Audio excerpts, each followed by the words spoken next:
Hello. Oops. Hello, everyone. Welcome to today's Giant Hunting. And 6 hours this time. Giant Hunting for a Bulbasaur. This time, I've also changed the game. And, well, I changed one of the rules a little bit. So, this time around, we're only playing Leafgreen instead of Fire Red, just because, one, I feel like it fits the starter better, for obvious reasons. And then two, I looked at the differences, and the Pokemon that are in Leaf Green, I like a lot more than the ones that are in Fire Red, so we're gonna go with that. But okay, so the rules for, the whole shiny only run is I am only allowed to use shinies, nothing else. And this is the rule I changed. I decided to get rid of the part where I'm allowed to use a HM slave that's not shiny. I changed it so that way now even the HM slave has to be shiny. I figured that if we're going to be spending more time, shiny hunting, I as well, make it so that way everything has to be shiny.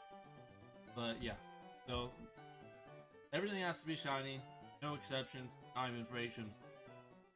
Rule number 2 is I have to beat the entire game.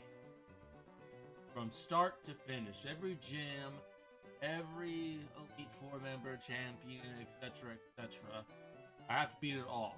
And depending on what's in the post game, probably have to do that too. Rule number 3, have fun. That's kind of the only reason I'm doing this, is to have fun. So that's a very important. Okay, and rule 4, I have to catch all shiny legendary.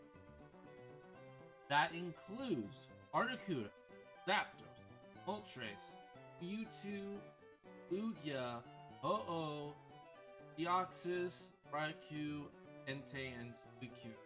And there might be one or two I missed, maybe, but if those are a thing, then yeah, those are obviously included.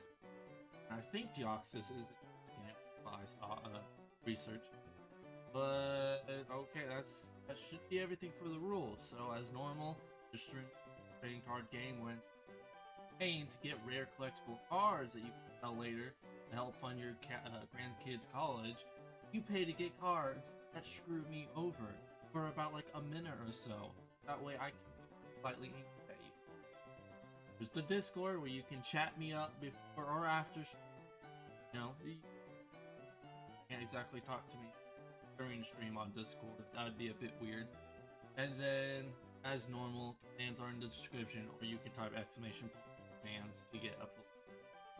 Anyways, I am going to go ahead. Start the time. God damn it, are you kidding me? For fuck's sakes. Ah! I can't change. Why did I reset? I didn't press reset. Fuck you. Okay, well, whatever. I guess I'll just add up the total times afterward. Get into it. Okay. But, I mean, for the most part, everything's the same about, you know, what I've done so far. The only difference really is the border. You see, he's still named Asshole. He still picks Charmander, and I'm still Bulbasaur. Now, I'm probably not going to be as fast as possible, because I haven't done it. Got to turn off the volume on my phone. Sorry if y'all hear anything you don't want to hear, like buttons stuff. I'm still messing around with audio settings, because I don't want it to be as choppy as it is sometimes. Because I know sometimes I don't talk loud enough for the mic to pick me up because of the settings I have, but at the same time, without the settings I currently have, not sure. Because of the settings I currently have, I can't, you know, go with, wait, no. Because without the settings I have, you'd be able to hear a lot more. Because the mic I have is ultra sensitive. So, I don't want y'all, you know, hearing things you really don't want to be hearing. Or at least try to. Female, but not shiny. A friend of mine said I'd get it at 450. So, let's see if she was right. I mean, already know who it is. It's elf from the GCU, but still. She said I'd get it at 450. So, if I get it later than that, I can officially blame her for it. Come on, asshole. There's a bigger Pokemon. Faster. Hurry up. No. But not shiny. It's weird that Bulbasaur's... I don't know if I brought this up last time, but it's kind of weird that Bulbasaur is like the Pokemon starter to have a dual type at the beginning. Like at his very first evolution. You know, most starters don't have a secondary type with their first stage, but Bulbasaur does. The Bulbasaur line does. You know, there are plenty of starters that stay mono. Well, I think there's really...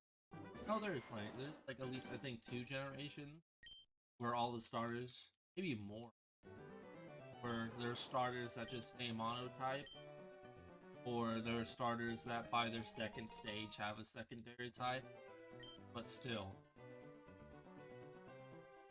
Seems a bit weird to me.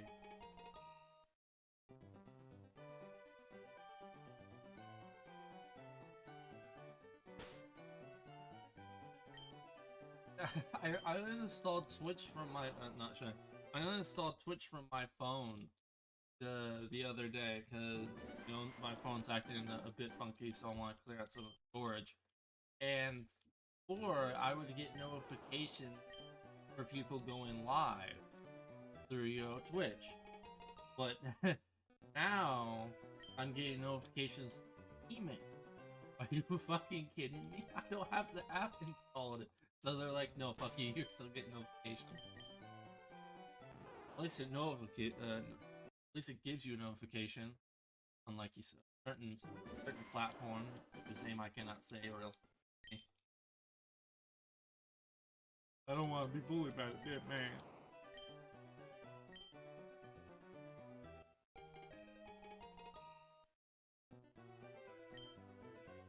Ah, I pressed B. What the?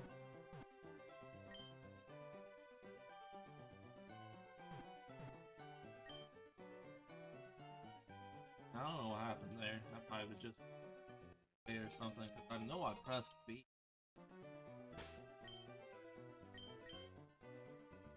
Not shiny. Let's do this. Fucking shiny already, so I can play the game.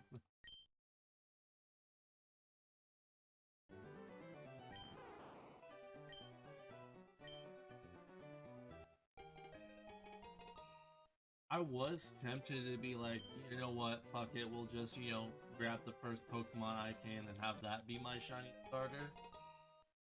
But seeing how it's starting to become a thing where the starters are sadly becoming shiny locked in the newer games, I figure I might as well enjoy it as much as I can.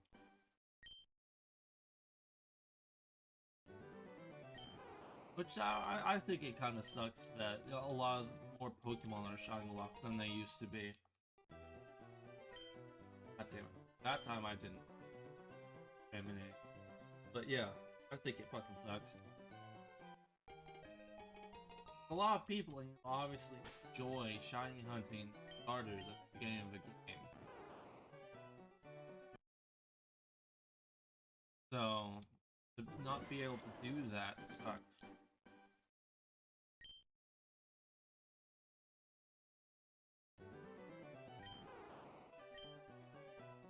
And it's the same deal with like the legendaries, especially in the games where they give you like 2 of the legendaries. It's like, well, I have 2 of these damn things. Why can't I leave at least one that's shot?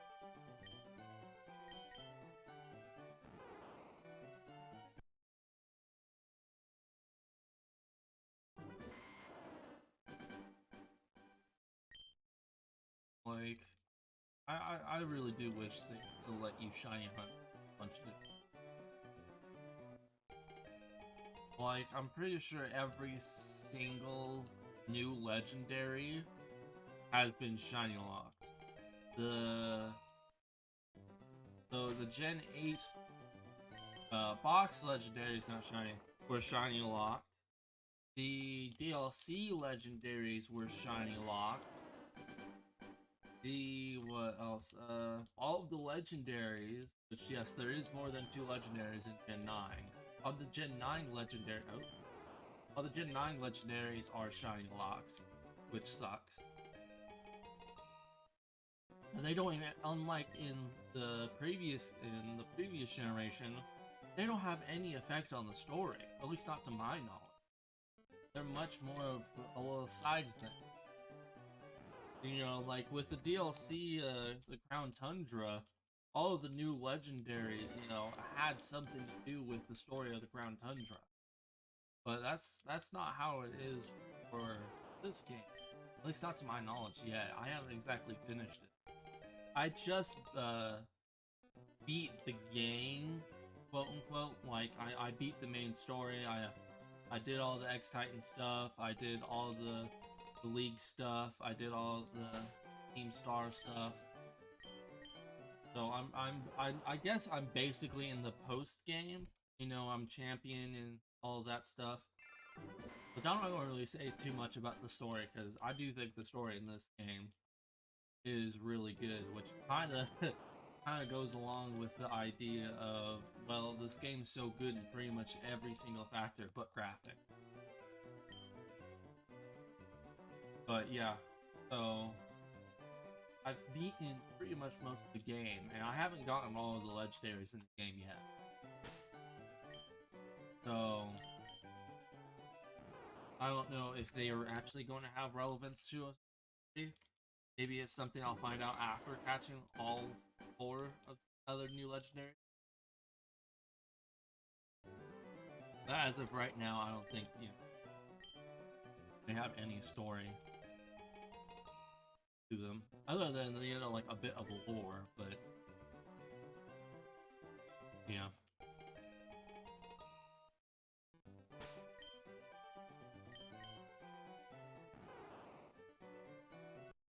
Maybe that's kind of like our little trade for having better shiny odds. Base shiny odds in the newer games is you can shiny hunt things faster, but you can't shiny hunt as much. Got that. I feel like I sound different. I don't know why.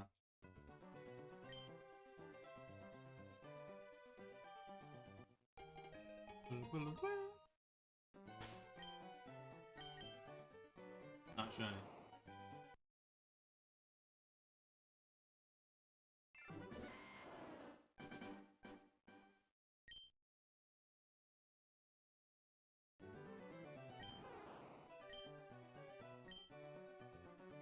Oh Christ, I'm tired. Speaking of beating the entire new games, that's what I spent last night doing. Was finishing the last bit of story to the game. Well, to the game. I only have Violet, Scarlet. I think we might get the Violet game, Scarlet game.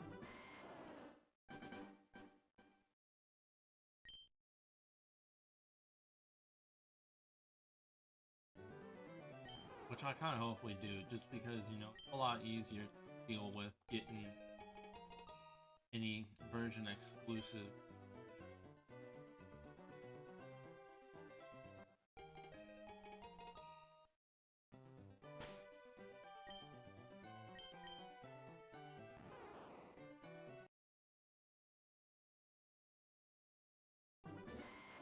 Man, it is windy as hell today.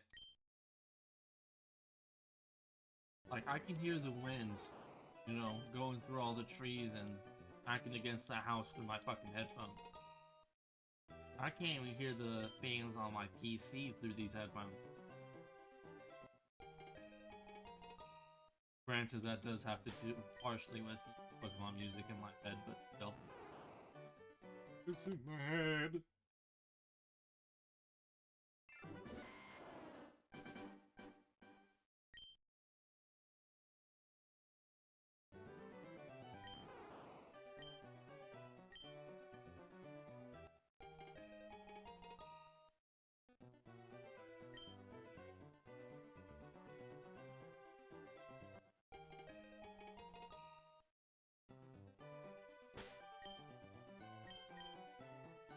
Not shiny.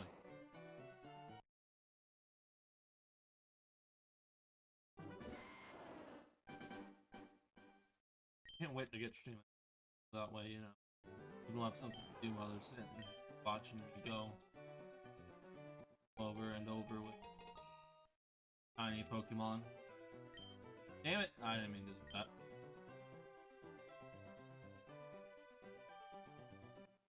Can't wait to punch asshole, smug little asshole. I feel like without context, that's a very concerning question. And I feel like, actually, now that I think about it with context, it's not much better.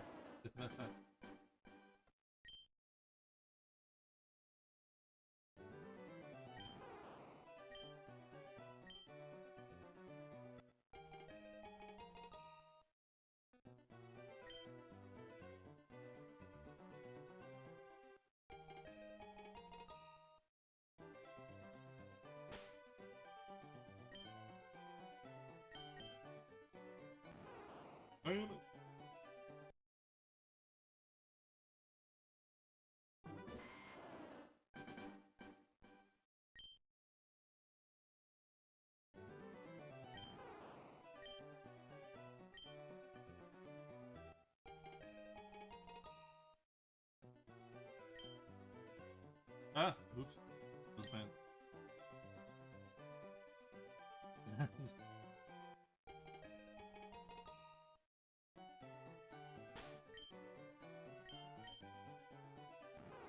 Not shiny.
What's your guys' favorite kind of Pokemon memorabilia slash monetizations slash places? Me, it's the plush. I like the plushes. Plushes are always really cute and stuff. Like earlier today, I was watching like a meme compilation for Pokemon stuff. I had Pokemon on the brain, and I was bored while setting up stuff for stream. So, and then one of the memes was, I don't really remember what the meme was, but it had this really cute picture of a Giratina plush, and now I want one.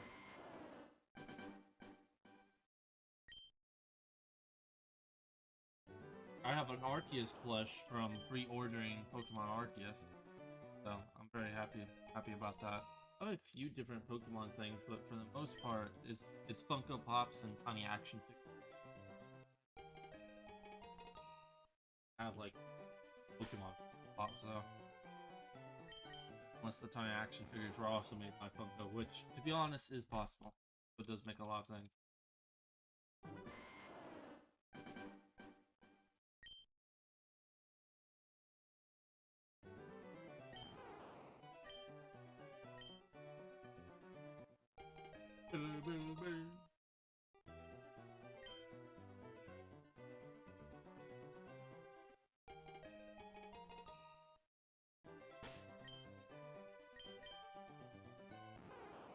Oop.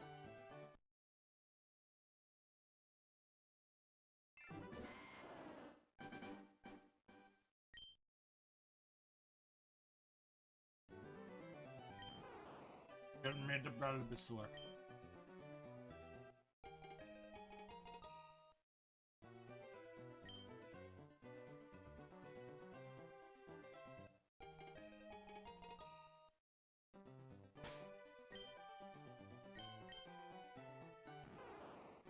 Not shiny.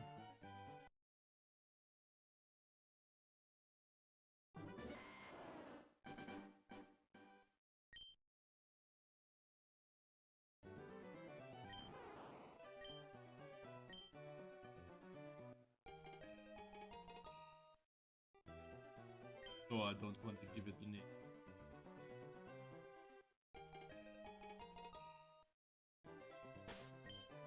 Okay. Not shiny.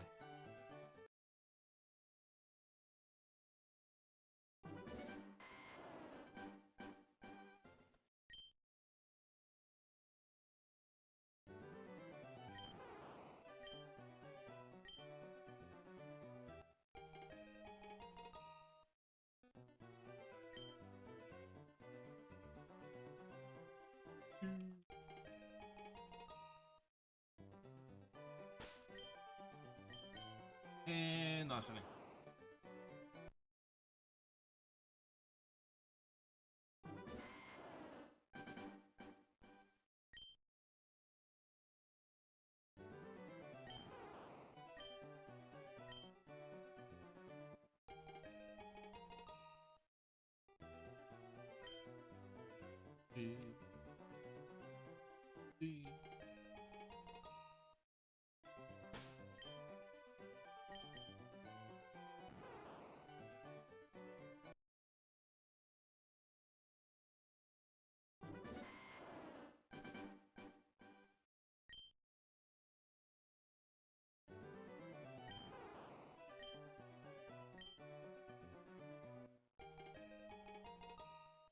sorry if I'm not talkative. Like I said, not as I said earlier, I'm just tired. I still wanted to stream, so we shall do this.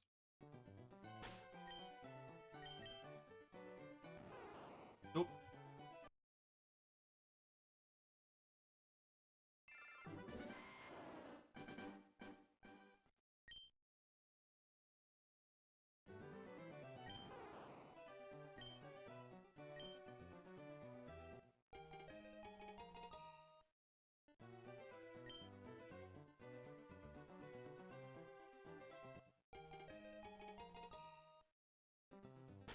Shiny, shiny, shiny, shiny. EX. I noticed while editing one of my shorts the other day that I say dicks a lot. Like, especially in like high intense moments, I say dicks a lot.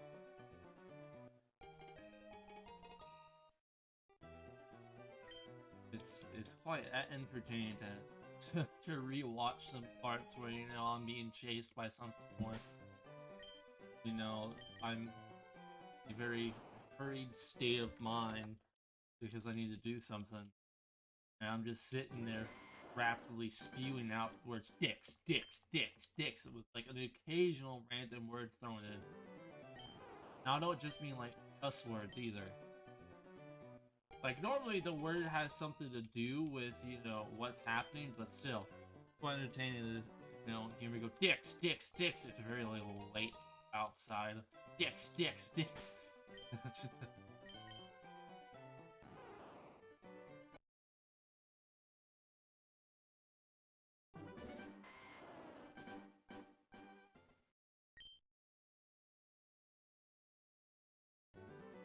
so weird watching, you know, my stream while I'm streaming.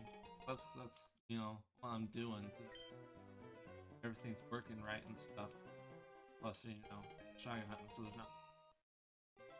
I'm pretty sure I've already talked about this, you know, last time, but still.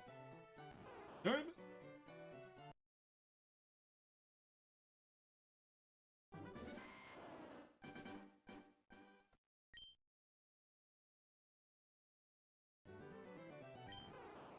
Olba.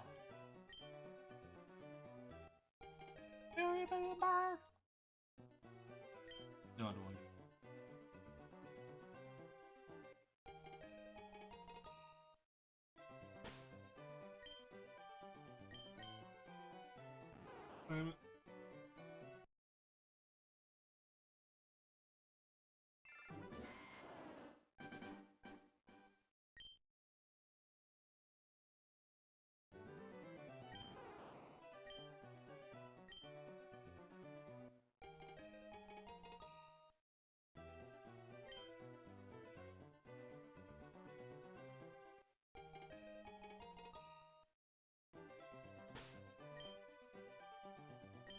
Female. Is it shiny? Nope. The reason I keep bringing up, like, the female thing, as you probably already know, starters have a much higher chance of being male than female. So, a female shiny Bulbasaur would be, you know, rare.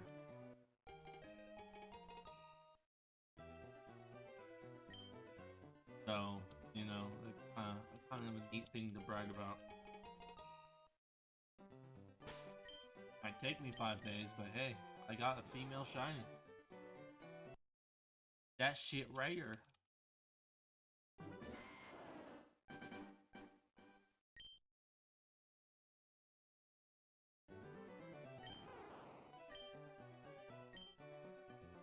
Yuck.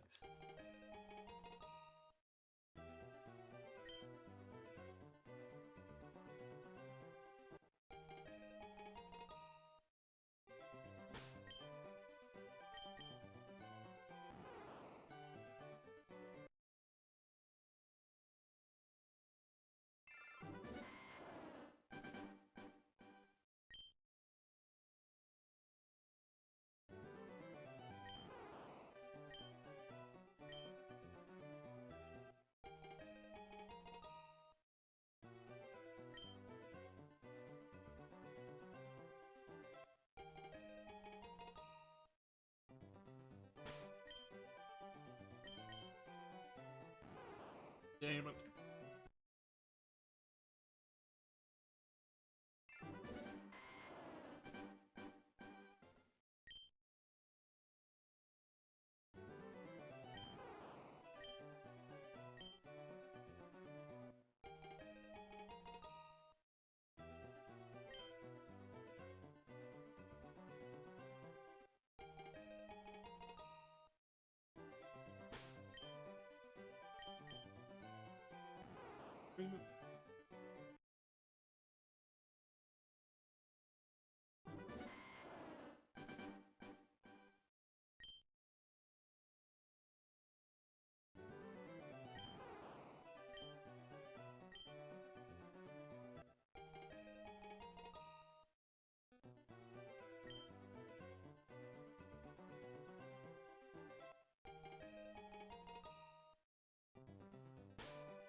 Nope.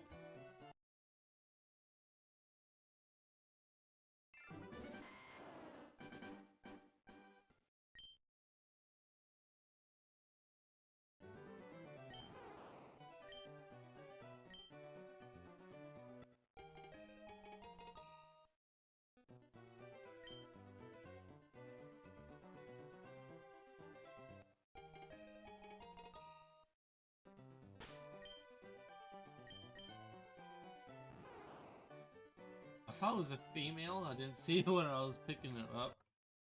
But I saw it was female. I was like, oh my god, it's different. I got shiny. And I was like, wait, no, that's just female.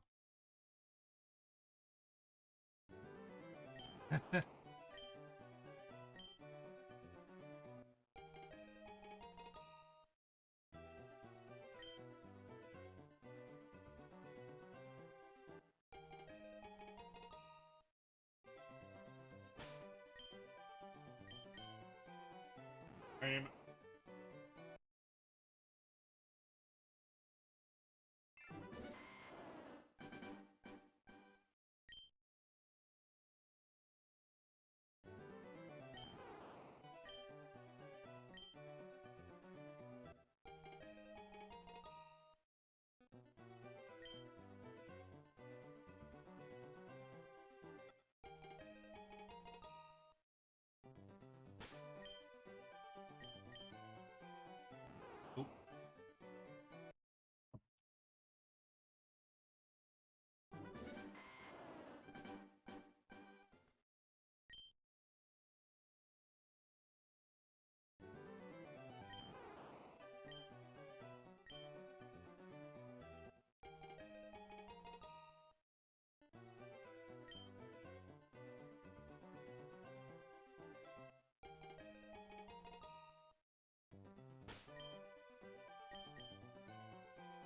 Nope.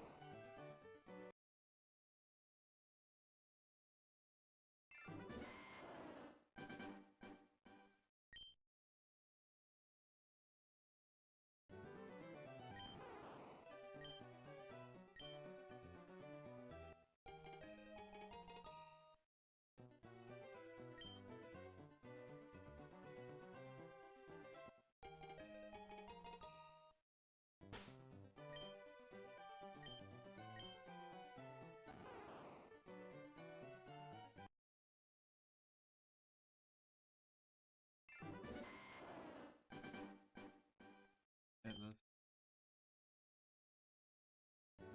50. Technically 451, but whatever. If we got shiny.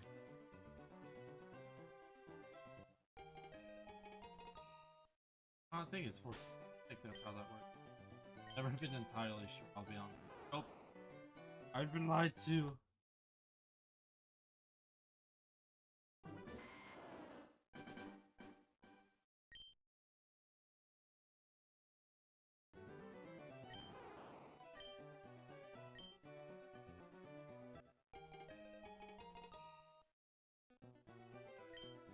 God damn it.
Damn it.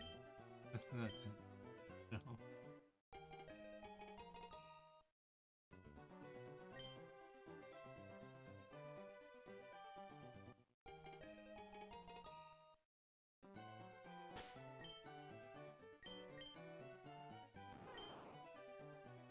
No shiny. You fucking asshole! What the fuck? What? I tell you that, I didn't get at 450, you were wrong, and you come into stream just to say lol? What the fuck?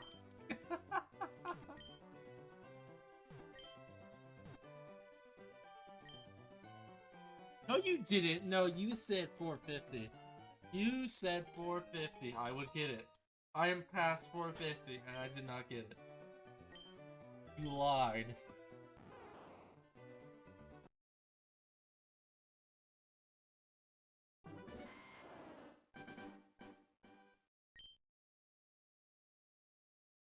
How could you lie to me, Al?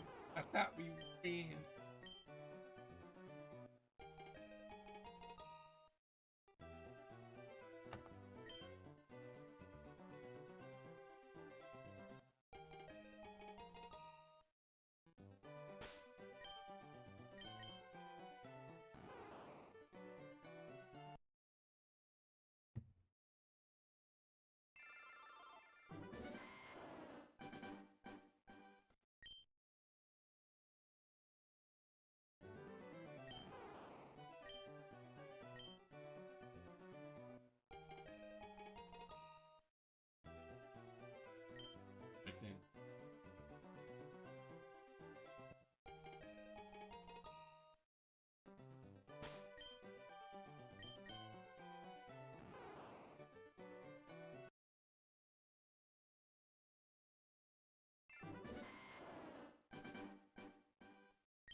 And no shit.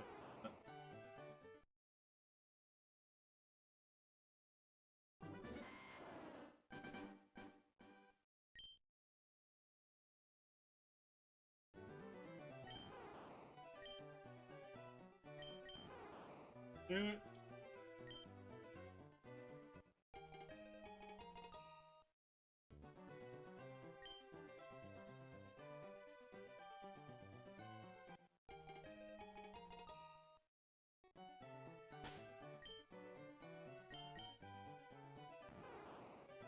Okay.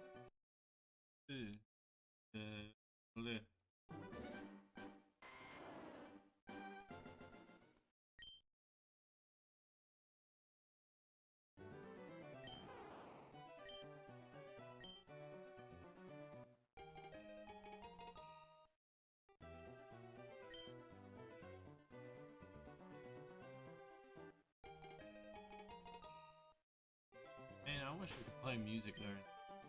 Oh, I probably brought this up last time. Can't exactly play music, I like, because it has to be royalty free or, instantaneously copyright.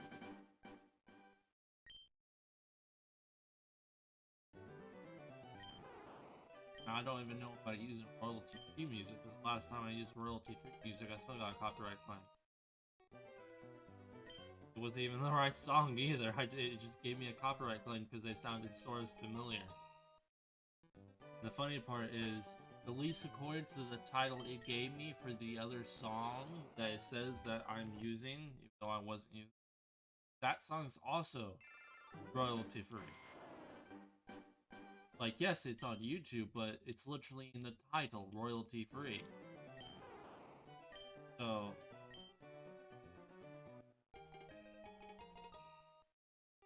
just gonna have to sit here and deal with no Pokemon music.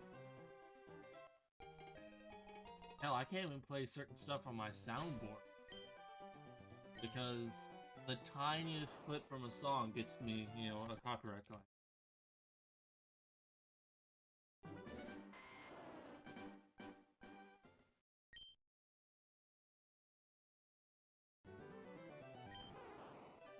fact, that reminds me, I need to replace some of my soundboard sounds. I will not give Bulbasaur a name until he has earned it. I need to figure out what I want to call the damn thing once I get it. Doodle-doo, doodle-doo.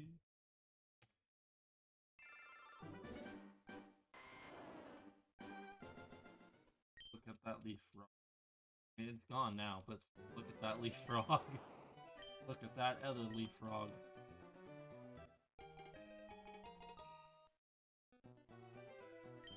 Wonder what would have happened if they made Bulbasaur like a tadpole. Instead of just like a tiny, you know, frog that honestly kind of doesn't that much like a frog, female, but no shiny. Just like what would you make a tadpole on like a Bulbasaur design?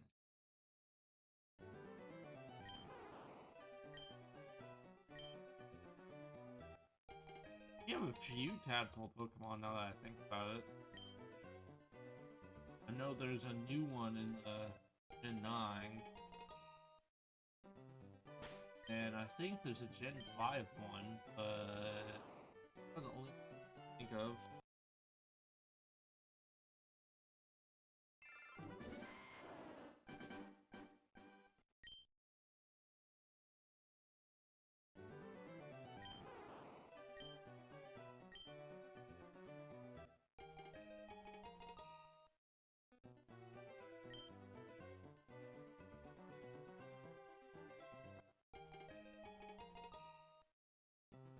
I might look into a way of making it so that way I have a sound capture for purely just the game, and then I can have, you know, music playing in the background for me, but for y'all just hear, you know, Pokemon stuff.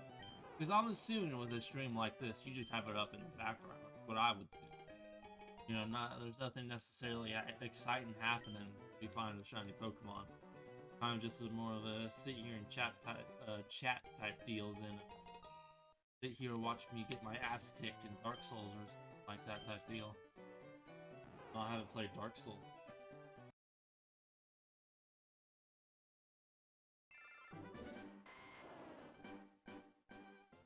Which is something I could do for stream one day. Play Dark Souls. I have the first one, third one, and then I have Elden Ring. So that might not be a bad idea. Of course, it's on my Xbox, so that might still be a bit wonky. You know, I've been stabbed by my own headset. And not showing.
How far are you into your Pokédex for Gen 9?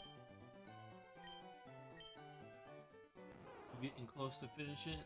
Getting that shiny charm so you finally, you know, get shiny hunter? Yeah, you fucking pleb. I'm sorry, that was rude. Called you a pleb. You're great.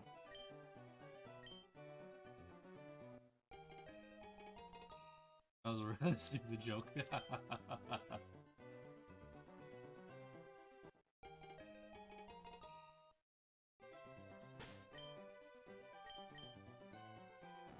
Not shiny.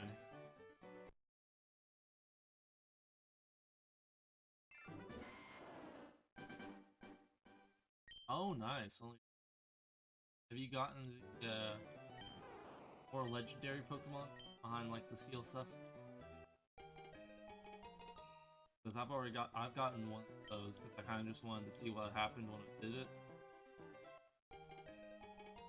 But I haven't gotten the other 3 yet. Probably going to be the next thing I do once I get on. Probably not tonight though.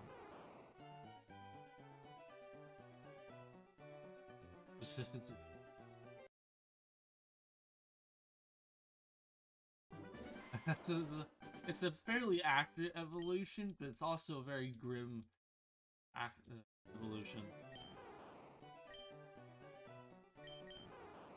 Yep.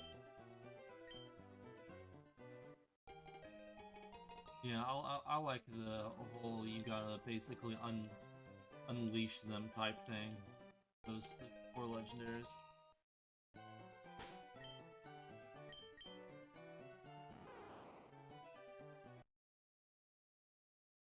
I mean, I do use a guide. I don't go hunting for that shit. Fuck that.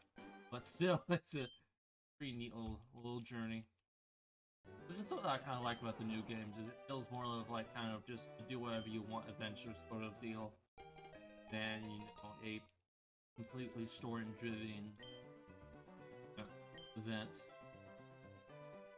That's kind of what it feels like for the most part with at least the newer games, is it's just one giant story.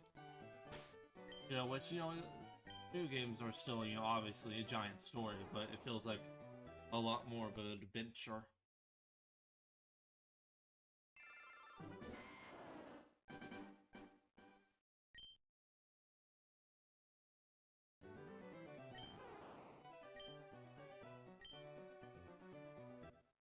I don't think that people who are like shooting down. Yep. Yeah, I understand that. Main reason I'm not using a guide, I mean, I am using a guide, I mean, is because it's just a giant open world map. So, you know, like with Arceus, you know, the open world maps are, you know, kind of small. So you could easily just, you know, fly over them and find everything you need. But, I mean, doing that in the new game, even though it very much is possible, it's just a bit more of a pain in my opinion.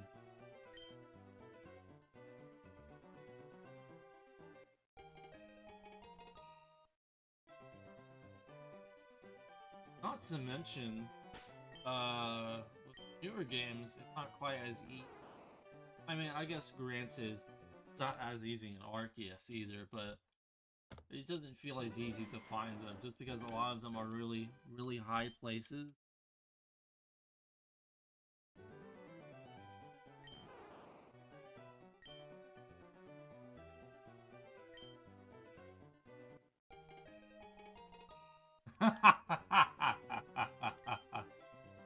That's... Oh, I'm sorry about your keyboard, but that's pretty fucking funny.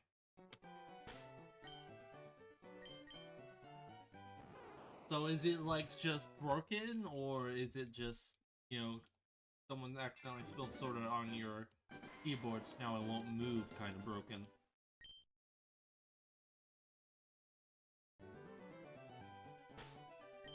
Oops.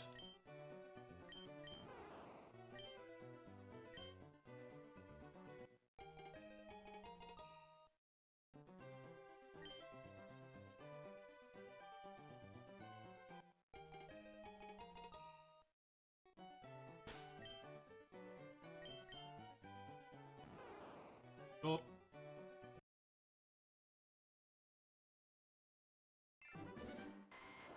Oh, okay. So you gotta like repeatedly just spam it until it face. That makes sense. And what were they doing on your desk that, you know, ended up with them just knocking everything over? Or they just like run on top of it? Or were they feeling vindictive, jumped up and just slapped the shit out of it?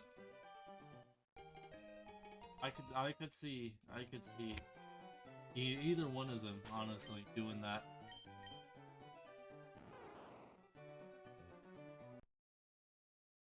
I could see Troy doing it because he's an annoyance. I can see Biscuit doing it because you know, you're an annoyance. And I can see Basil doing it just because, you know, it's Basil, named after a monster that, you know, is destructive and annoying. I feel like you kind of asked for that. Damn it.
Yeah, I wasn't paying attention.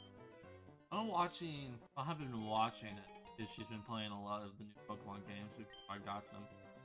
But Jane Animations is doing one of the subathon things, and it got me thinking, how would I want to do a subathon? It ain't going to be happening anytime soon, but still, how would I want to do something like that?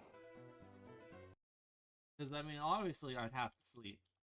That's a given. So what would I do while I sleep? What do I do while I slumber?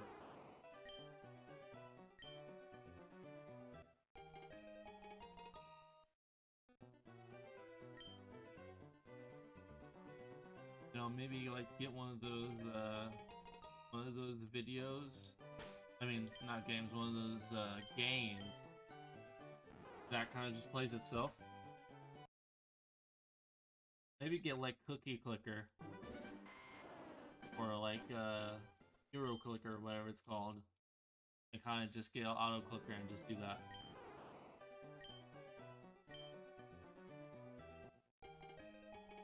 So with those games, there's like upgrades and stuff, so auto clickers won't be able to do that.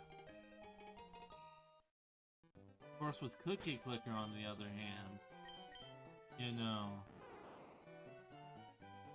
upgrades aren't really required for anything. You know, they help boost how many cookies you get, but you'll never stop getting cookies. Which I suppose is sort of the same way with, you know, the other auto clicker type game. But I feel like in that it's a bit more relevant to have upgrades.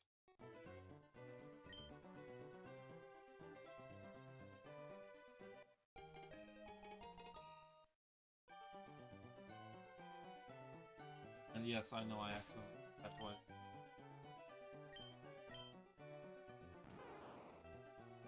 Not shiny.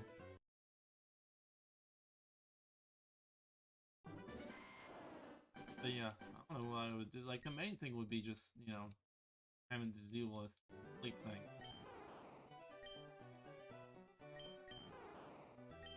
I think she said she was on like what, day 11 of her.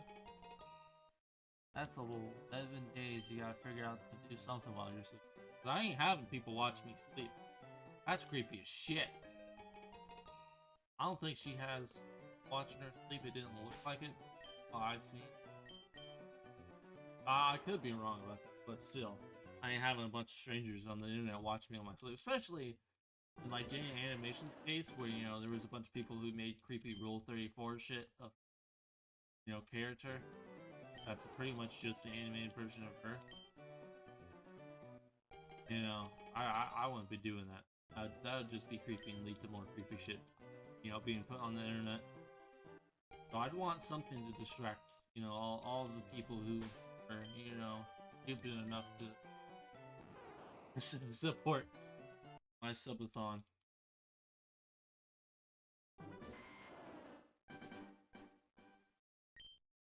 At least while I was sleeping. I guess it's really not all too stupid if you're, you know, just a bastard.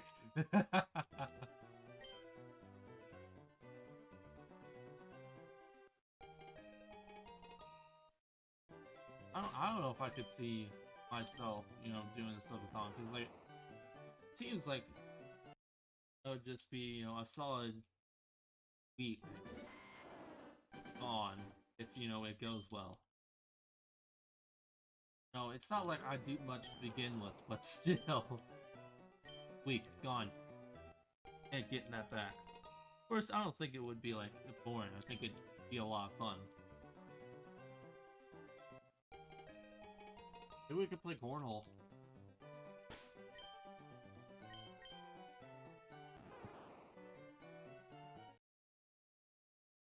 Or I could do one of those. Oh yeah, I think I saw her doing that. Doing things where like just have that run everything that's happening. So I could pop up, you know, a game, then set up some sort of bot that inputs chat commands. That'd be pretty neat.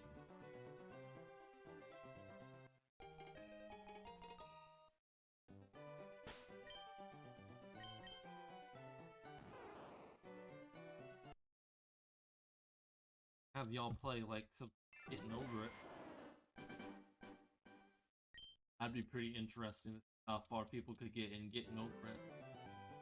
Just a bunch of people fighting over the controls and getting pissed. And of course it's the internet, so you have those trolls who, you know, would just yeet the character off at the edge and start over. That'd be entertaining. I might not even, you know, need a subathon or anything like that. I might just set that up and have y'all go to war.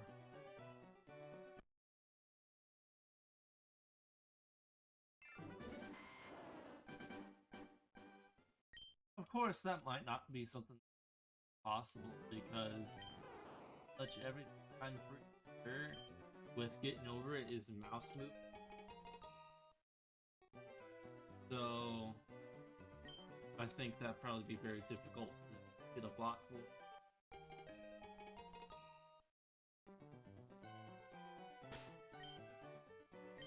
No, it works very, very well with, you know, older Pokemon games because, you know, all that's just inputs. There's no joysticks or mouses or anything. Maybe a game like that. Maybe Tetris. Maybe see how far y'all could get with Tetris. People like Tetris. Or Solitaire. That might be... that might be a terrible idea, actually.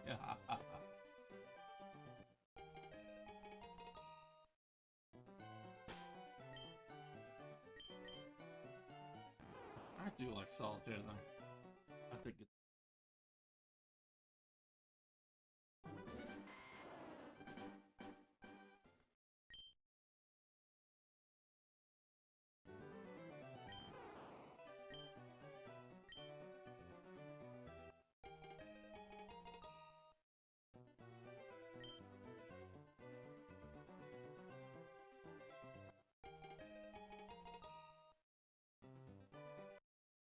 God damn it.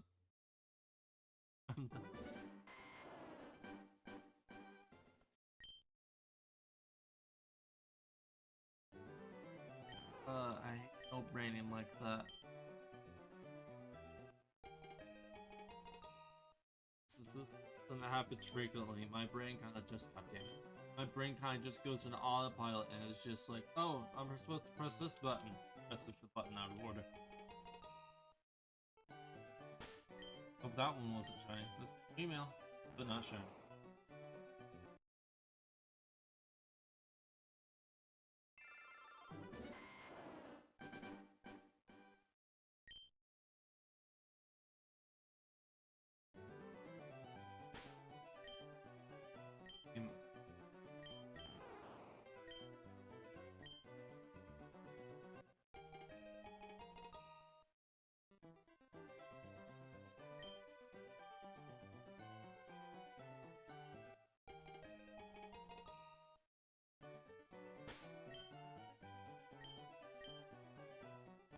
not shiny. You know what? I'm gonna be right back. I'm gonna go make some tea so that way I can wake myself up. Go ahead and set the timer. Oh, there you go. I'll be right back.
and back, and I have tea.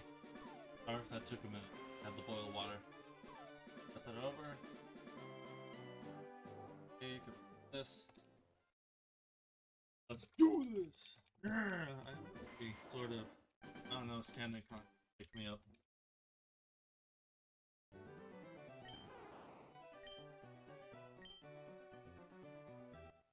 Here,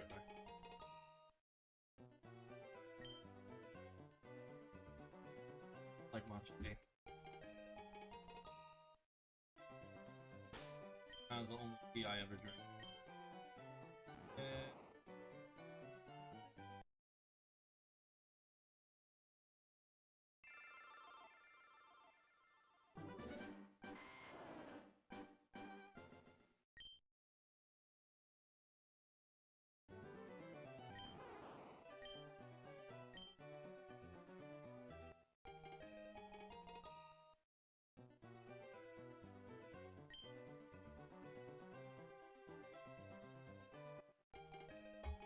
They even having a Pokemon themed cup.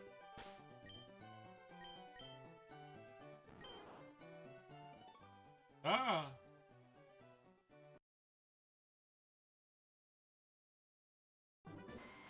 Not entirely sure if the input went through, so we'll have to wait a second and see.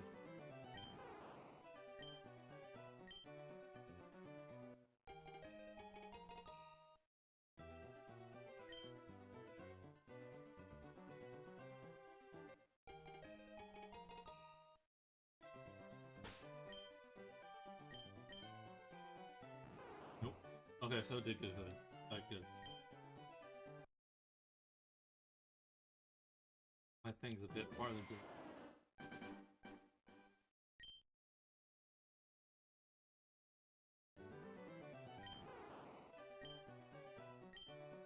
I got the Bulbasaur. Sorry.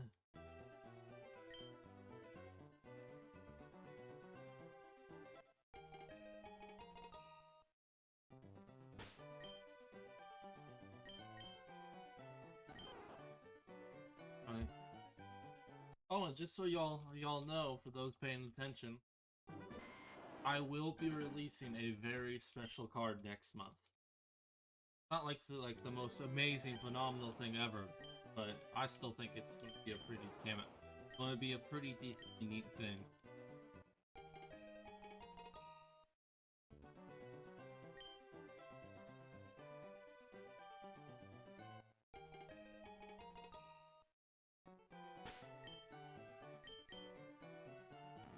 Cool.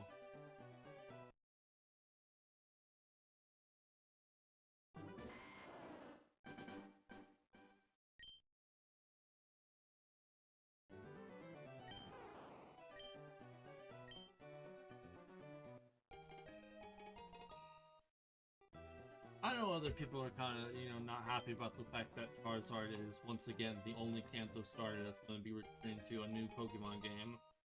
But I'm kind of excited for it, not because of, being Charizard. I honestly would prefer pretty much any other Pokemon. But I am excited for new events, because that was one of my favorite things from Gen 8 was the events. I loved the Raid Den events. It was fun seeing what was going to come out the next week. And it was the very first time I got into shiny hunting. So to be honest, I think it kind of wasn't exactly shiny hunting, because it was just so easy to get a shiny in Gen 8 because of all the different raid dens. Granted, a good chunk of them were hacked, but you kind of take what you can take. Mostly just because, if they're half smart, the people, hacking in the raids, they're going to make it so it's hard to tell if the Pokemon's, hacked or not.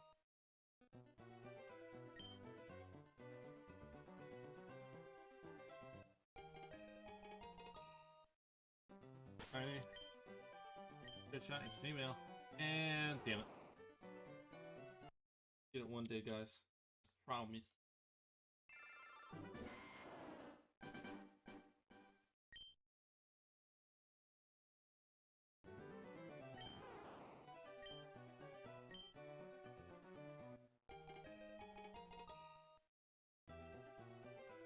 I think probably what I'll do is I'll put a poll up on YouTube with 2 names. Or maybe even more names, give or take. Let's see. So I'll probably put a poll up in the Discord and on the YouTube channel to see what name y'all want.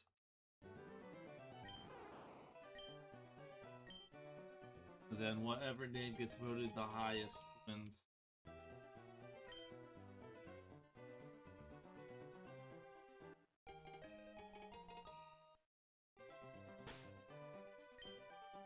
Which we have Barrett. Or cup.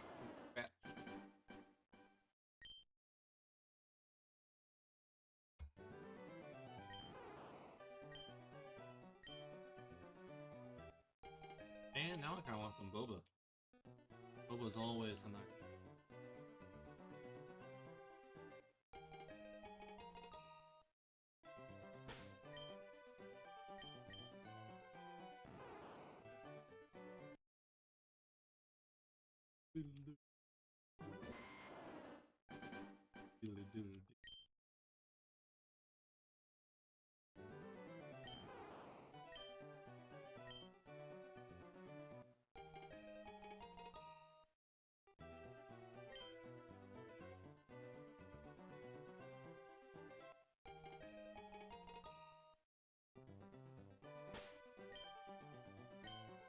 Female butt, this is not shiny.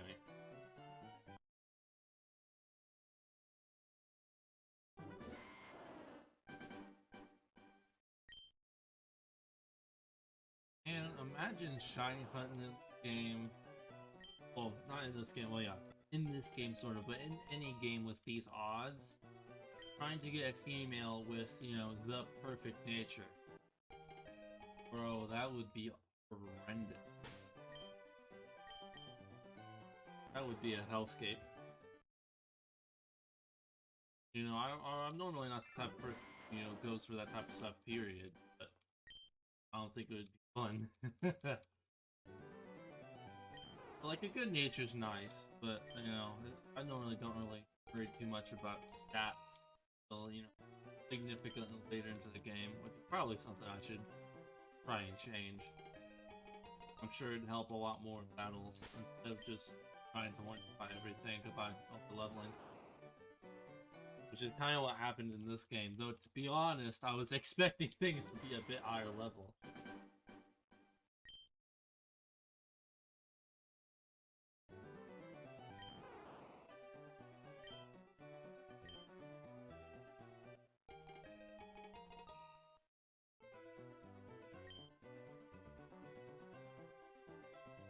Like, the story of the game was still good, but I think it was kind of meh when it comes to being a challenge. But of course, like I said, I over-leveled, so that is, you know, at least partially my own fault.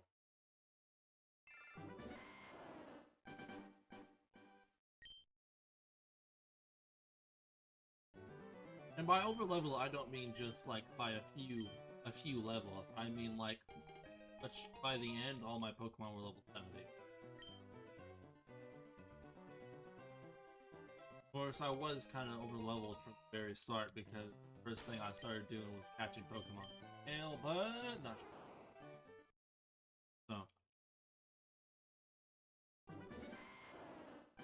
Oh yeah, to do with the new thumbnail that you might have noticed compared to the last one. I thought the last one was a bit too boring. Yeah, pay attention. So I decided that I want to do something a bit, you know, a bit more interesting with it. So I gave it an actual background instead of, you know, the black background the other one had. And I put red in, and I put like a little shiny charm in his pocket. So what I'm going to do from now on, not shiny, is for each shiny we get, I'm gonna put it next to red in the thumbnail. Because I don't exactly have anywhere on my current overlay to put, like, hey, here's the shiny team we have, or anything like that. You know, the thing you'll see in other creators' channels and stuff. Which is perfectly fine by me, as long as we can see what I'm hunting and what I've caught. But, I mean, anyways, so I figured it'd be a neat little thing to just show off what I've caught so far. Of course, it might be a while until the thumbnail actually changes, but...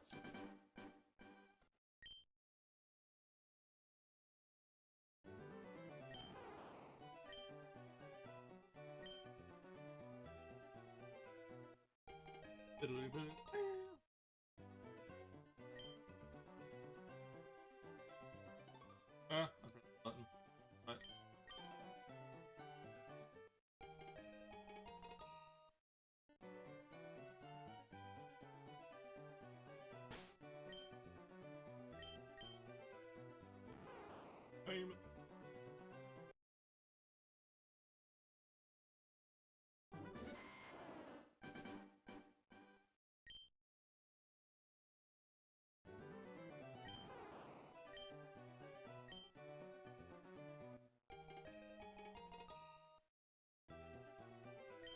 Hope y'all are liking the stuff I'm using the community tab for. I know there's interaction on them, but still. I know some people, you know, they like the memes I post before. I'm very happy about. Because I think it's better than just being like, hey, you know, we're gonna be streaming in an hour, ready. I feel like it's kind of a neat little thing to have before stream. You know, it's a notification, but also hopefully a laugh or a very judgmental look. But either one will do, as long as I get a reaction. Like most of.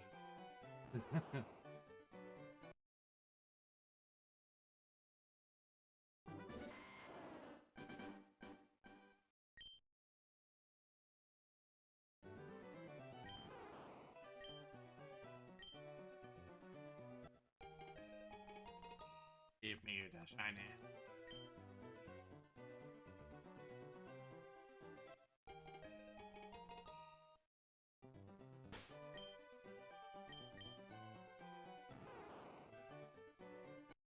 Not shiny.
Nut.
I'll be honest, I kind of like pressing random buttons on without knowing what sound's about to pop up. It always makes me laugh because I'm not expecting what pops up. Button. I only know like 2 of the buttons currently. Like, I mean, like, there's only 2, like, I can really remember exactly what they are. Nope. I don't know what this one. No dick, no balls, and probably no butthole since this guy feeds on radiation. Let's forget about that one.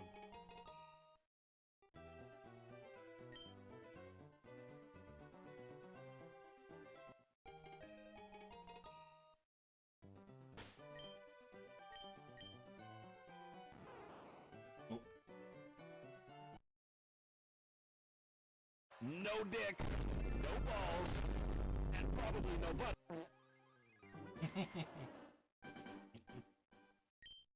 That makes me laugh more.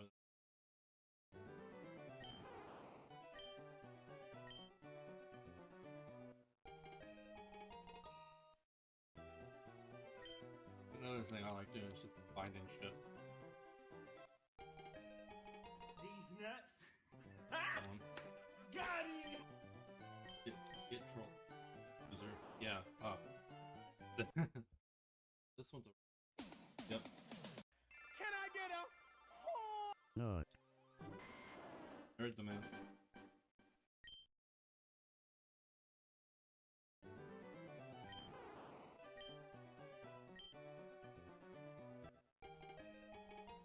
Would it really be an insult if people thought you were so ugly that you were naked? Or would it be like... I mean, I guess it depends on like, if they thought you were ugly naked. Yeah, the Yolanda joke thing. I just started thinking about it.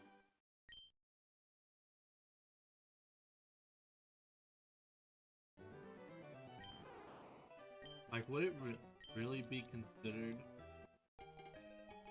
that ugly if people thought you were mooning when you showed your face?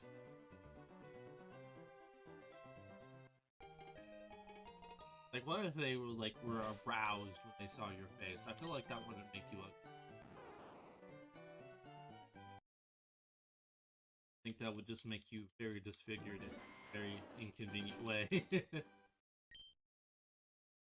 And do y'all even remember like the Yo Mama YouTube channel? I don't know if it's still around. Because I know a few years back they got into like some beef or something. I don't know.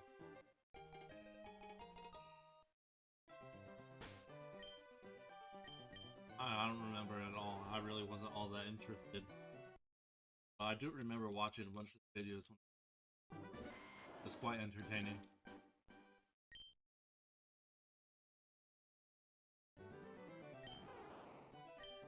Hey, it's just shine from the one. Ah, funny number. Oh well, no, it's gone now. Damn it, I wasn't paying attention. I was like at the funny number.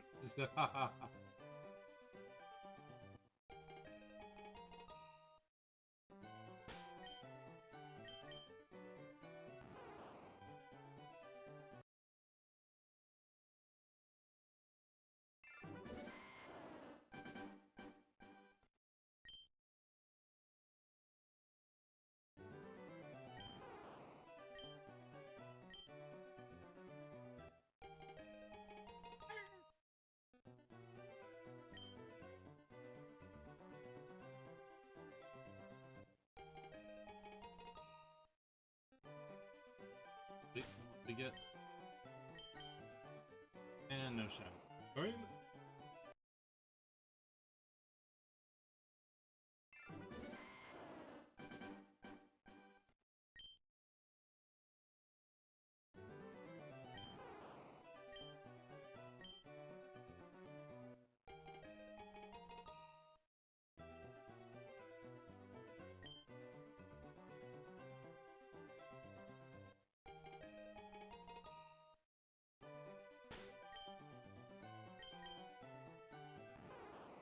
How good do you think turtle would taste? Because I've never had turtle. And connected to that was the original thought. How good would Squirtle taste? Because if turtle tastes good, how good would something like Squirtle taste?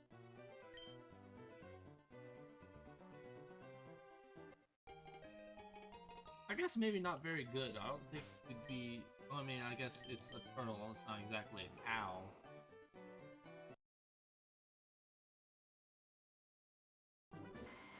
I don't know. Would a turtle... I guess it's sort of cow. Like, would a turtle be good because, you know... It's not, you know, the most... I guess, active? I guess maybe in case it is the most active. But I feel like Squirtle would be, like, hyperactive compared to normal turtles, because, you know, constantly fighting and shit. But I feel like they would taste very good. They wouldn't have much fat. So, of course, you know, if you put them in, like, a turtle soup, I guess in this case it's Squirtle soup, which is kind of fitting, because it's water type.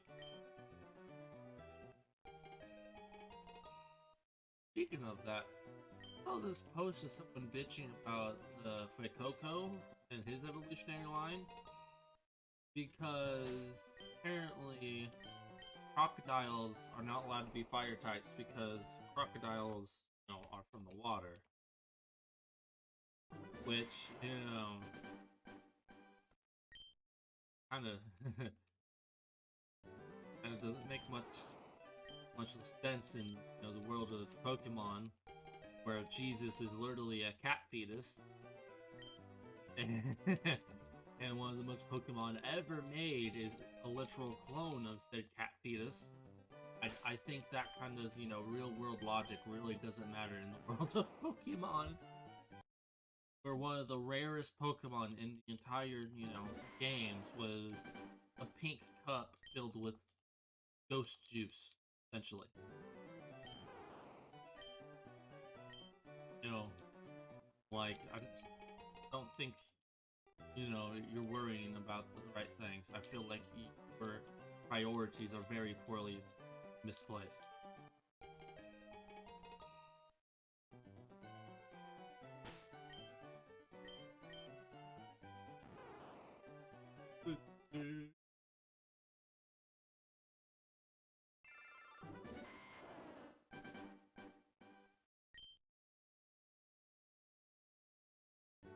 I am kind of disappointed that Sprigatito is, you know, just another standing cat Pokemon. Especially, like, a more feminine time, because that's kind of the one furries love. And Pokemon has enough furries. It literally kind of just looks like, you know, a semi-sexy cat lady within, you know, a giant sweater. So they kind of just added fuel to the fire.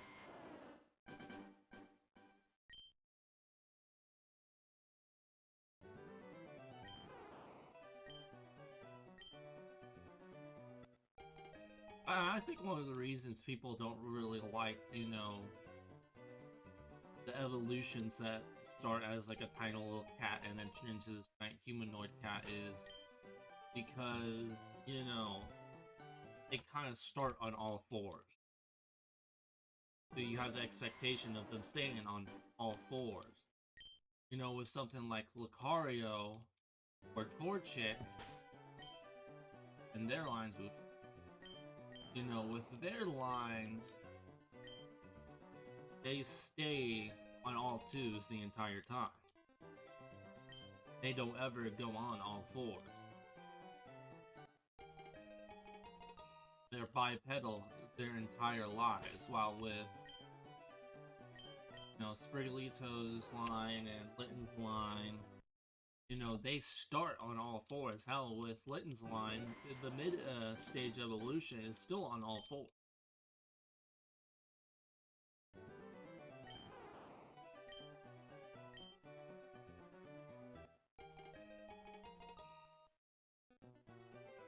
Now, Score Bunny really didn't get that much shit for, you know, being bipedal.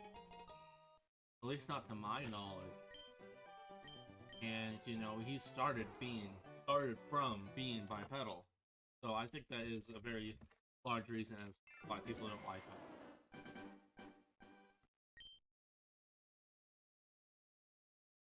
I was going to bring up Lopunny as an example, but he's kind of liked for different reasons that I'd rather not get into. Pokemon fan base is nasty. Just ask any Vaporeon fan. Pokemon fan base is nasty. I don't mean like the freaky Vaporeon fans. I mean like my friend Elf here. She's a Vaporeon fan, but she's not creepy. So it is a very fun meme to bring up, because, you know, people instantaneously cringe at the idea of you fucking a water fox. So, for good reason.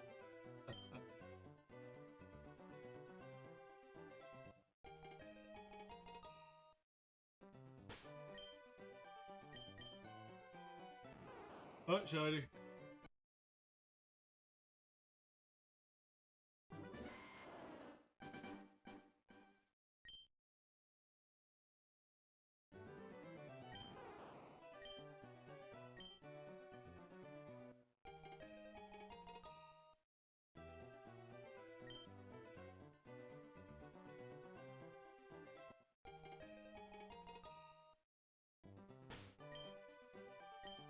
And not shiny. Good.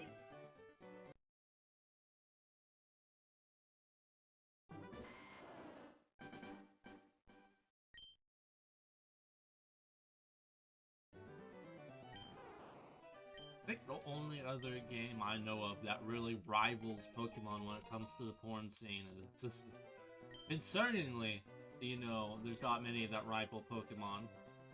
But the only one that really I can think of is Overwatch.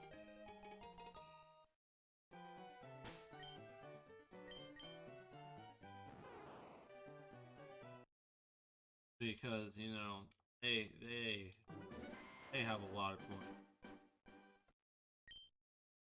There's a lot of Overwatch porn. And I'm not just saying this, you know, to out myself as perfect. No, like, there was so much porn of Overwatch characters that it literally, you know, made headlines. And I don't mean just once when the game came out initially. I mean the second time the game came out. Both times they made fucking headlines for how much Overwatch porn just suddenly surfaced. Like, it's ridiculous.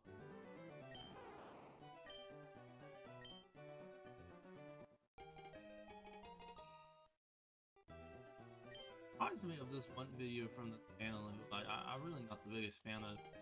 It's the video he made was, we finally have an answer as to why they sexualize their female characters so much. And then going through, you know, this dude's content, you don't even have to look at in the videos, just look at the thumbnails.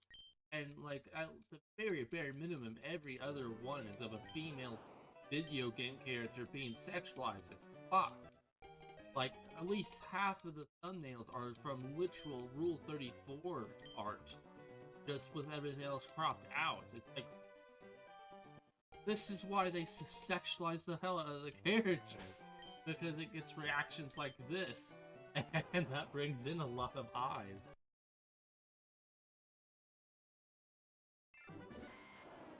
And I mean, it's really not like Blizzard exactly sexualizes the hell out of their characters. Like, yeah, they have a few of them, you know, wear latex. But, I mean, still, the ones that get sexualized the most, you know, besides, you know, Widowmaker and Tracer, aren't the ones wearing the latex. Hell, one of them's in a suit the entire time. I mean, granted, she is wearing latex, but the majority of the time you see her, she's in a giant neck.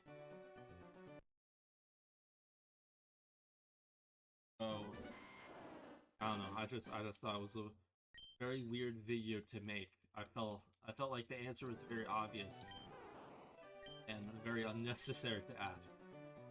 Of course, it's not the only, you know, questionable thing the dude's posted, opinion, but.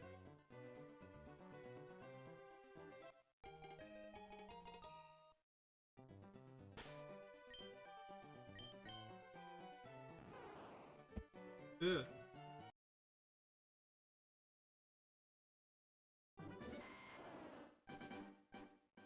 I hope I don't break the A button on my computer. I probably should have switched to using my keyboard.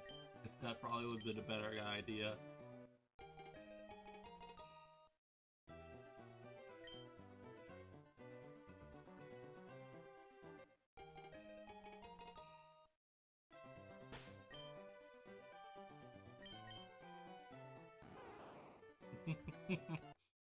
I just thought of like a really good prank you could pull on someone.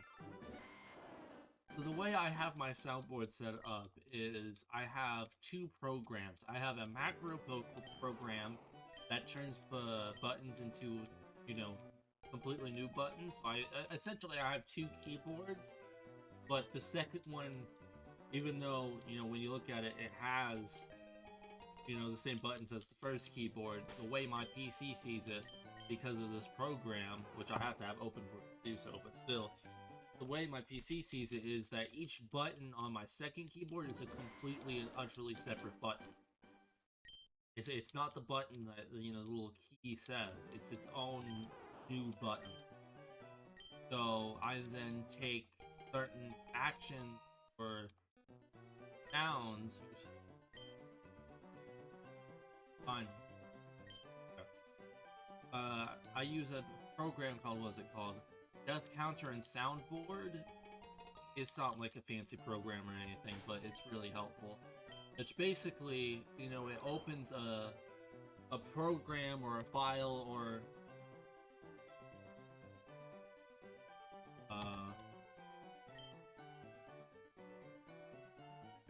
oh, whoops. I was like, why isn't it working? I think the other side. What was I saying? Oh yeah, so basically it opens files, programs, or like soundboard stuff, aka it plays a sound. Which, you know, the HD macros thing can do with like files, but actually I think it only does it with sounds. Yeah, okay, so the secondary, the secondary program I have only does it with sounds, but still. So it's able to play a sound with whatever button I press that's the program to do it. Damn it. So basically, I press, let's press P, that's my nut button. It plays the nut sound. But the way my computer sees it, I didn't just press P, I pressed N17 plus P. Well, at least that's not how my computer sees it, that's how the program I'm using sees it, which is fine by me. But, still. That's essentially how that works. But you can still program normal button to the soundboard. So I could have it so that way if I pressed P, a sound would play. What I was thinking of is you get onto a buddy's computer, install death counter and soundboards, you wouldn't even need HD macro, and then download whatever sounds or sound you want, you know, to play each time your buddy presses a key, and then just bind every single key to that sound. And then have it so that way the program, whenever it's closed, it stays in, well, not closed, but like it can be minimized very easily without, you know, people being able to see it in the taskbar or anything. So your friend won't know what the hell's happening because he won't see that there's a program open unless he goes to task manager. Which he probably will, but... So, at least for a good 5 minutes, your buddy's going to be really confused as to why every time he presses a key, not shiny, suddenly his computer's screaming German at him. I know it was a very long-winded explanation, but I find it fun.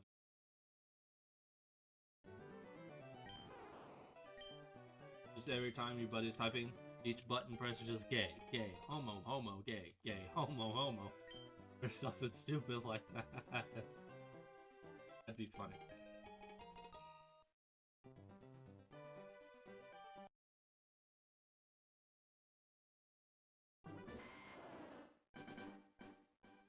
Of course, if you plan on doing like stuff with HD macro, I would suggest doing a bit of research. If you want to make like an entirely new button, because you need a specific line of code to do so. You're not going to have to, you know, be like hacker levels of coding. You literally just have to copy and paste it and change like a number or two. But still, it's not something you can just do as soon as you unlock your you download it.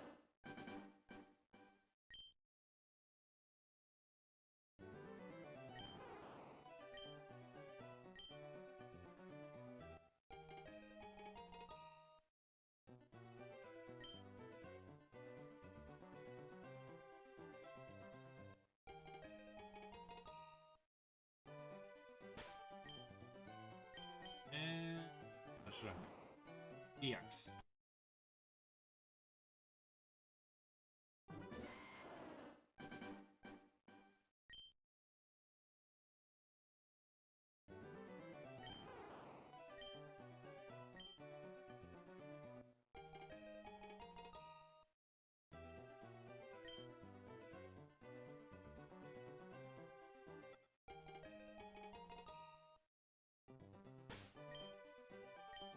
Female. Shiny.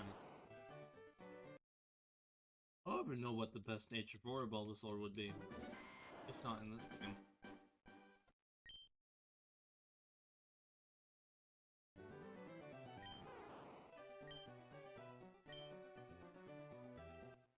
Of course, I'm not really an expert on like competitives and stats and stuff, so not really sure how you want nature to go.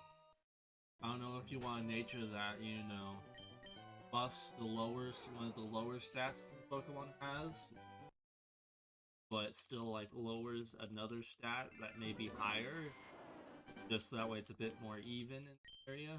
The way I would think it works is you would want it to boost something that's already decently high while lowering something that's already decently low.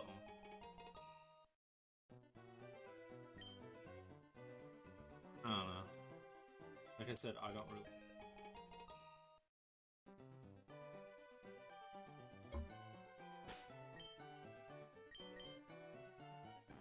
Wait a minute.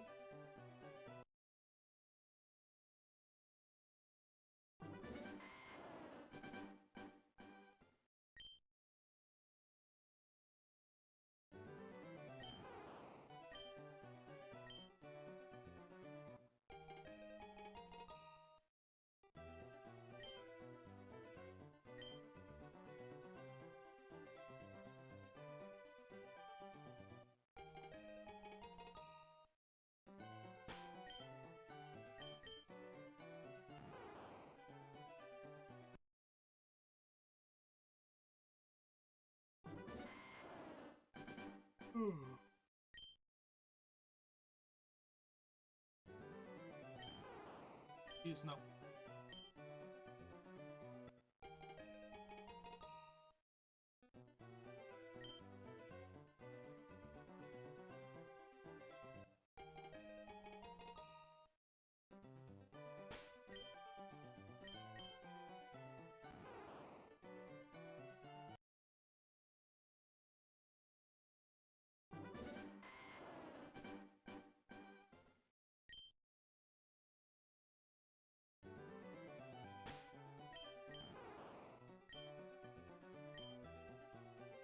Any.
What?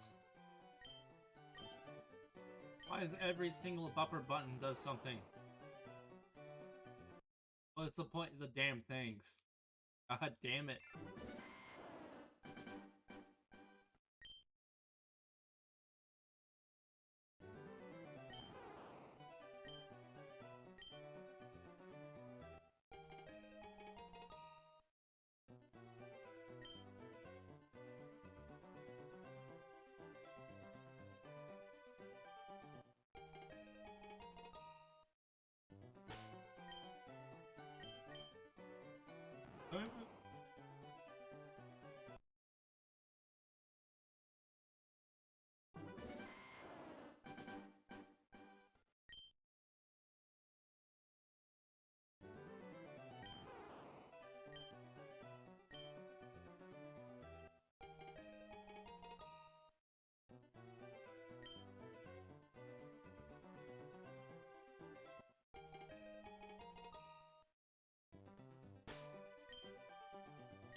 Do you think that, oops, what do you think that thing on the left, like that big thing with like the red dome top with like the glass? I think that's for.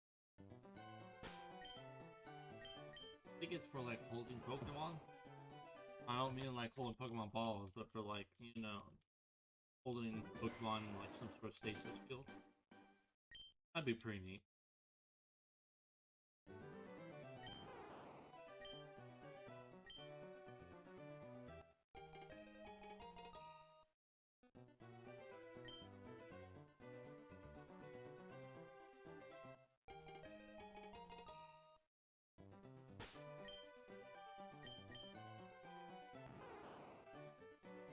Eh.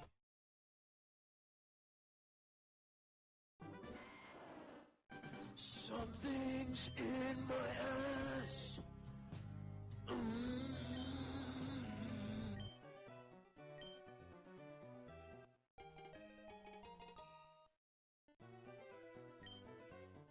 Something's in my ass.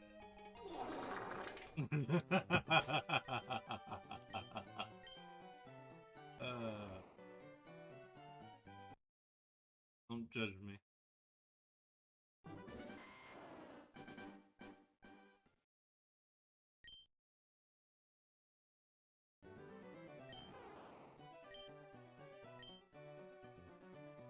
I don't know what you're talking about. It was nothing.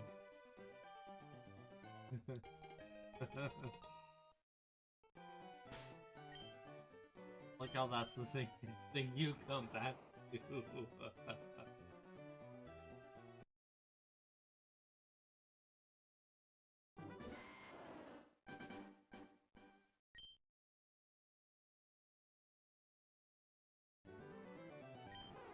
Something's in my ass.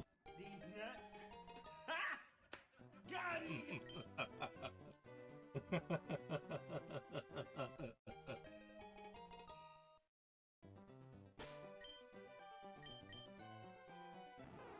Damn it.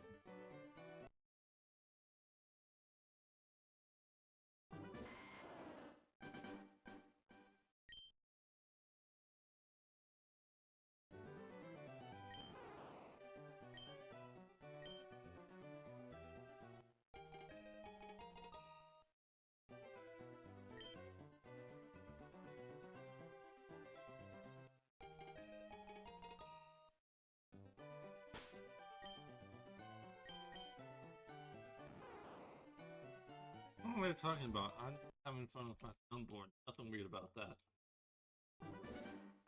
Can I get a oh yeah?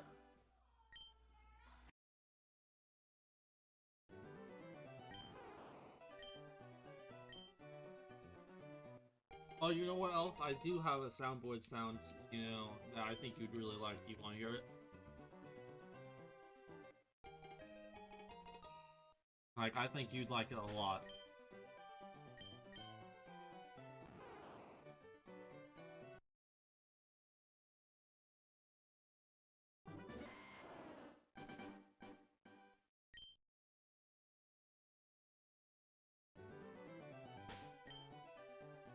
Damn it.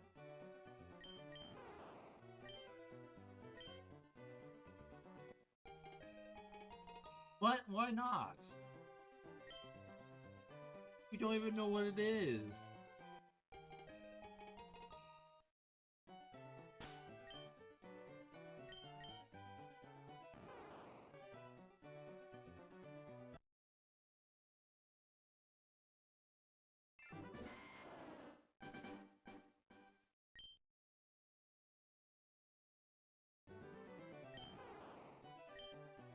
Not trust my soundboard. I feel like that is the reason. What do you mean you already know? What do you mean you already know? Like, what do you know? What is it? What is it? Go ahead, try and guess.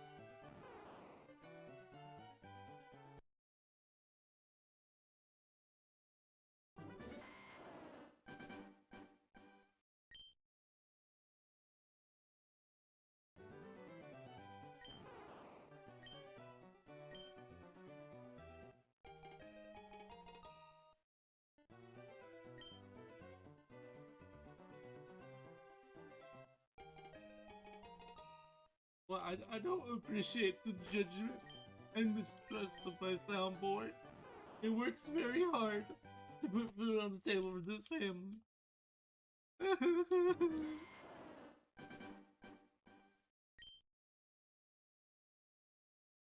That dumb sound I hate. What the? I got bitches. No, it's not that one. It's a different one.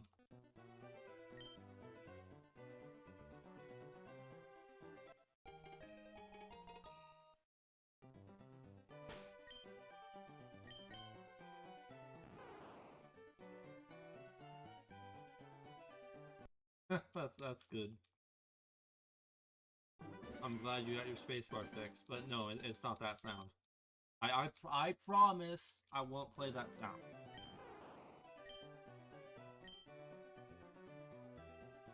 I swears it.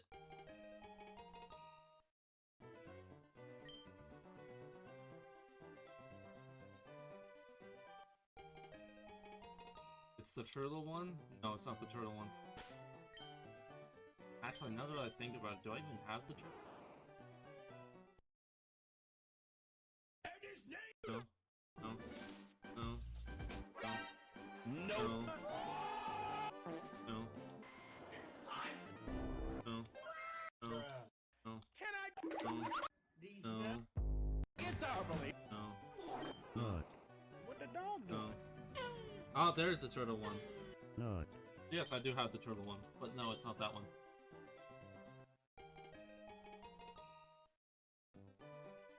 It's not the turtle one. That's not the one I was talking about.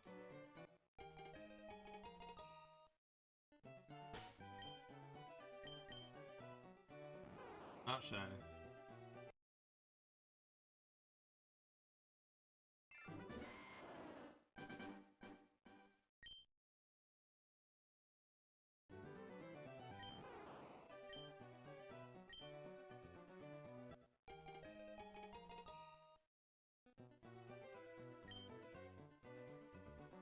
Oh, go ahead. You think you know it? It's not. It's not. I'm not talking about the turtle one.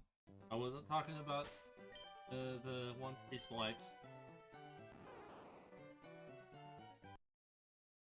Those two are in fact on the soundboard, but that's not what I was talking about.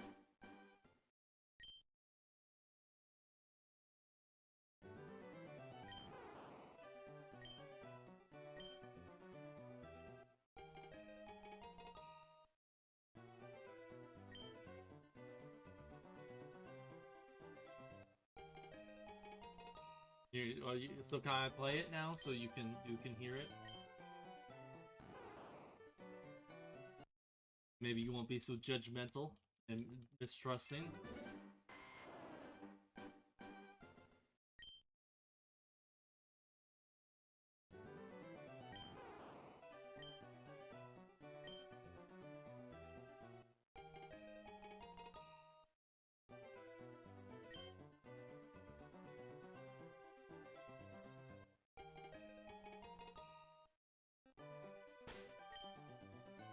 Maybe. Shiny, damn it! Here it comes. That's not it. There we are.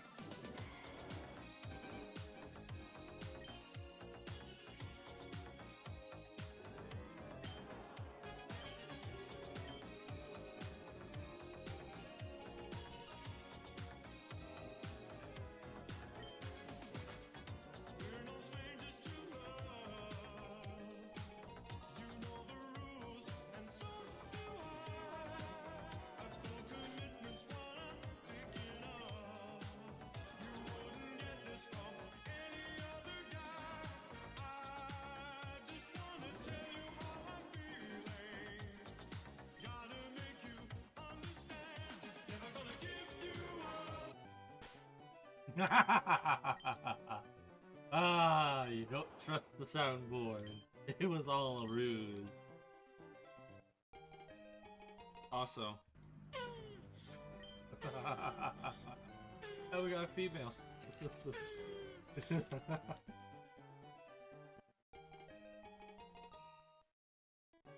It's not gonna give me a strike, it's a Rick roll. Besides, if it does, I'll just fucking mute it like I muted everything else.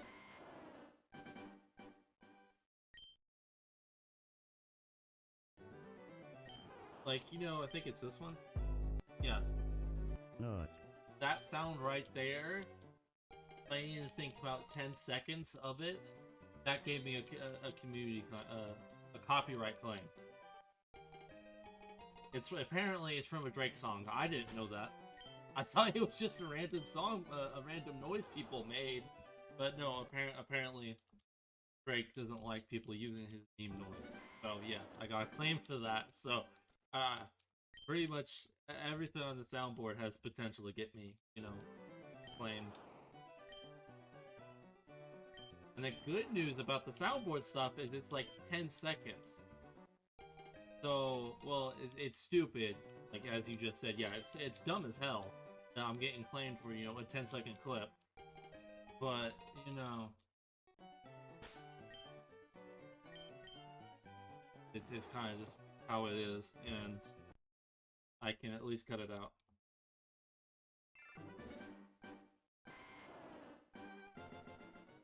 I mean, who the hell is going onto my small-ass channel and claiming it?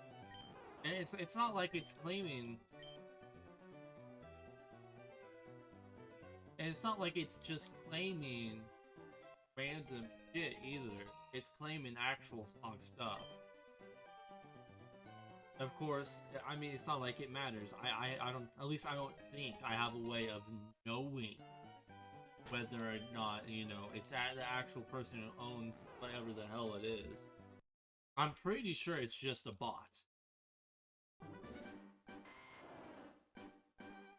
Like, I'm pretty sure it's just a bot that's auto-detecting, like, music, and then saying that it's a copyright claim. I'm pretty sure that's exactly what it is. Because with, like, the Fallout video, like, 13 different parts, that's pretty fucking dedicated.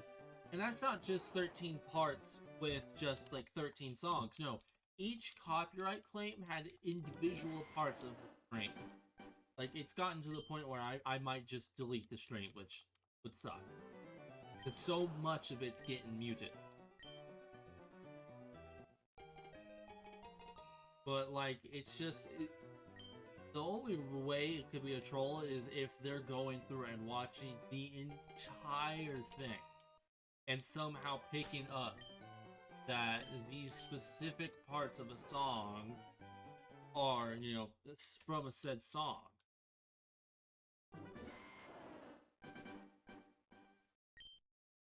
So I'm pretty sure it's just a bot that automatically claims any content it finds.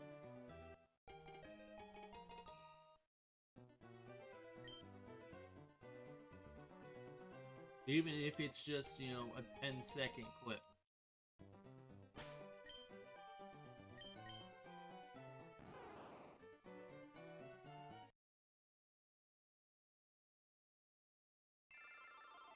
But, I mean, even then, it's not like I can do much about it. Like, right now, I'm just playing on one of the shorts I've made.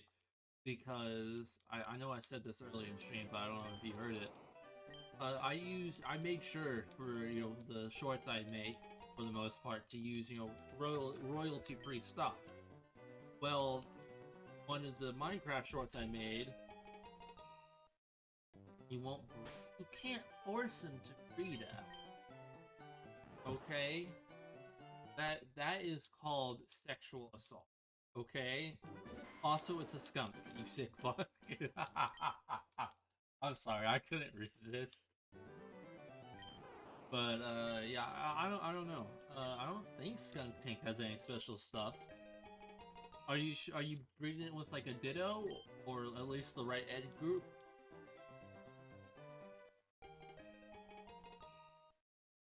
Because if you're not breeding with a Ditto, it might be just that it's not the right egg group.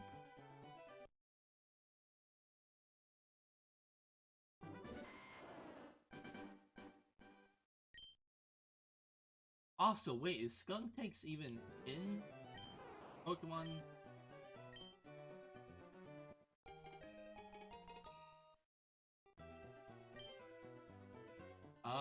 don't know then. I really don't know. It might just be taking a while.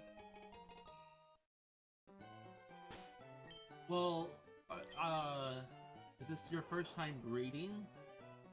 Or do you already know how it works entirely?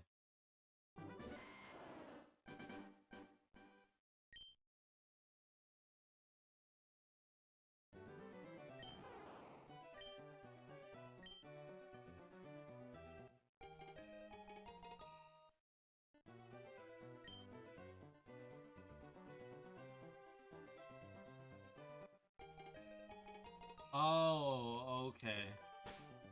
Okay. Well, actually, I'm very happy about that then, because my very first shiny in Arceus was a Skunky. And I actually really like the Skunky and Skunk Tanks shinies. Like, I know it's not like a big change, but I think it's a very nice color, so I'll be happy to bring that in. But yeah, if it's your first time breeding, you have to go to the little basket thing to grab the eggs. If it's not your first time breeding, use the sandwich of the eggs hatching, but taking longer than usual. I don't remember if the sandwiches affect specific types. I'm pretty sure it's just that eggs in general. So I don't know. Because if you know exactly what you're doing, then it might just be taking a long time.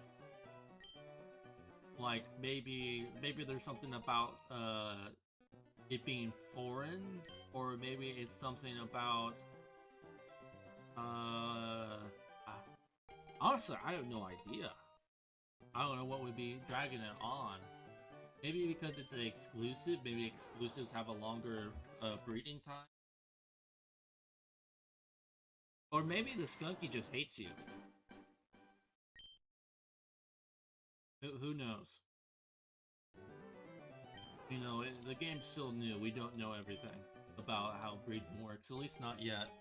Especially with how much they've changed about breeding. Yeah.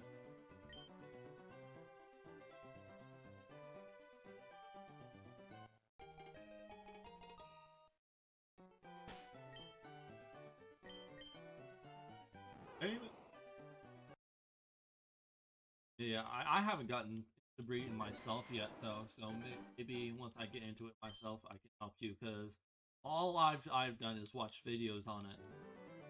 Because I was looking into shiny hunting.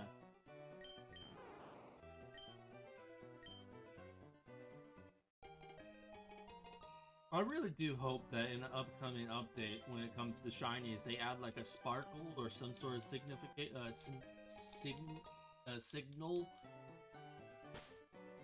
I don't know why I struggled with that.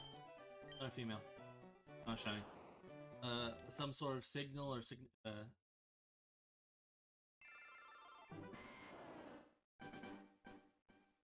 I hope they implement something that tells you that there's a shiny nearby. Because I think it's really stupid that it doesn't tell you. Unless, you know, you fight it. Because, I mean, hell, even with a bunch of the new shiny Pokemon, you can't tell it's shiny. Period. Like, with that new mouse Pokemon, like the mouse family Pokemon, the shiny is just a slight tint change. That's it. There's no fucking way you're gonna tell if that's shiny or not. Especially with how desaturated some of the 3D shinies are. Ugh. Like, I'm not as excited for shiny hunting in this game as I have been in other games.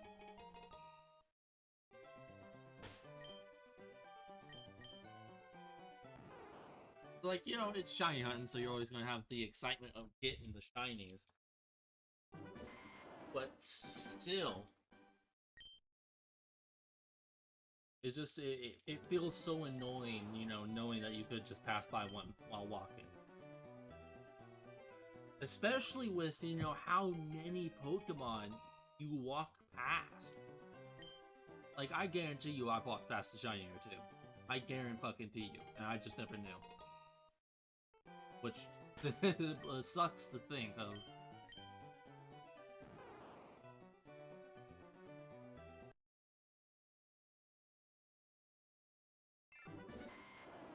Because a lot of the, I don't know if I'd say a lot, but a good chunk of some of the newer shinies, like the Oros shinies, it just gets slightly blacker. That's the only difference. And then with Mouse Family, I already told you, that family doesn't really change all that much. I think the only starter family that really changes much in the shinies is the fake Boko line, and even then it's still kind of a reddish color. It's just it leans more towards the pink side, and that's mostly just in the third form. The first two is more of a saturated pink, which you can still tell the difference of, but it's not that different. But of course, compared to like the other two starters, damn it, you can tell the shiny significantly better. Especially compared to like Sprigito, where like the main difference is the eyes, and I hate it when they do that. Like those two new night Pokemon, the only difference between that shiny and its original form is the eyes. That is quite literally the only difference. And on the Violet version, you can barely tell a difference. Even then, it's so fucking... It's such a waste of opportunity. So yeah, I think that is one thing they've kind of screwed up on. The game is shinies, just in general. Because you could have done something so fucking cool with those night dudes. But no. Yeah, it's bad. It's bad. So many shinies in this game, are just so shit because they don't change at all. And you think at this rate they'd stop making shinies like that with how much the community hates them. There's some shinies where it's like, okay, I can tell the difference, it's subtle, but it's a good one. And then there's plenty of shinies where it's like, that's the fucking same thing. You're showing me the same picture, corporate. What the fuck? Which, it sucks. Having shit shinies. Always sucks. Well, I'm kind of excited about doing shiny hunting in this game and some of the older games because, well, one, it's obvious when you get a shiny. But also, two, fuck, what else was I supposed to say? You can actually tell a difference with a lot of the shinies that you can't these days. Like, with a lot of the shinies, they lost saturation when they went 3D. And some shinies have just, changed over the years. But still, I do hope one day, though, they update some of the more shinies. Okay.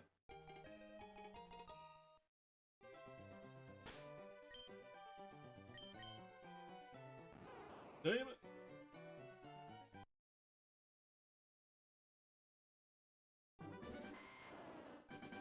I do have to say, one of my more favorite shinies is Shiny Ditto.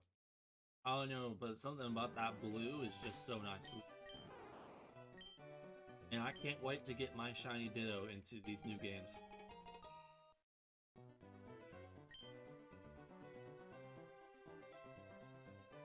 I think that Shiny Ditto I have is probably going to be following me around for as long as I can have it. Along with probably a few other Pokemon. Like, I haven't just been bringing, like, over shiny Pokemon, legendary Pokemon from games. I've also been bringing, some of my old teams from playthroughs.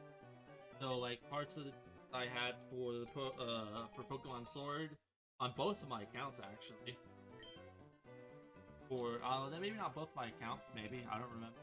But for, like, Sword and Shield, I bring those Pokemon as well. Just because, they're still special to me.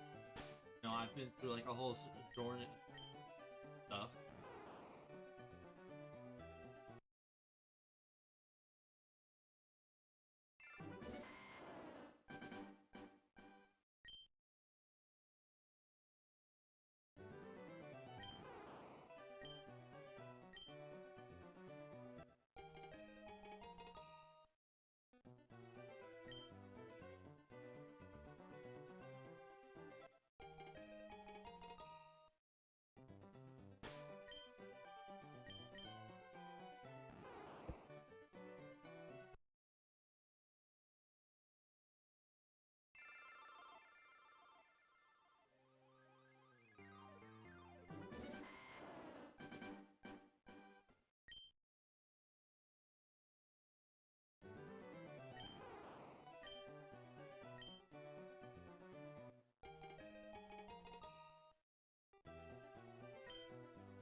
You have fun making your enchiladas.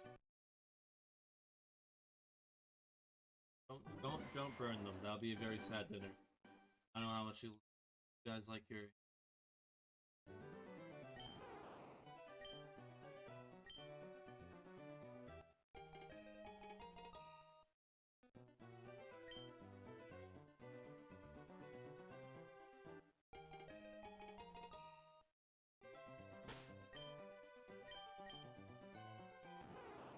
Damn it!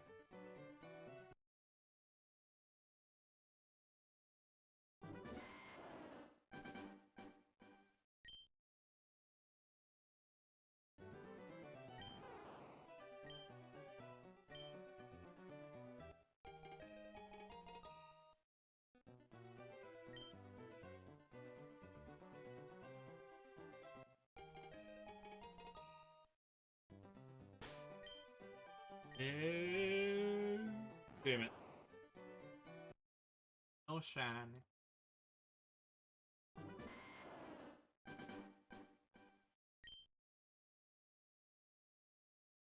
Oh, move closer.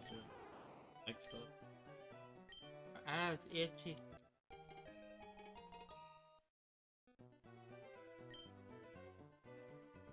And I think that's one of the things I hate most about having glasses is the ease of how dirty they can get.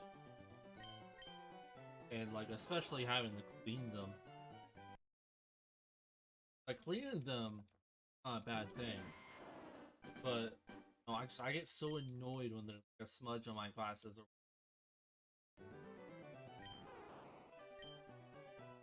it sucks even more because for the last few years with these glasses, the lady who put the lens into like the little glasses frames scratched one of the lenses while doing it. So for the last several years, I've had a scratch right dab middle, right in the fucking middle of the lens.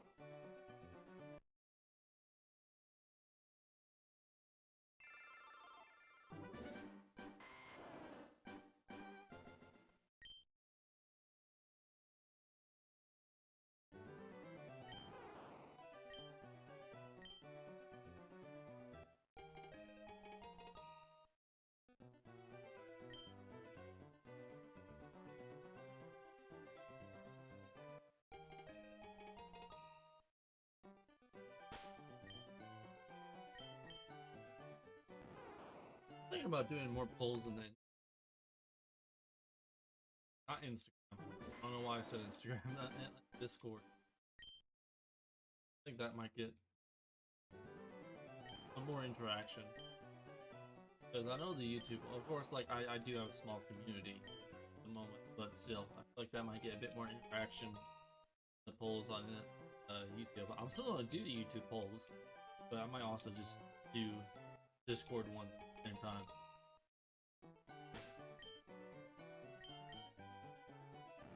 Mostly just because with Discord, I feel like people are more likely to see that there's a on Instagram, on YouTube, you're likely not to see it unless you have, you know, notifications on for everything, which is the fact that you have that on period.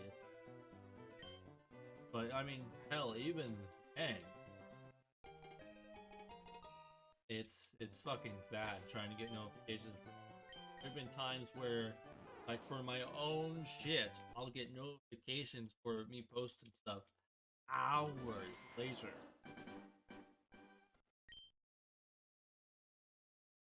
Like I wouldn't be surprised if it happens this stream.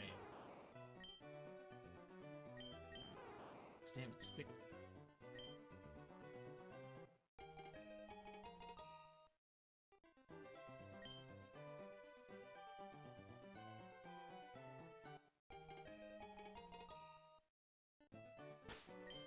Is tiny. Oh, dicks.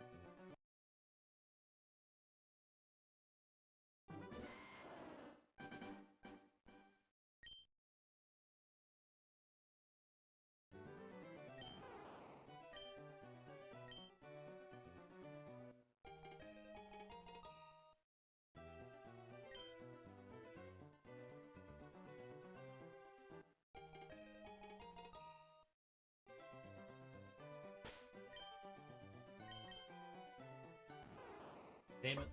Sorry if you're hearing the ice in my makeup link.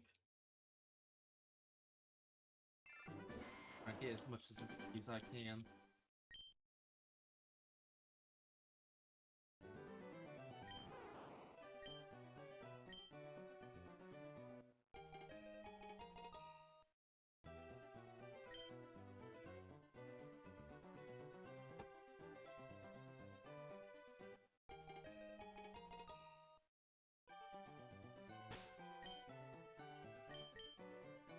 And no.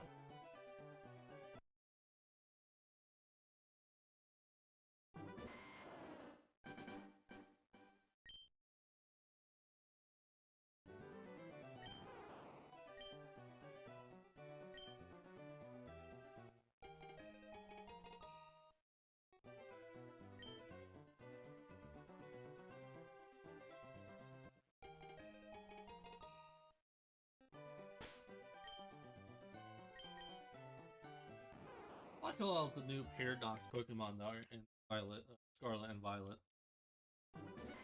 I think all the new designs for them are pretty cool.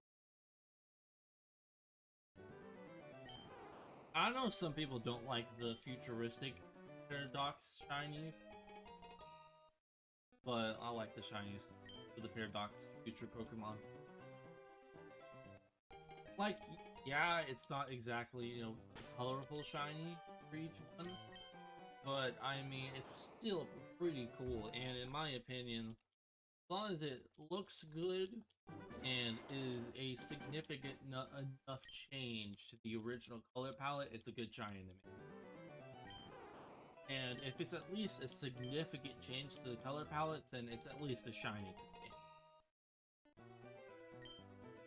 Like, so if it's not like a good change and it doesn't really change the color palette all that much, if at all, then that's not a shiny. That's just a small steaming pile of poo on my that Game Freaks decided to leave. That's how I see those kind of shinies. Especially for some of the more iconic Pokemon, you know, like Gengar and Garchomp. Garchomp especially.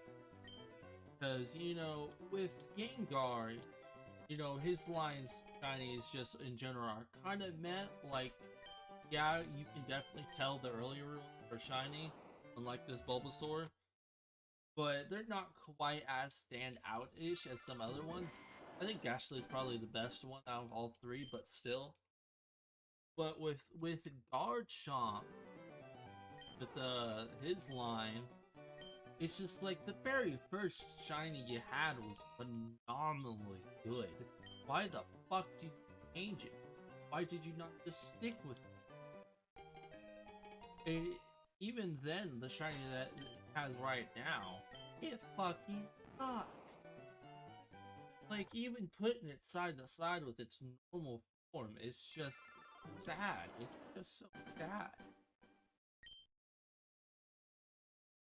For both of them, it's pretty sad, but for Garchomp, it's even worse.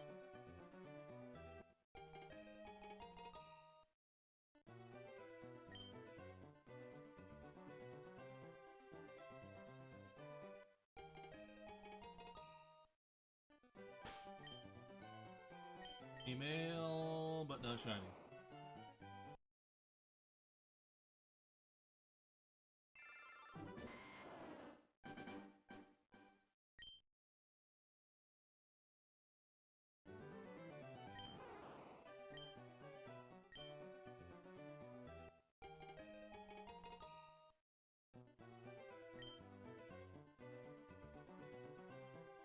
I have a lot of Dragon Ball.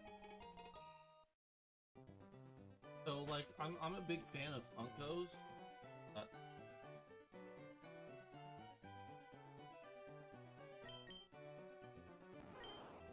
What was I saying? Oh yeah, I have a bunch of like Funkos, and I have like a little bookshelf type thing for them. It's like only half Funkos, the other half is like Lego stuff I've built. But on the very top shelf, which is basically just the top of the fucking bookshelf, you know, there's just a bunch of Dragon Ball stuff. And one singular Storm Venom Funko Pop, but that's just because it's a shit Funko Pop and can stand on its own. So I kind of just put it there hoping it could lean against one of the boxes. Because two of the Funko Pops I have are still at the boxes. For Super Saiyan Blue, Vegeta, and Goku. But, I mean, even then it can't stand on its own. Which sucks, because the Venomized Storm Funko Pop looks so fucking cool. It really does. But the way it's designed, the stand it comes with, which is not really a stand, it's more of a blue block almost. Because it's got a bunch of like lightning coming out of her feet and stuff that kind of wraps around her a little bit. And that's supposed to be the little stand it stands on. But she's so immensely forward heavy while having absolutely no parental support with her plate that she falls over really, really easily. And then on top of that, partly because she falls over so much, and partly just because I don't think it was a very well built Funko or, you know, structural integrity, the slightest amount of, you know, too much pressure applied to certain points snaps the damn plate off. And like the extra little bits of like tendrils of lightning she has on her. So like one time I tried to bend like her back a tiny bit so that way she was less front heavy, and I put like the tiniest amount of force on it, like to the point where it really wasn't doing much to the Funko itself, and the entire bottom base plate snapped off instantly. Completely came off. So, of course, I super glued it together so that way, you know, it was together, but, you know, it's so forward heavy that even with super glue, it still can't, you know, support itself. And then, on top of that, because it's no longer, you know, factory connected, or whatever you want to call it, the super glue over time has warped because, you know, of so much weight and strain put on it because the Funko not very well built, that it's unstable. So it's kind of just spent most of its life sadly laying on the ground. Not on the ground, but laying on its face. And that's kind of the only Funko I've had issues with. It sucks, because I really like the Venomized Funko Pops. In fact, I have one of those, I forgot what they're called. They have a special name, but I have one of those really big special set type Funko Pops. It's not a Venomized one, but it's like Carnage from the special Carnage comics series where, you know, he was basically in cahoots with the symbiotic god and such. You know, he was killing a bunch of people and shit like that. So the specific one I have is him kind of just sitting on top of a gravestone with a bunch of Funko skulls as like a type of base plate type thing that's connected to the gravestone that Carnage is sitting on. And it's just a really good Funko. It looks amazing. It really does. It's well painted, it's got a lot of detail to it. It's a very nice.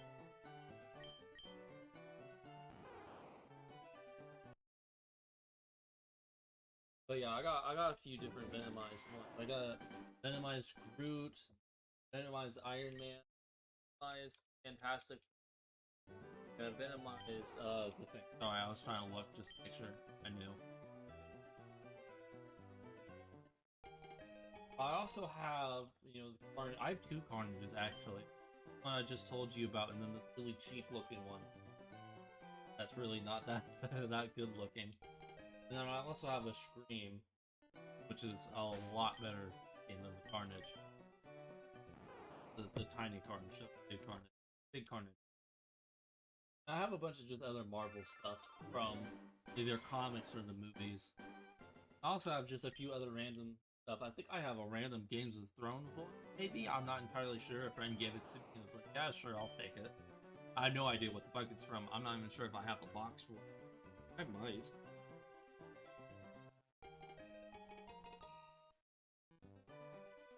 But I also have a few Overwatch ones, like, I don't know if any of y'all have a McKay's where y'all live, but,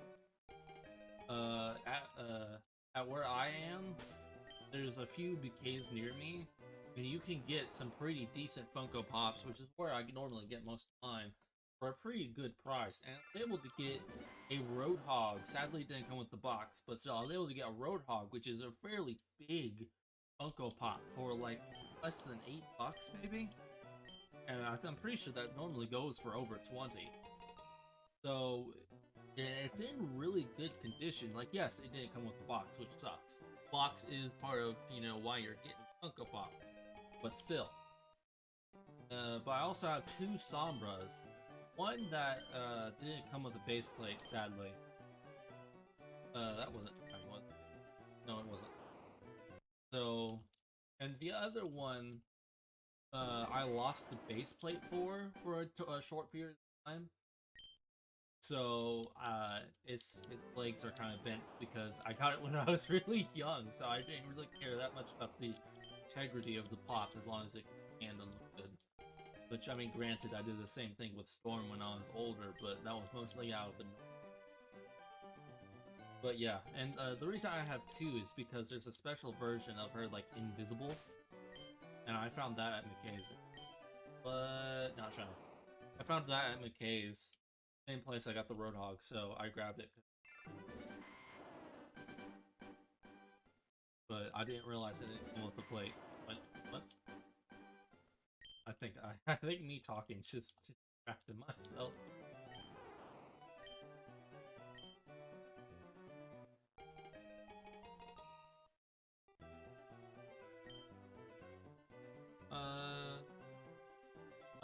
I think I have like 4 special edition Funko Pops. Or special variants, I think they're called chases. I have this silver Squirtle over here, a bit closer to my mic, next to my stuffed Arceus. And then I have this X-Force Deadpool, that's the black and white version of the normal Deadpool Funko Pop.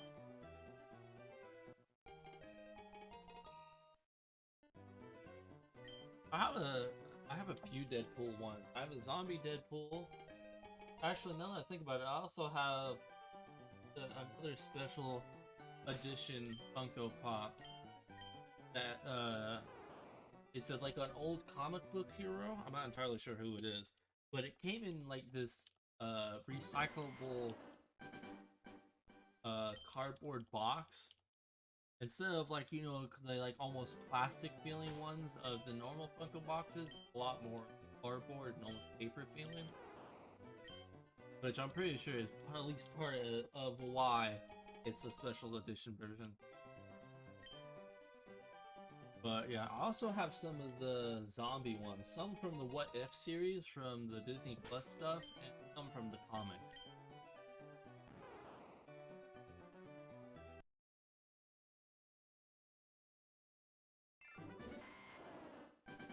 Which I'll be honest, I really do like the zombie comics, both Marvel and DC.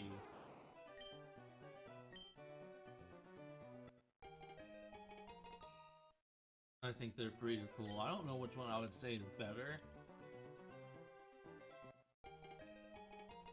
honestly, because I feel like Marvel one's kind of the classic and the one that started the whole zombie craze of turning all the heroes into zombies. But I also feel like it dragged on a bit too long. There's also the fact that it proceeded to then, you know, essentially reboot. Which, I don't think the reboot was all that bad, but I think, honestly, I kind of prefer the the Deceased. Because, one, it's got a cooler name, and two, I kind of just like the story of it a bit more. Now, like, it's not a perfect story, don't get me wrong, still, I like the story to the DC stories a bit more.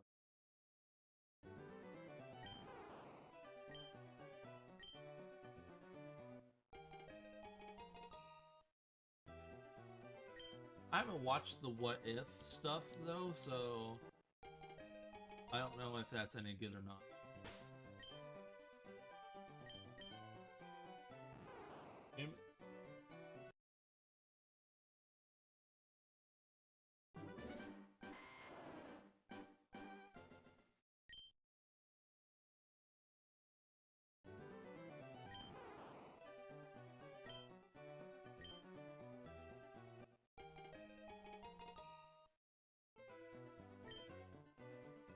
Yeah, for me, never watching the What If stuff. I do have a lot of Marvel What If stuff, or just the Marvel TV series stuff in general, which I haven't seen any of. Like, I have a bunch. I'm pretty sure I have every single one of those. Like, you know how like they have those packages of like mystery Lego minifigures, where like you can get one and then it will be a random one from a special collection. I have every single minifigure from the TV series Marvel collection, the Disney Plus collection. I have all the What If ones. I have all the Loki ones. I have all of the Winter Soldier and the new Captain America ones. Have all of the Wanda ones. Also have a random Thor, but I'm not entirely sure if that's an actual pig or something someone made and sold. Because I got it from like a thrift store.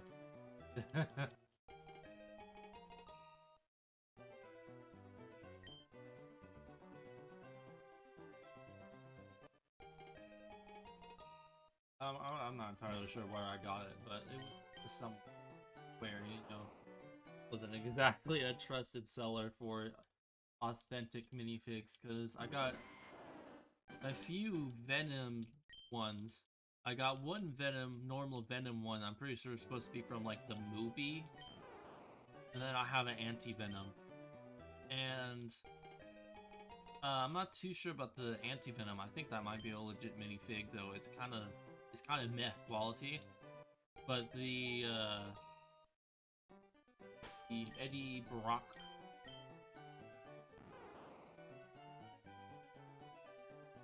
Okay. I hope you had fun making them. The chill ads. Hope you had fun with your chill ads. I was just talking about all my different collectibles I've gotten over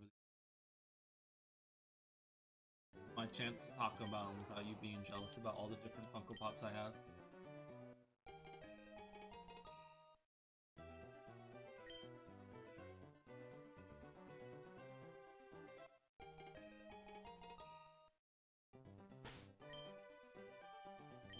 Female, but not shiny.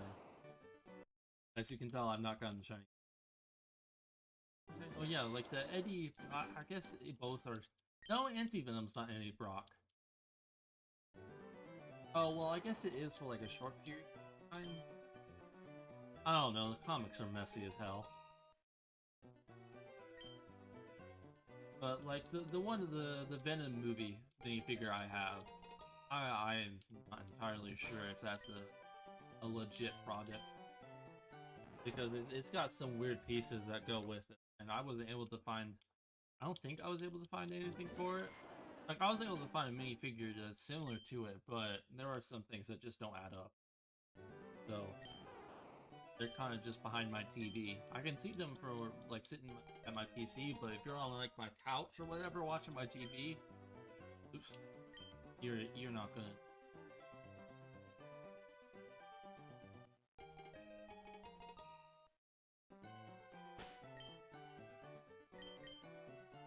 Not shiny.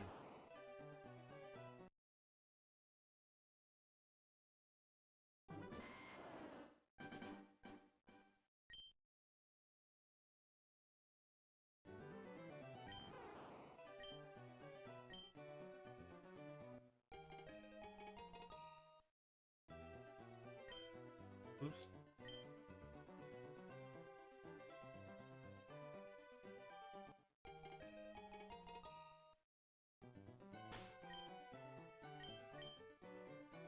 Not shiny.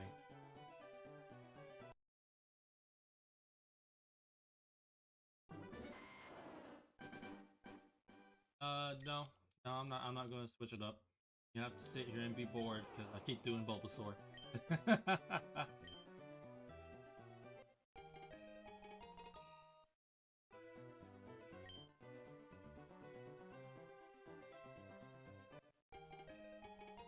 Like, I'll check to see if it's if the Charizard's shiny at the very end of the stream for, like, the very last thing I check.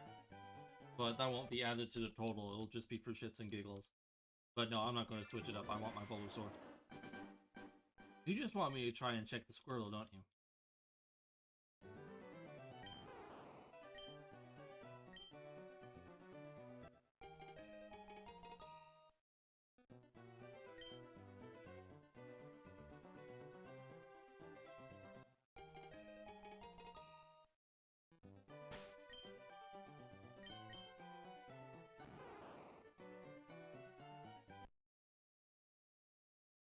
Plus, it's also faster just sticking with one. Sure. Look, if there was a blue, and Squirtle was my favorite Pokemon when it came to the Kanto starters, maybe I'd do it. But I'm sorry, neither one of those is Also, I'm pretty sure just, even then, stat-wise, Bulbasaur is the better pick out of all of them.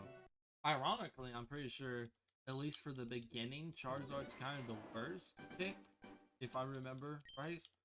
And Squirtle and Bulbasaur are the best, but I think Bulbasaur, at least stat-wise, is the better of the two.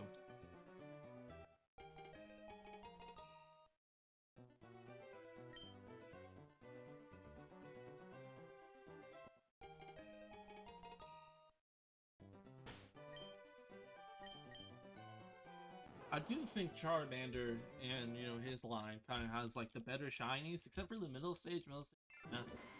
But I do think his line's probably got the best shiny out of all the Kantos. But, I mean, it's Charmander, you know, he's overdone a lot.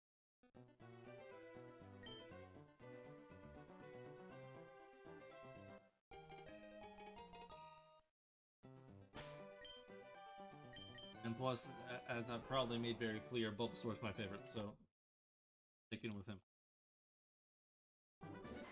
I don't know if you heard that, but I stuck my tongue out at you. Like a real man. Hopefully not childish. I also have a bunch of Pokemon cards. I collect a lot of things. I collect Legos, I collect Funkos, I collect Dragon Ball stuff. I collect a lot of things. No wonder I love Pokemon so much. Fucking hoarder, for Christ's sakes. I even have a comic book. I even have a comic book collection, but not a very big one, and I don't really do much with it. Don't you scream at me, young lady. Don't you make me take your silly bands away. And y'all remember silly bands? Those were the shit when I was a kid. It was those, Jago, and Bakugan. Those were the ultimate trade toys back in my day. Back in my day? 2008 or something? Probably more like 2010.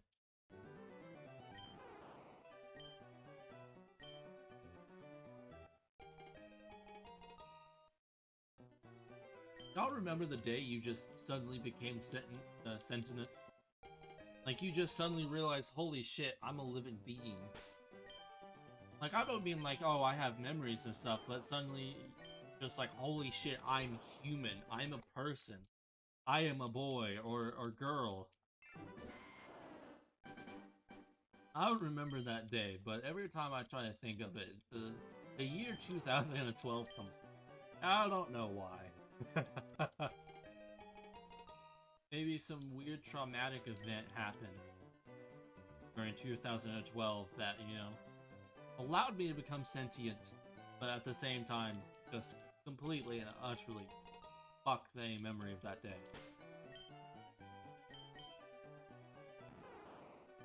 Or maybe it just took the entire year 2012 for it to happen, like a metamorphosis.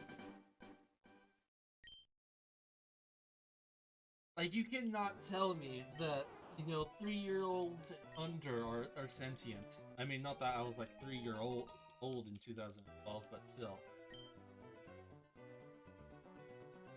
Like, yeah, hell, even like 5-year-old. Actually, now that I think about it, why does 2012 come up whenever I think of that type of shit? That's such a random fucking thing.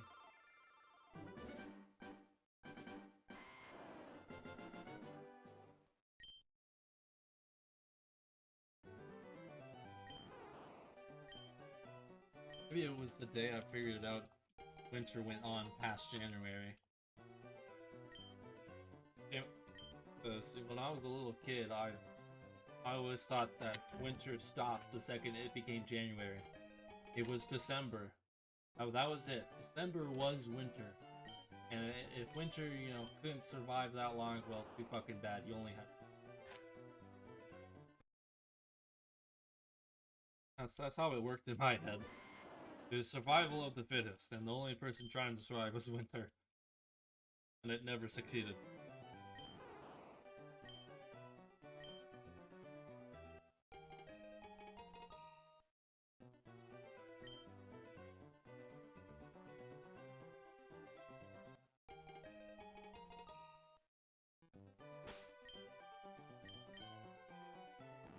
Now that I remember, there's a chance I would have become German. You know, not like, you know, suddenly just one day, poof, I'm gone, and now I was born as a German baby. No, I mean, like, I would have moved to Germany at a very, very young age.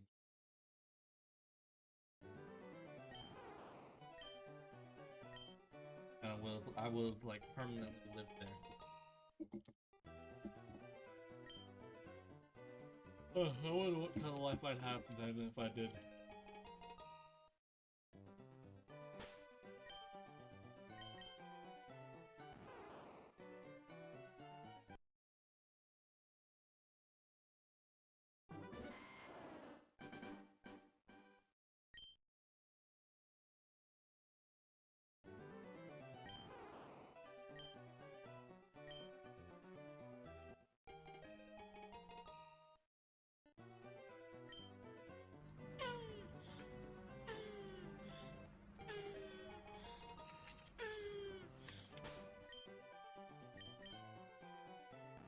Wait a minute.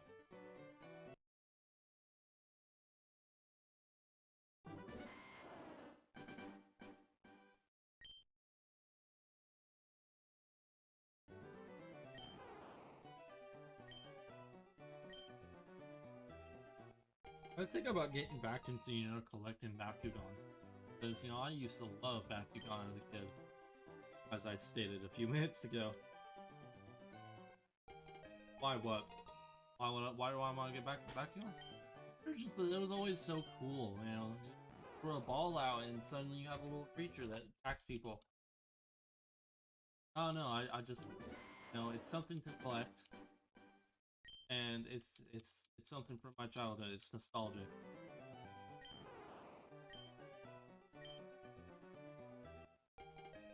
Like margaritas, or, you know, women having a midlife crisis.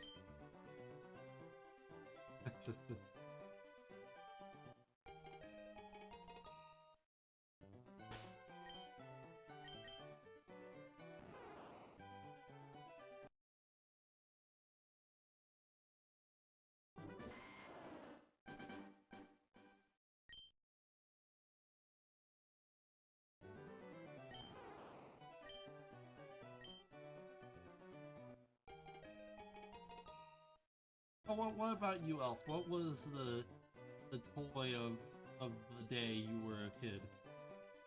You know, what was the shit when you had that stuff? And not shiny.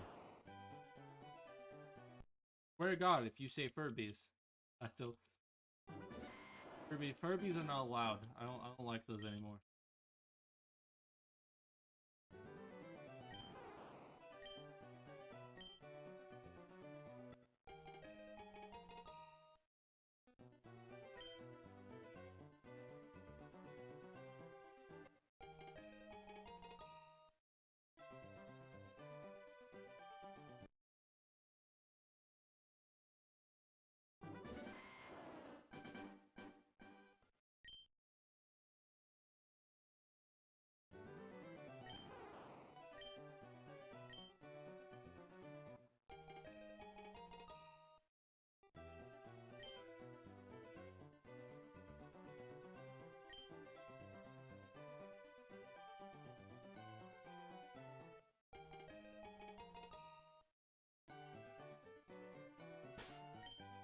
And not shiny.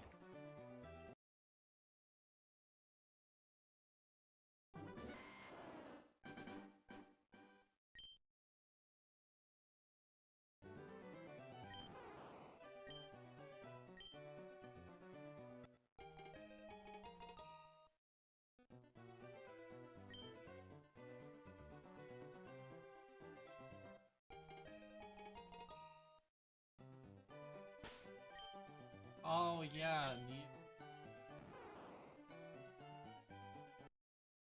yeah. I don't think we had Neopets. I think by that time they had faded out.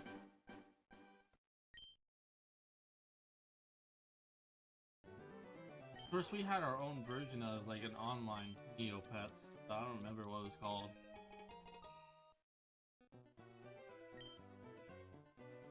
I think the main online thing we had was Pop Tropica and Cool Math.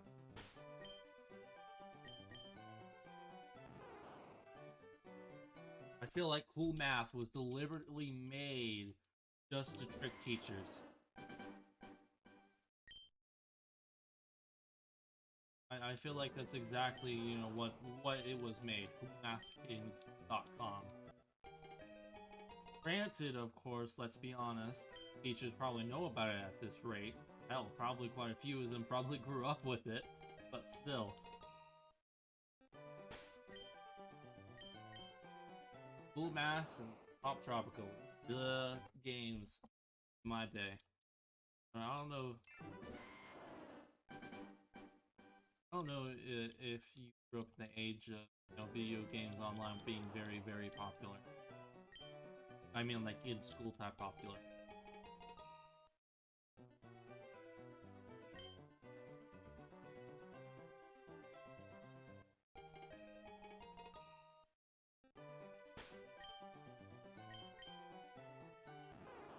Yeah. That doesn't really surprise me. I feel like computer games, you know, not doing shit at school has been a thing since computers came out in schools. You give children a way to distract themselves during class, they will find it. There is no stopping it. You got firewalls? Too fucking bad. Also, I feel like, you know, firewalls, even though on paper they sound like a good idea, or like ways of, you know, preventing people from searching things on your internet, you know, in school or whatever, like you don't want high schoolers like searching up porn in class. I feel like it kind of backfires because I don't know about you guys, but when I was in high school, especially in like my earlier years as like a freshman or sophomore, people were constantly trying to get past that fucking shit. Figure out how to just literally search up porn. And even if they found a new way to, you know, block it, we'd find a new way to get around it. You know, and it wasn't even for, you know, porn and stuff, you know. It was high school. If we wanted, you know, do into that type of stuff, we'd just go to each other. You know, we didn't really the porn. It was more of a, hey, this system doesn't want us doing this shit. Let's fucking do it. Oh, they're trying to stop us? Too fucking bad. That's how it always was. One of those reverse psychology things. Hey, don't do this. Well, fuck you. I'm going to do it.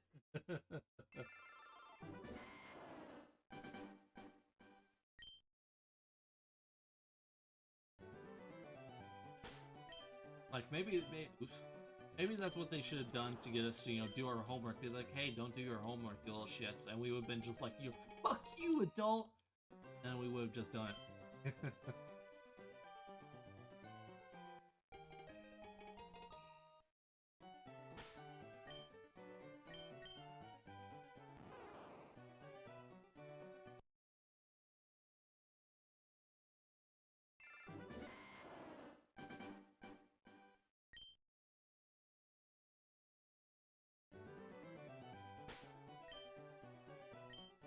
I didn't want to be doing that.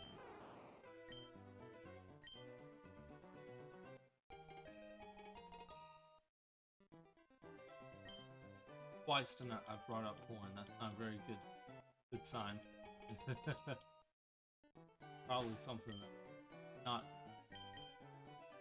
that should be brought up a lot.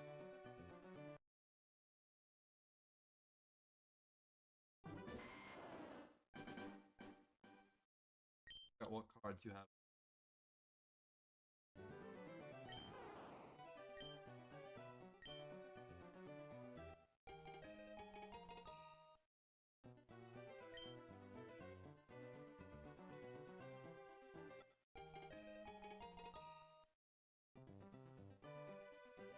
That one. Okay. DX. Okay, I think you said, yeah, you have that one. I don't trust you. Ah, Dix, you also have that one. Okay. And that one, but there, that one. But you have another one of those. What the fuck? Oh no. I don't like how much power. 3 in a row, what the fuck? Well, I don't like how much power you have.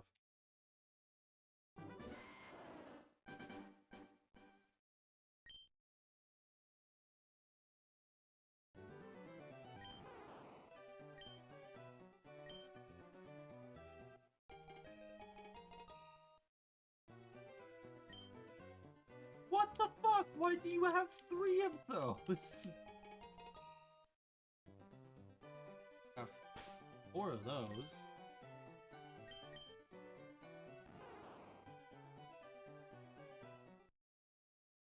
But, I mean, it's not like those are really exactly something I'll be, you know, worried about.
Oops.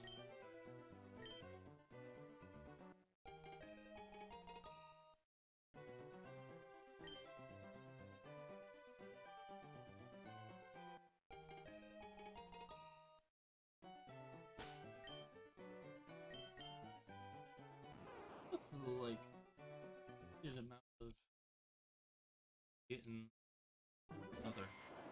I feel like that's where all my luck's going. Bunch of female Bulbasaurs.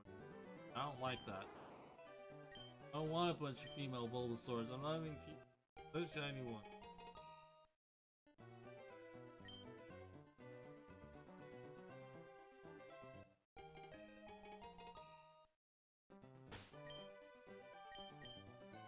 Eh, damn it.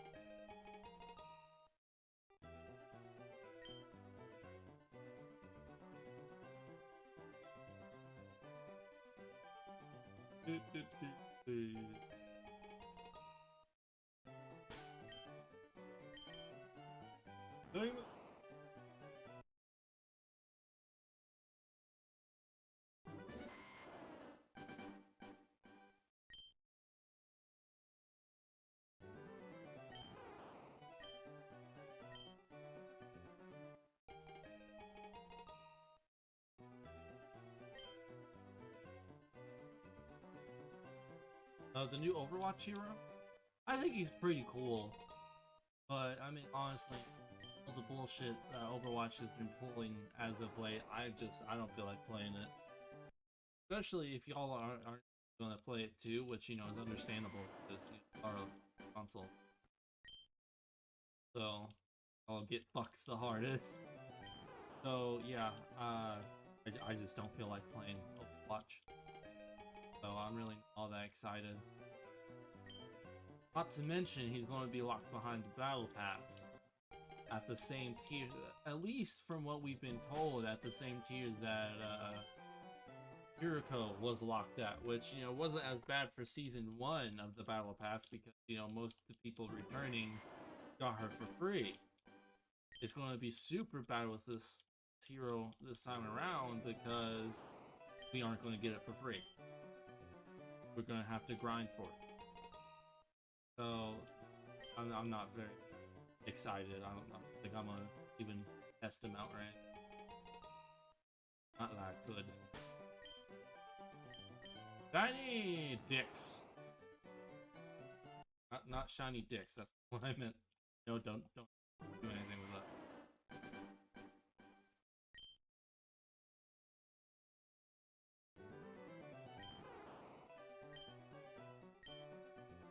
I think it's pretty cool that they're, you know, introducing a hero with, you know, like an alternate form.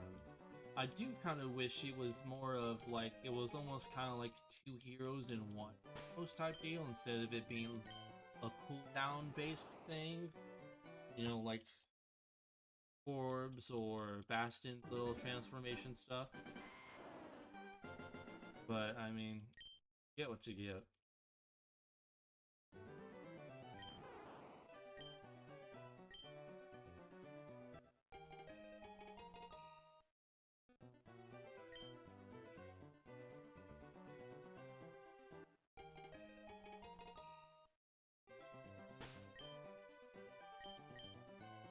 To be honest though, I don't find Overwatch lore as interesting as other lores. You know, it doesn't really feel very interesting. Like the past stuff, yeah, but I mean, all of that stuff's very well known at this rate. So anything that comes out is just, you know, backstory that, you know, really don't matter too in the whole grand scheme of everything. You know, obviously backstories are still important.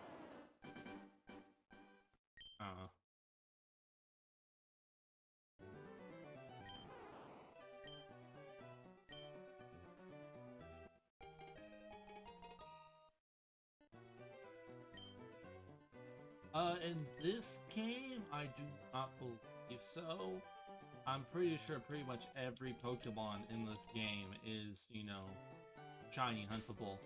I'm pretty sure the shiny lock stuff is a fairly new thing. The issue is, you know, it's just the old rates are really high up. It's pretty much double the current rates.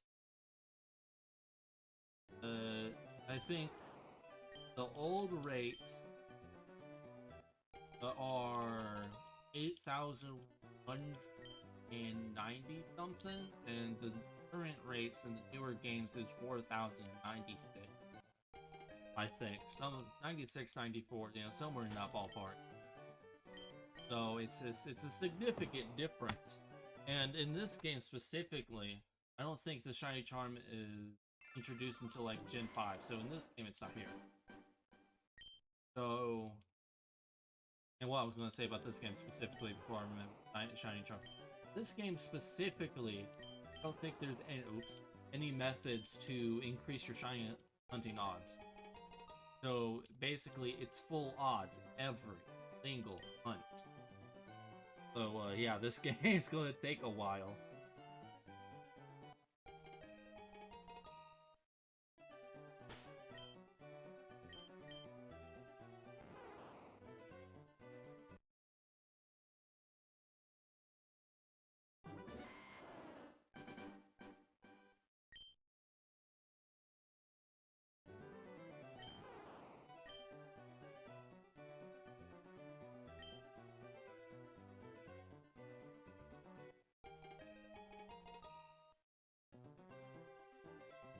God damn it.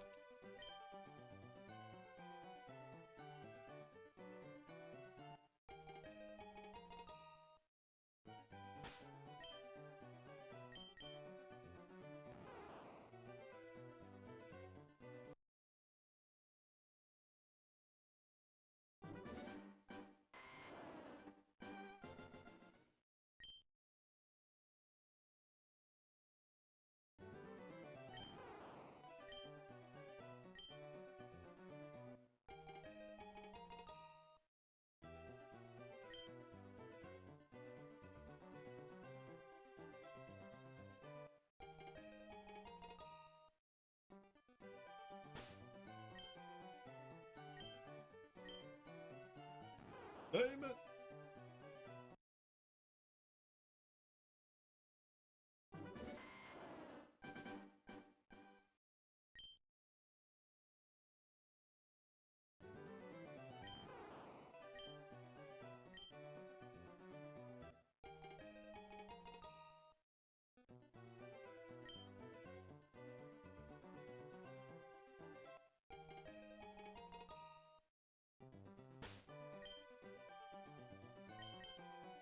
And Usher.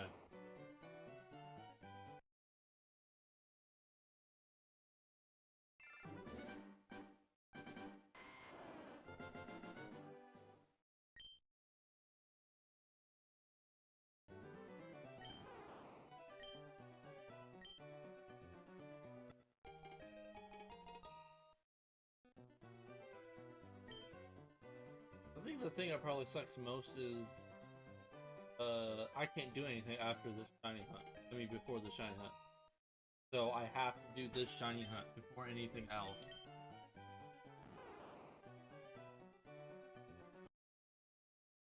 Because, like, with other shiny hunts, you know, I can, you know, farm, I can just stop, I can run away, you know, I can do other things. With this, I can't do anything. Like, it's going to be similar with other static encounters, but probably the worst of them.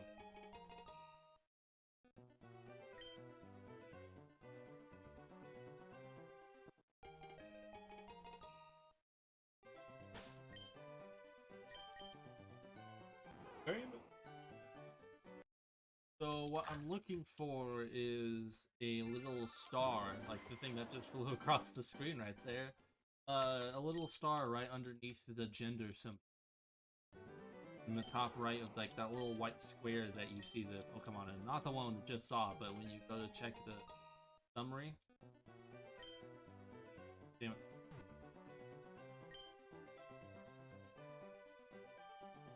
That's what I'm mostly looking for.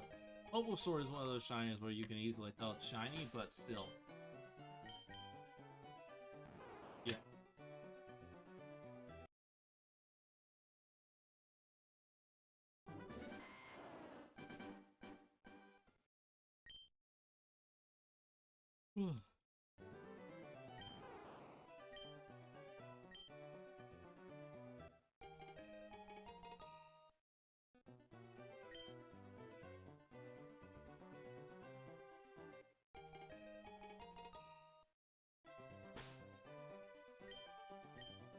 I really pressed exit. That would have been done.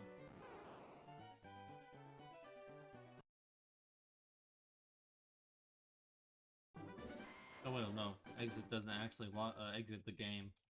Never mind. God. It's not a normal game.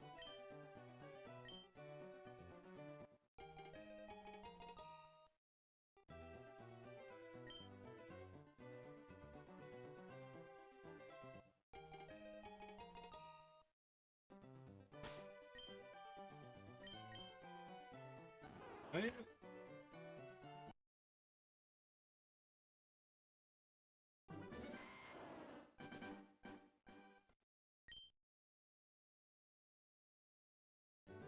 One thing I have noticed about streaming on YouTube is it's very buggy.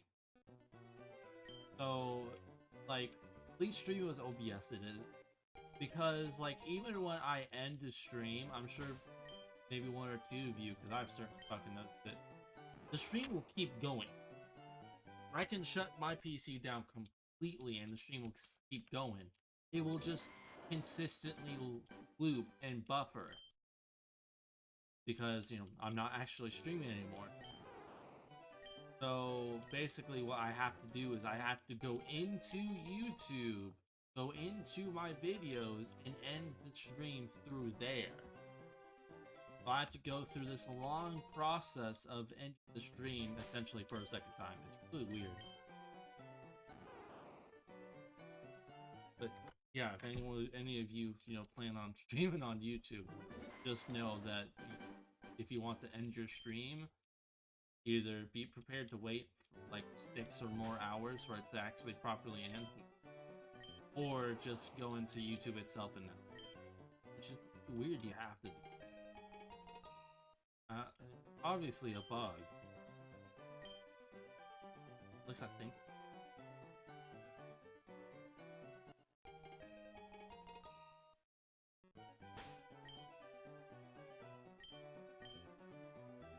Damn it.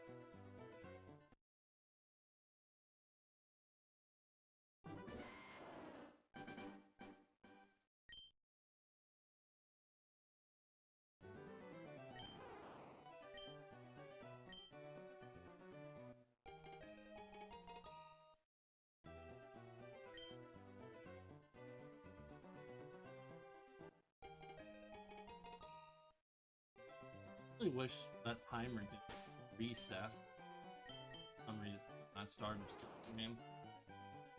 Because then I could have the total time. Which was, you know, the whole point of the clock.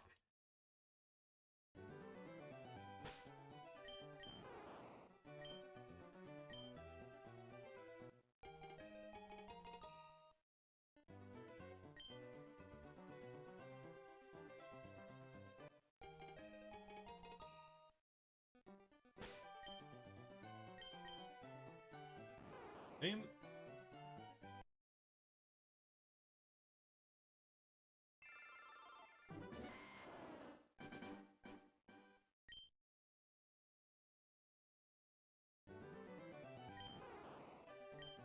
I'm probably gonna try to make it to 1,000 stream, 1,000 encounters.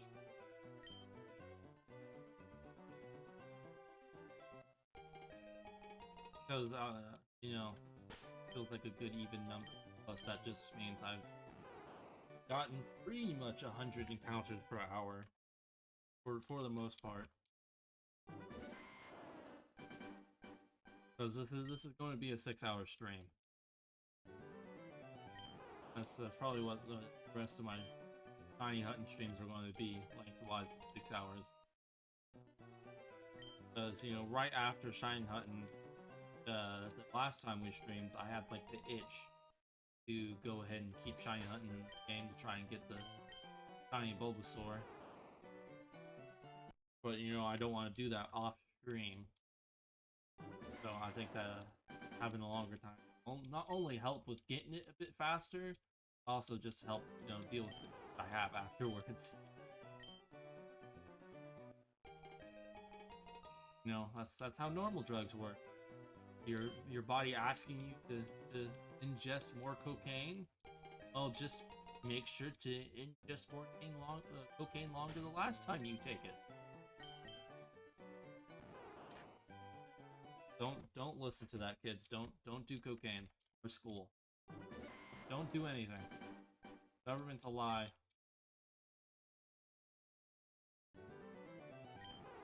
Man, I would be a very, very bad influence. like if I didn't know a child was here, they'd be corrupted instantaneously.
like how the only way you can be on the opposite side of the table from your rival when picking the Pokemon is if you pick Bulbasaur. I don't know why, it's just something I noticed. Kind of like, you know, peeing in a urinal in a men's bathroom. You don't want to be next to the other man, but you'll certainly notice it if he, you know, goes to the one away from you or one right next to you.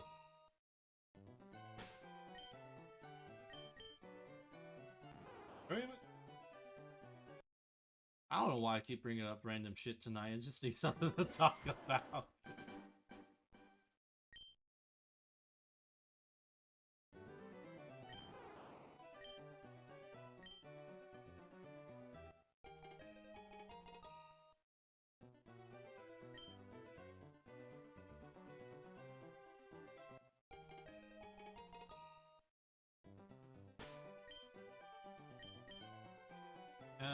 Shit. Shit the dick.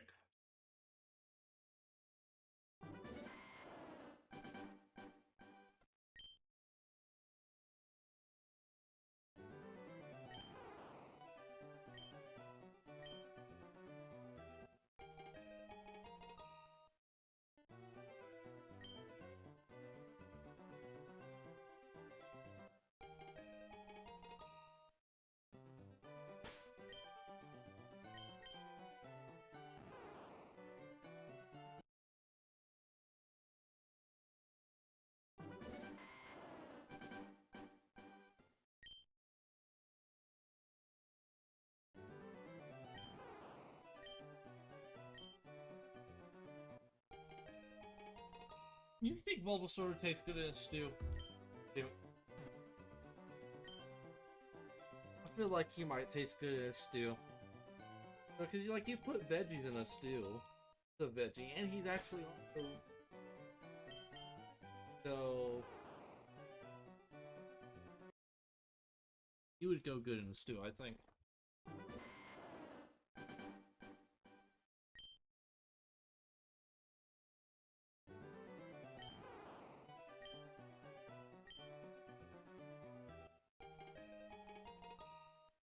Imagine if they had Pokeballs for cooking. Like you catch a Pokemon with a cook ball, and it's just instantaneously turned into an amazing gourmet meal. That'd be a very interesting thing. You know, because we have all these different balls that, you know, work in different circumstances, work better than some. You know, why can't we have a Pokeball that cooks them? Call it the culinary ball. I don't know what you would call it. But what do you mean, you? Would you not eat a Pokemon?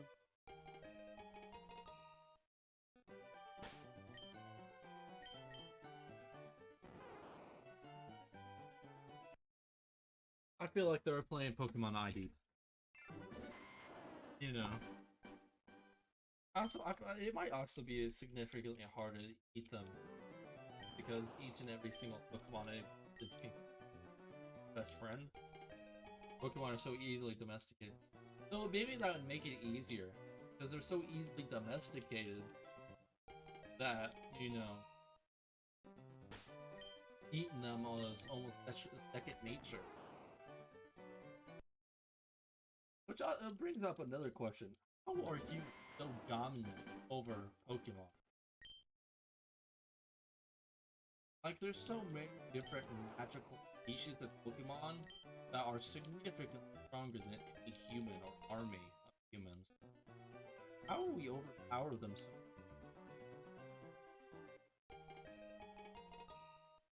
Like, we live in a world with Pokemon like Alakazam, Mewtwo, all of these different mystical Pokemon.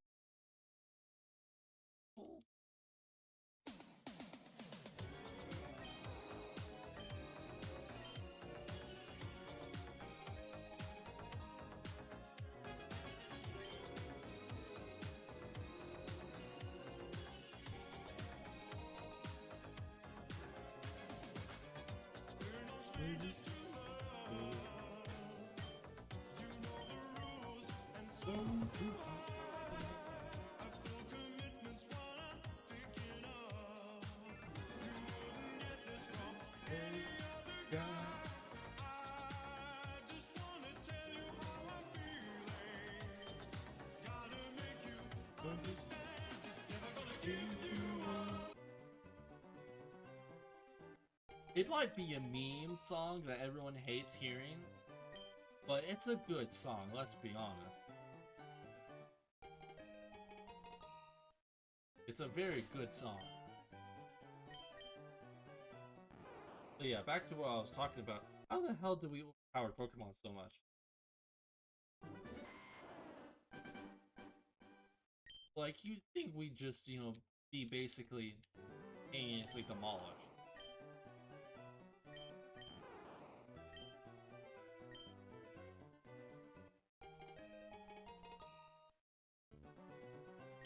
Like, I saw this one video of this guy who was, like, the guy's not a bad creator or anything, but one of the things was, it was basically, would you choose this or would you choose this? And, like, each thing you had to pick had both a positive and negative to it. So one of the things you could choose from is being able to own your own Charizard. But in order to keep it from, you know, completely and utterly disobeying you, you had to be physically stronger than it. Or else, you know, it could get out of control, it could hurt someone, and it could get killed. It's just like, motherfucker, that's a Charizard! That thing's taller than me, can fly, spews fire, most likely is significantly stronger than the average human, and in order to keep that fucker in control, I have to be physically stronger than. What are you smoking? That's not possible. Like, I'm not winning a fight with a Charizard. I'm not winning a fight with most Pokemon. Like, yeah, maybe I could, like, kick the shit out of a Charmander. But, like, one, that's animal cruelty, and I don't want to do that. And two, like, it's going to grow up to hate me. And then when it's stronger than anything I could ever reach, it's gonna fucking eat me. There's no way you can keep a Charizard in full control by physically, you know, outshining it. It's just not happening. So my question is, how do we outshine everything in this world? If the Pokemon we're giving to our 10-year-old children could kill dozens easily.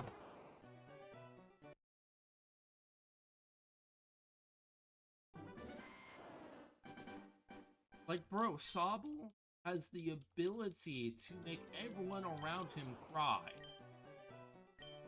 You know how powerful something like that is? To make everyone around you just simultaneously cry? You know how draining crying can be? You'd be essentially... There we go.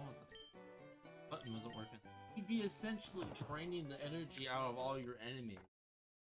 Slowly but surely.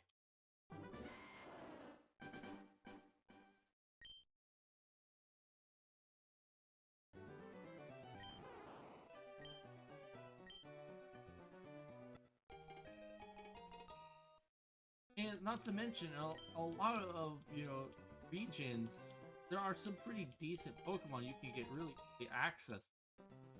You know, in Sinnoh, there's literally Lion King 2, the Electric Boogaloo, unintended and, you know, very real, just walking around.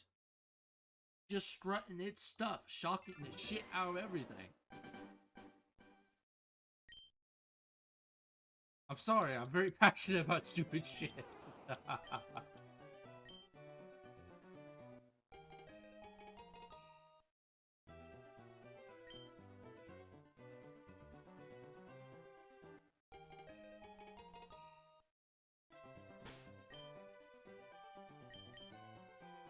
It's not like we ever help ourselves when it comes to, you know, making Pokemon. I mean, how many Pokemon have we tried to make in the Pokemon verse and they end up breaking out and end up being super duper powerful and also hating humans?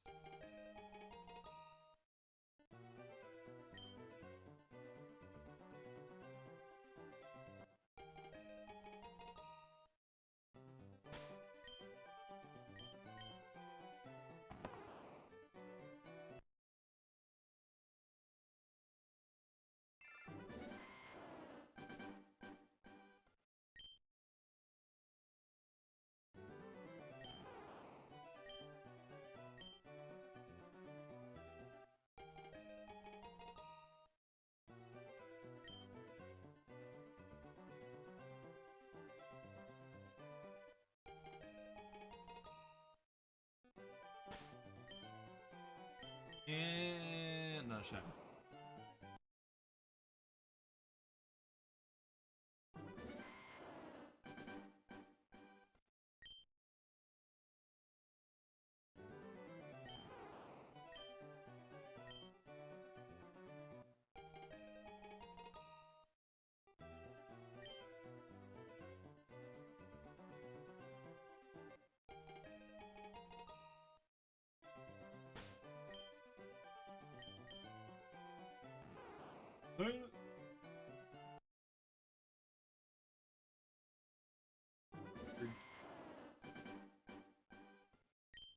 So you have fun eating your din.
I'm shit.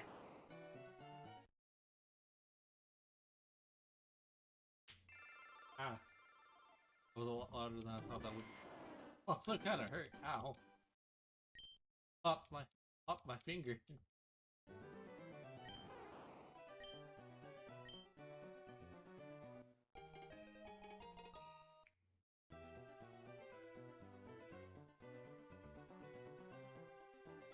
And I hate it whenever you pop one side of your fingers, then you go to pop the other side, they just don't pop.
Shit.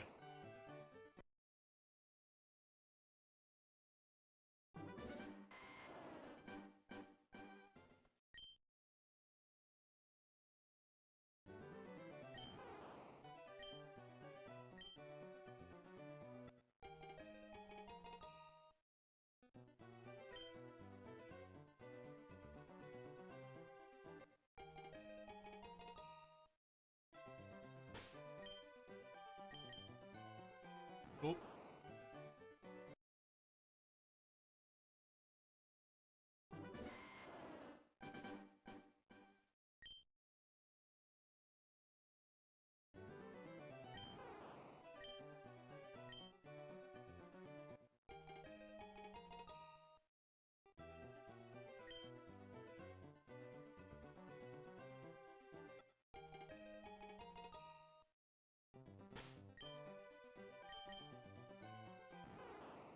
I think I've gotten to that point where I'm kind of able to automate this without really looking until, you know, I have to check with Shiny. Green has developed a separate region just for doing this specific hunt.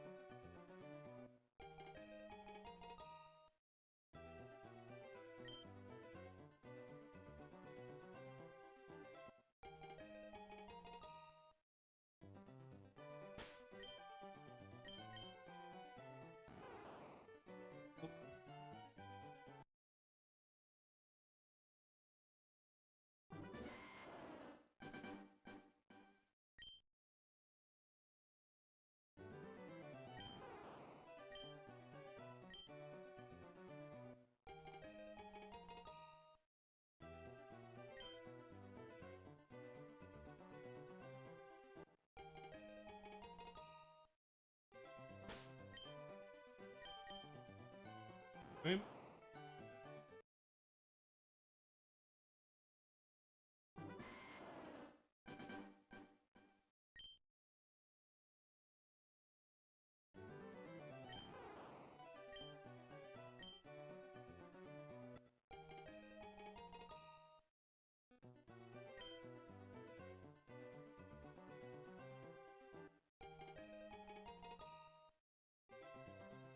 Okay, what we get? What we get? And dicks.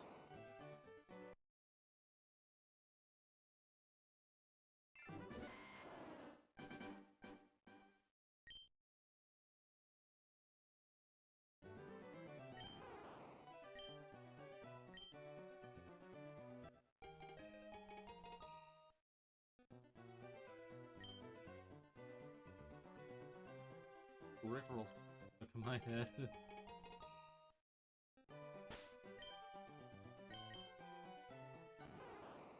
I'll be honest, the Rickroll song is probably one of the best theme songs out there. Because, you know, it's just a genuine song. It's just for some, you know, it's become a meme. Honestly, I don't know why it's become. I don't know why that started. Pretty entertaining meme. And meme that shall never die. Seriously, when aliens come here, they're going to be confused as hell as to why this video was so important. Why it was both so loved and so hated. And hell, maybe we'll back to other beings with this. And imagine we rickroll another species entirely, and it just ends up starting a whole galactic wars. Like, what? Why are you killing each other, guys? The fucking Glibglarbs rickrolled me. Those little fucking fucks. I'm not gonna let them get away with this. They rickrolled me. They rickrolled my daughter. They rickrolled my grandma. What does rickroll mean? I don't know. They sent us a video, but I'm pretty sure it's something bad. The humans don't like it.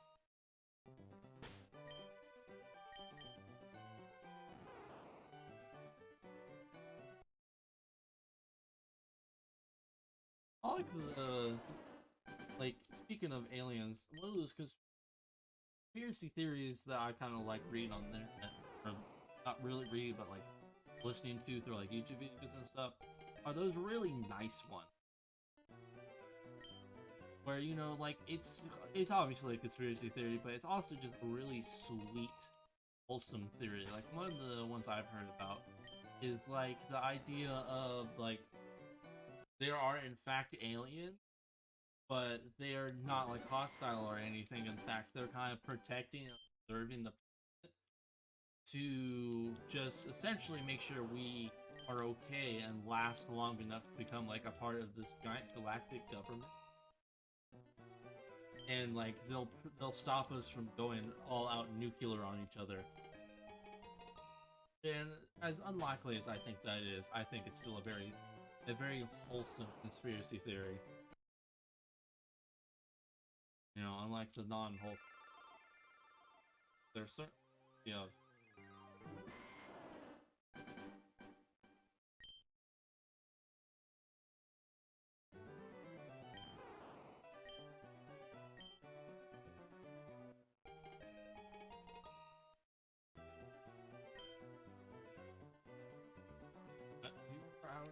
hunting. Get this done. Let's fucking do this shit. Damn it.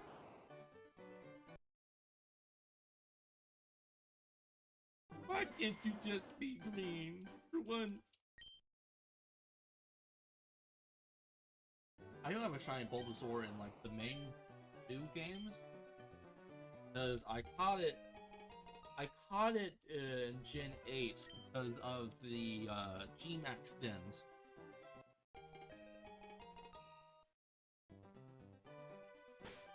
And it's also hidden ability. I have every single G-Max Kanto starter that's shiny, and they all have hidden ability.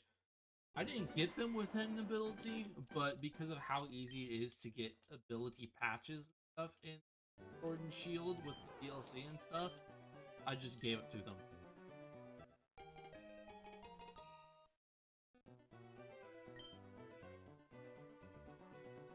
Which is what kind of, you know, sucks about BDSP. Because I don't know if I probably told y'all the story about my Slugma. But basically in BDSP, I tried breeding a Slugma to get a Flame Body Pokemon so I could open eggs faster in BDSP. Well, I got my my shiny Slugma in 5 fucking tries, and sadly, it didn't have the ability I wanted.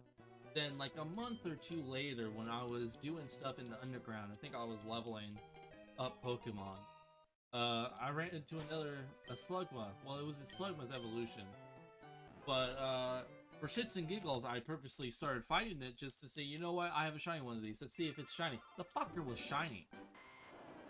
And I don't have the shiny charm, not that it really affects anything. So, that was a full odds encounter that I predicted the fuck out of. And guess what? Fucker still didn't have the ability I wanted. He had the exact same ability. So I got fucked twice. And the worst part is the evolution. I did evolve the first Slugma I got, just so that way I haven't fully evolved one. Which, you know, I wouldn't have done if I knew I was going to get the second one. But, like, seriously, what the fuck? How has this happened twice?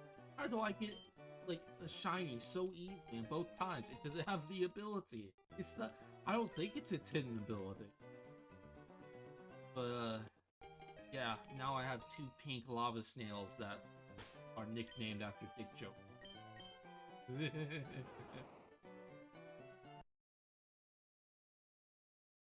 Slugma's got a really good shiny though. I love Slugma's shiny. I don't like the evolution. I feel like the evolution's shiny is a downgrade.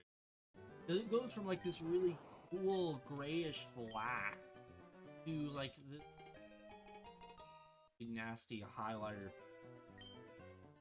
It's like, come on, you had something already. I hate it when they do with shinies.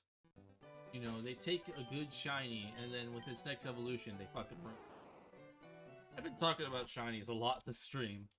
You know, like a lot of ranting. You know, it makes sense. Is a shiny hunting. But yeah, I really wish that it was as easy to get the ability patches in some of the newer games as it is in Sword and Shield, because I would like to have a Slugma with, you know, Flame Body. I'm pretty sure you don't need a Flame Body Pokemon in Gen 9, but I also think it's slightly easier to get them in Gen 9, because I'm pretty sure you can get them just straight from range. Like, they have a low chance of dropping, but you can still get them. At least to my knowledge. While with BDSP, yes, you could in fact get them, but you had to do it through the Battle Tower. And the Battle Tower fucking sucks, in my opinion. I don't get why people like it so much. Like, I get it's fun battling, you know, AI and stuff, but that fucking shit cheats.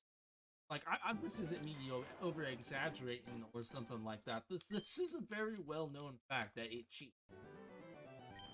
And it's no different in BDSP. I think, Horace, is that the way? God damn it. In Ruby and Sapphire, or I think it's Oras. Something like that, whatever. In Ruby and Sapphire, at least in the original Ruby and Sapphire, I'm pretty sure if I remember right, the Battle Tower was bad. Like, real bad. And I don't know if I'd say BDS Battle Tower is just as bad, but it's pretty fucking bad. Like, you can win against it high enough to get what you need, but you still have to do a lot of battling to get a chunk of the stuff you need or want. And it's not like every win you get a point. It's like every few wins you get a point. So it takes even longer to get the points you need. Of course, like, you can grind out this special team that makes it apparently like really easy and stuff, but like I said, I've never really been a big Pokemon competitive person. Like, I will breed for perfect stats, but that's just so that way, you know, when I'm fighting other Pokemon with them, it just becomes easier. Like, I'm not doing it for competitive reasons. I'm just doing it so that way I don't have to put in as much work into battles against just random Pokemon. Not that I really need to.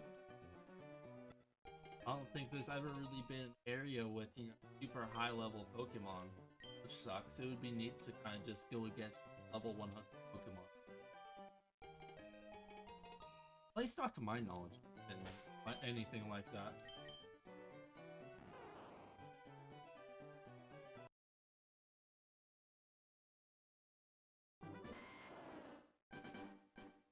And there's so much shine hunting I want to in the newer games.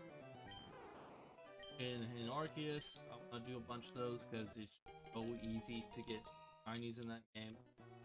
Sword and Shield, you know, I want to do a bunch. I want to do the legendaries and the Ultra Beasts, so I have those shinies. And damn it. In the new games, in the Scarlet and Violet, the main thing I want is shiny hunt of the Paradox Pokemon and obviously the newer Pokemon.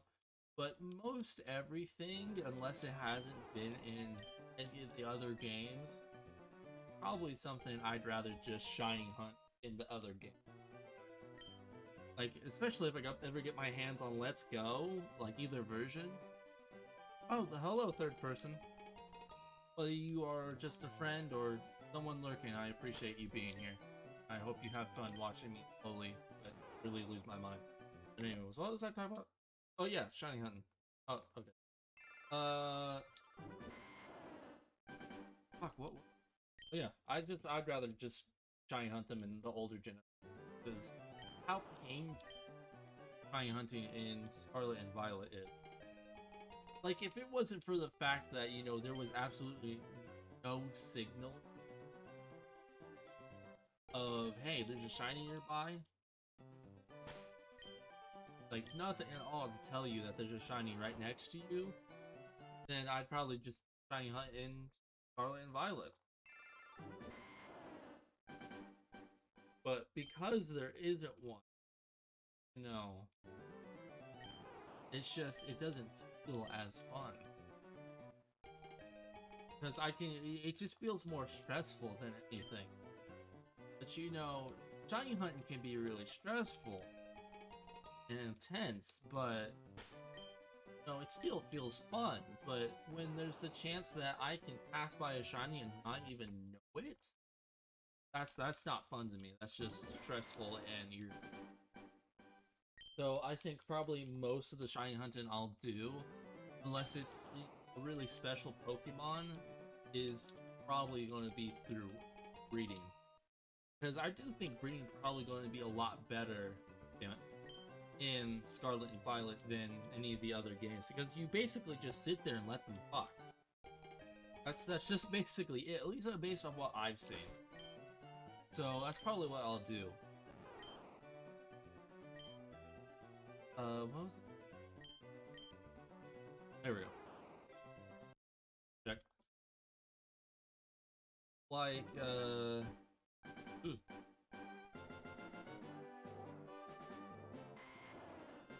Like, I'm probably going to try and get my hands on another foreign Ditto somehow. Just so that way I can have multiple foreign Dittos for multiple games. Of course, with Scarlet and Violet, the Ditto's just going to be in my party, which I do prefer a lot over just, you know, put it in the daycare. But if I want to do breeding in other games with Pokemon I can't get into Scarlet and Violet, I'm going to need the Ditto.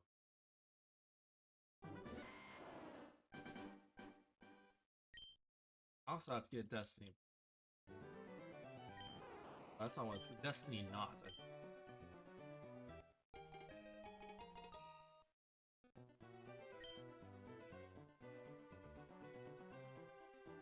I don't know if there's any like ability patches that go for specifically hidden ability.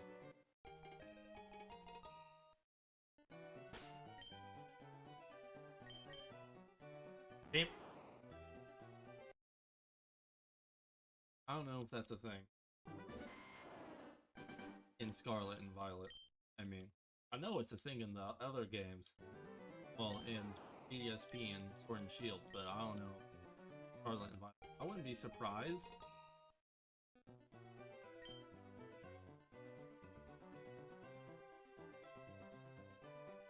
Still something I wonder about. Any? Yes.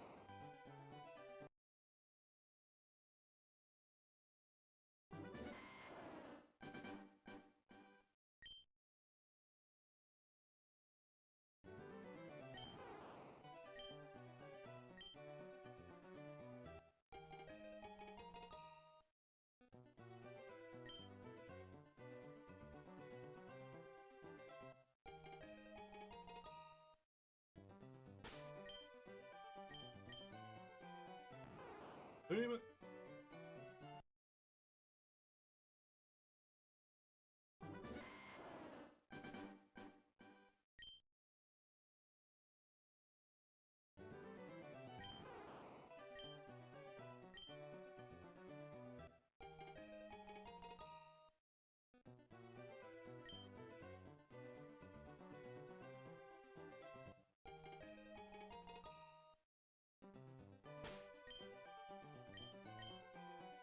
Not shiny.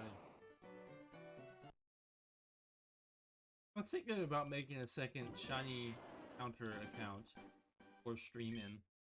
That might be a better way to track all the shinies and stuff. And maybe I could even figure out a way to put it in like the overlay. Maybe. It's still something I'd have to do. No.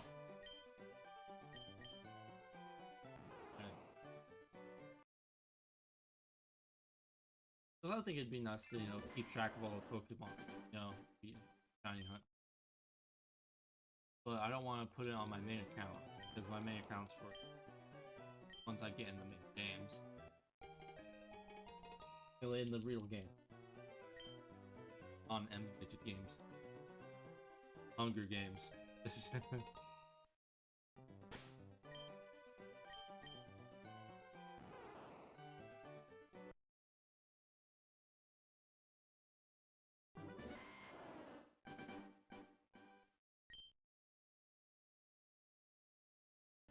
Plus, I want to see what changes they made to the website, because the mobile app they've done jack shit with. Like with the mobile app, they've changed like all of one thing. I think they've added the new Pokemon, but I mean, oops. But in all honesty, it's just they've really been slacking on the mobile app, which sucks. That's what a lot of people use for Shiny Hunt. But normally they don't slack as much on the website, so... But I mean, I haven't been using it to track any Pokemon lately.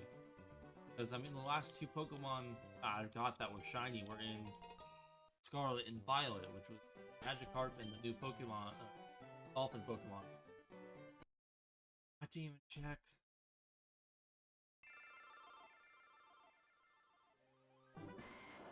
I hope that wasn't.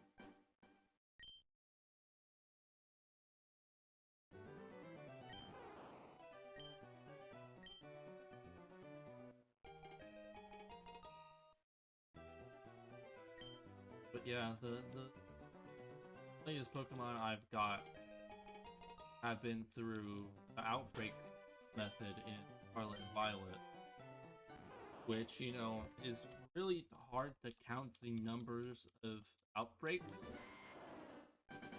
because, you know, with Arceus there was honestly a way to count it. With Scarlet and Violet, I don't think there's much of a way to count it. At least not accurately. Because, you know, the number of Pokemon that spawns is kind of random.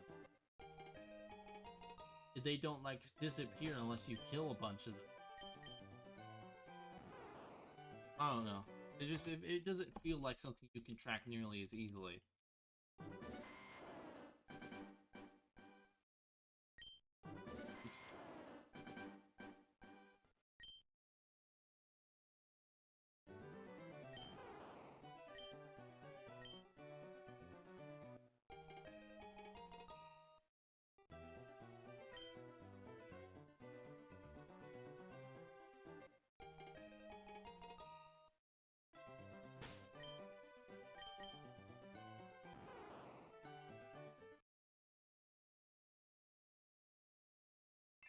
Look at it right now.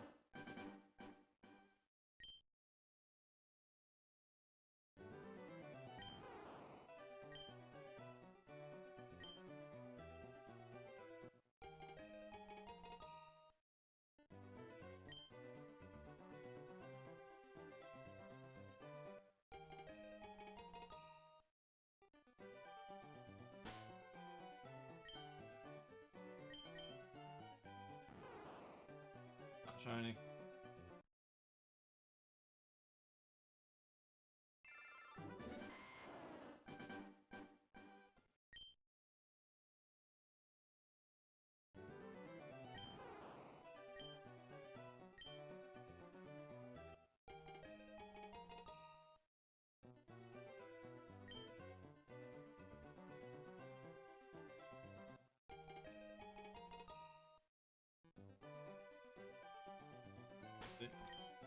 Shiny. Nope.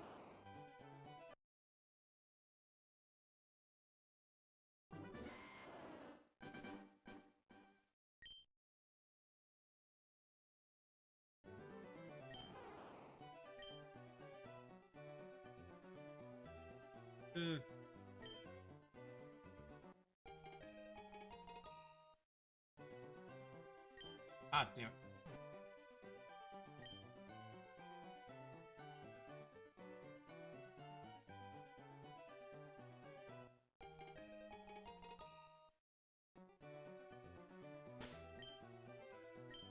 Shiny? Boom!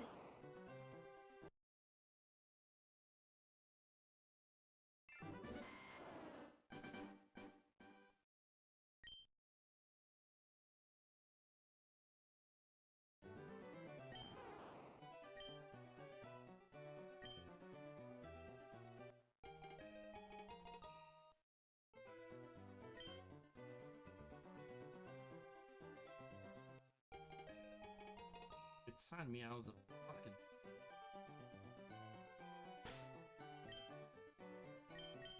I hate it when websites do that. You know, when they just randomly sign your account out.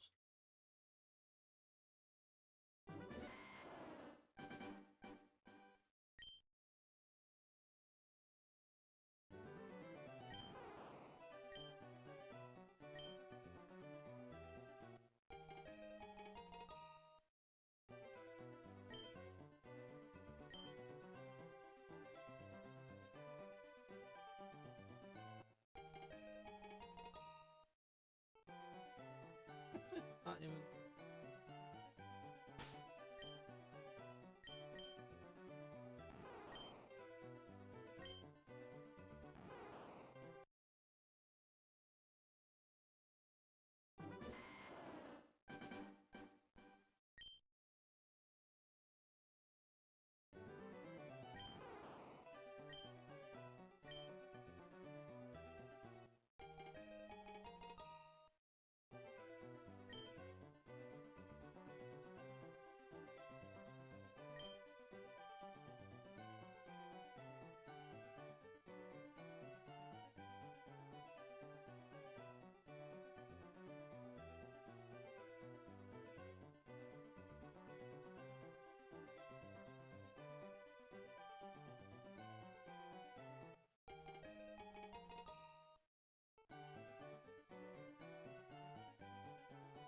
Why? Oh.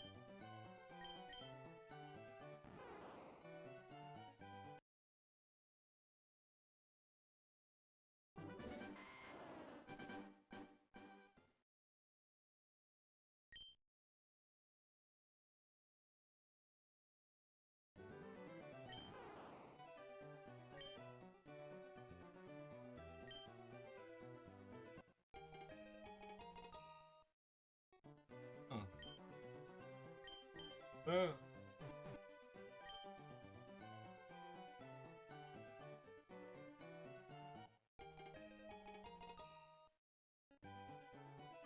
Oh shit, no, never mind.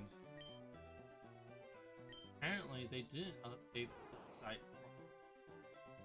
It seems like the only thing they changed, I mean they changed the layout of the site itself. Which, no, I don't know how I feel about that completely. But no, same issue that I was seeing on... You know, the same issue I was seeing on the phone app is happening here. They haven't updated some of the assets. The only thing they updated was the counter. They didn't update any of the actual I mean, they didn't update any of the collection stuff, any of the shiny deck stuff. They've added some new guides. That's about it.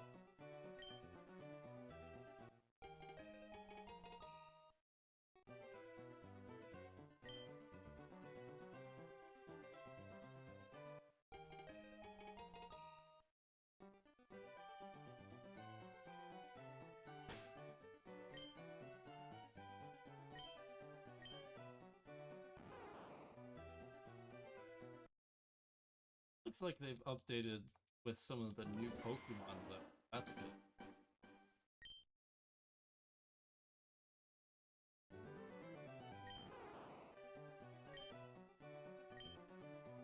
Come on, be shiny. Come on, be shiny.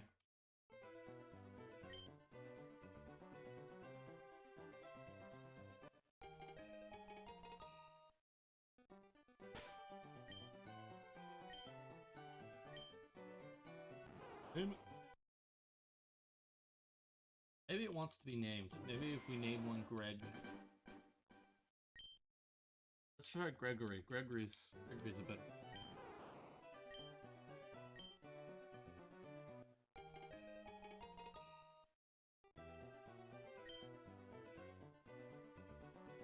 Okay.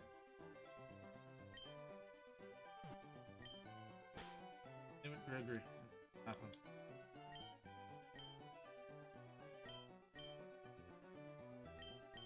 Gregory, you have been born.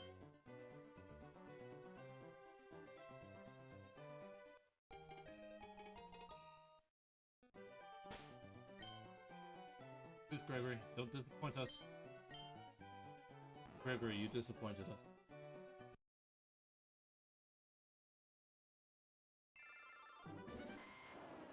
How could you, Gregory?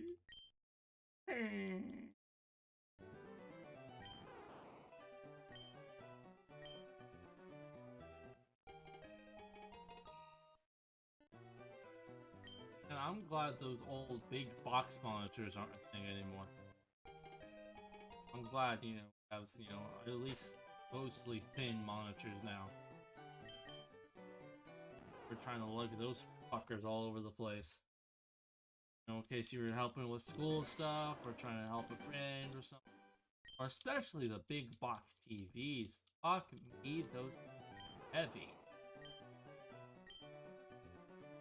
I used to have one of those big old box TVs as a kid. It wasn't like a massive one, but it was pretty big for a kid my size. Or honestly, really any kid at that age. We did have, when I was a kid, one of those really massive box TVs that, you know, would dwarf some of the flat screens have, you know, today.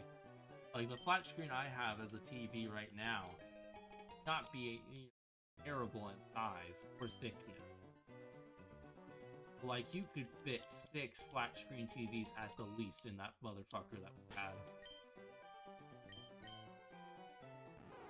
And at some point, it just eventually became clutter. This became something we stored, you know, downstairs.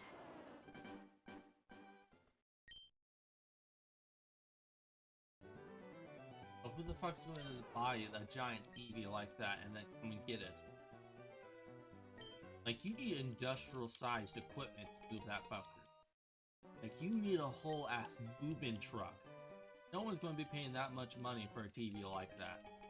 Unless it's like an antique or something.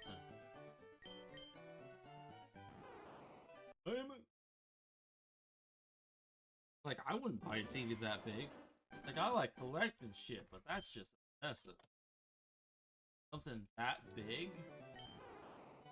And the amount of money and time and pain that you would have to put into to move that fucking... Nah, I'm good. Fuck that. That seems like a terrible way to spend my weekend.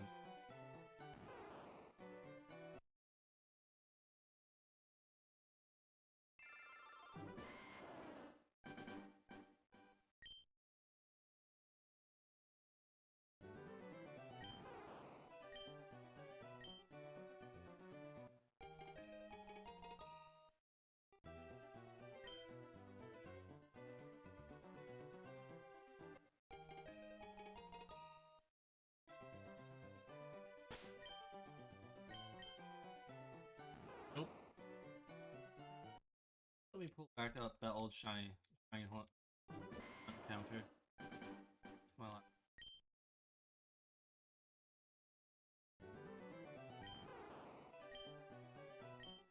the last thing I was hunting, which I've already put almost 4 hours into, was the Dark Crime BDSP.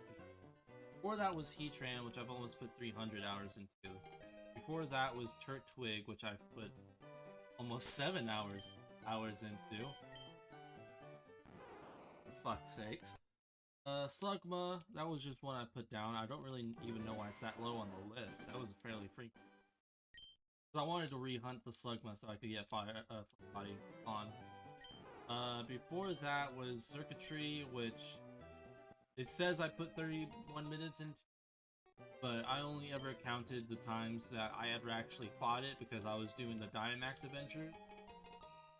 So I didn't want to count, at least at the time, I didn't want to count the entire long stretch of, you know, the battle, the Dynamax adventures. Plus, there was a good chance you don't even reach the fucking, so, especially with AI.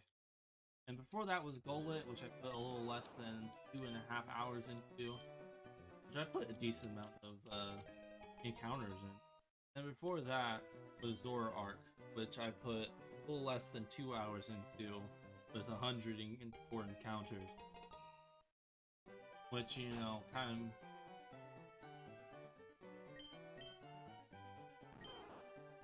I didn't get to do that. Sorry, I got distracted by weird text message. Which makes sense because Zora are a bit of a pain to catch in Sword and Shield.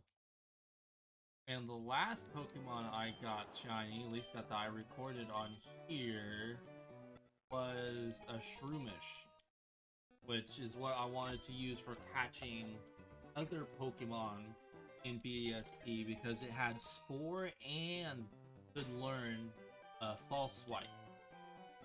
And it's probably going to be the False Swiper I bring into Scarlet and Violet whenever home becomes a thing.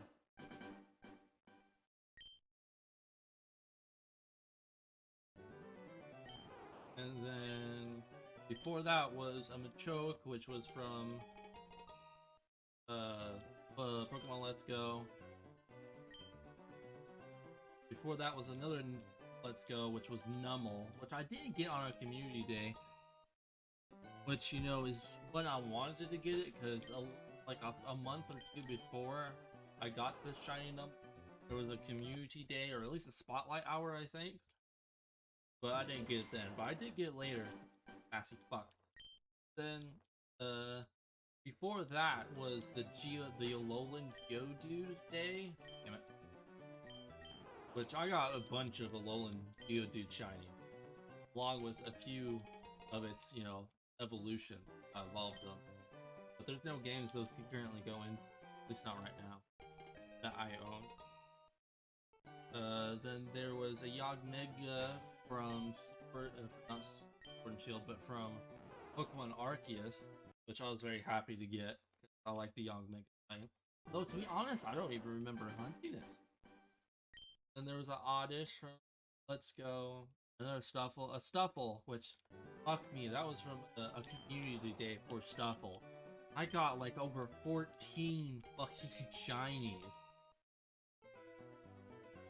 from that fucking day, and I got actually 2 Bewares out of it, one of which I still use on Let's Go now. I still have, there's a few shinies that I have on Let's Go that I haven't transferred over to the main games, and I don't plan to because I already have those in games, so I don't really count them on here, but there's a few on there. I have a shiny Exploud I got from walking. I know this is probably boring as hell, but it's something. I got it from walking with Mom. Oops. Before that was a Swampert, which was surprisingly the only community day where I got less than, you know, several shiny Pokemon. I only got 1 shiny Swamp Mudkip that day.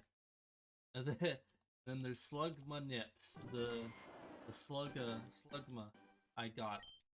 That special encounter I predicted. Then there's a Gumshoe. I have several shiny Gumshoes and its pre-evolution, whose name I forgot. And none of them are from from community days. Not a single fucking. And then before that, at least before entering it into the Pokédex, I mean my collection, I got a Pharaoh Seed apparently, which is a pretty neat shiny. I know it's not much of a chain, but I think it's a pretty neat shiny. And then I got a Wurmple from Let's Go, and then finally back to the main games, I got a Spindo, which I called Spinny. It took me 17. Oh well, no. That doesn't really count because I never really counted how many spin I ran into exactly. So basically, I did the special method where you don't go to you know what, I'm not going to explain it. You're going to have to know how that shiny hunting method works. It has P and not everyone does that. But yeah, it took me less than literally 26 seconds below 40 minutes. Pretty interesting. And then Medai the Shaman I got in in 14 hours, 47 minutes, and 29 seconds, but let's round up. That fucker took me a hot minute. Damn it, no shiny. After 1,483 encounters. Not my longest hunt. Young Goose, that's the...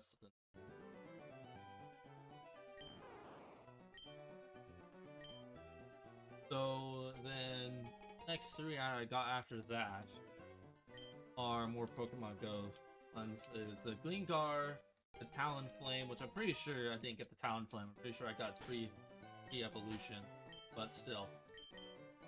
And then before that was a Young Goose. Like I said before, I got a lot of Young Goose. Then everything and on looks to be Pokemon. For the most part, it seems to be Pokemon I got from Arceus. So, latest one I got from Arceus after that Young Goose. After that Young Goose was a Magikarp. And then before that was the Rotom. And the thing that's so special about this was, it was a full odds, shiny Alpha Rotom right in front of one of the bases. Damn it. Right in front of one of the bases. One of your little camps that you spawn in. I just spawned in the area and I was sitting there for like 5 minutes looking at stuff. And then I finally left the camp, and then literally just 5 steps out of the camp, there was the shiny Alpha Rotom. So that was pretty fucking dope. And before that was Arcanine, the Hisuian form Gudra, Hisuian form a Ninetales, the Espeon, which I'm pretty sure is just an Eevee shiny I got, maybe.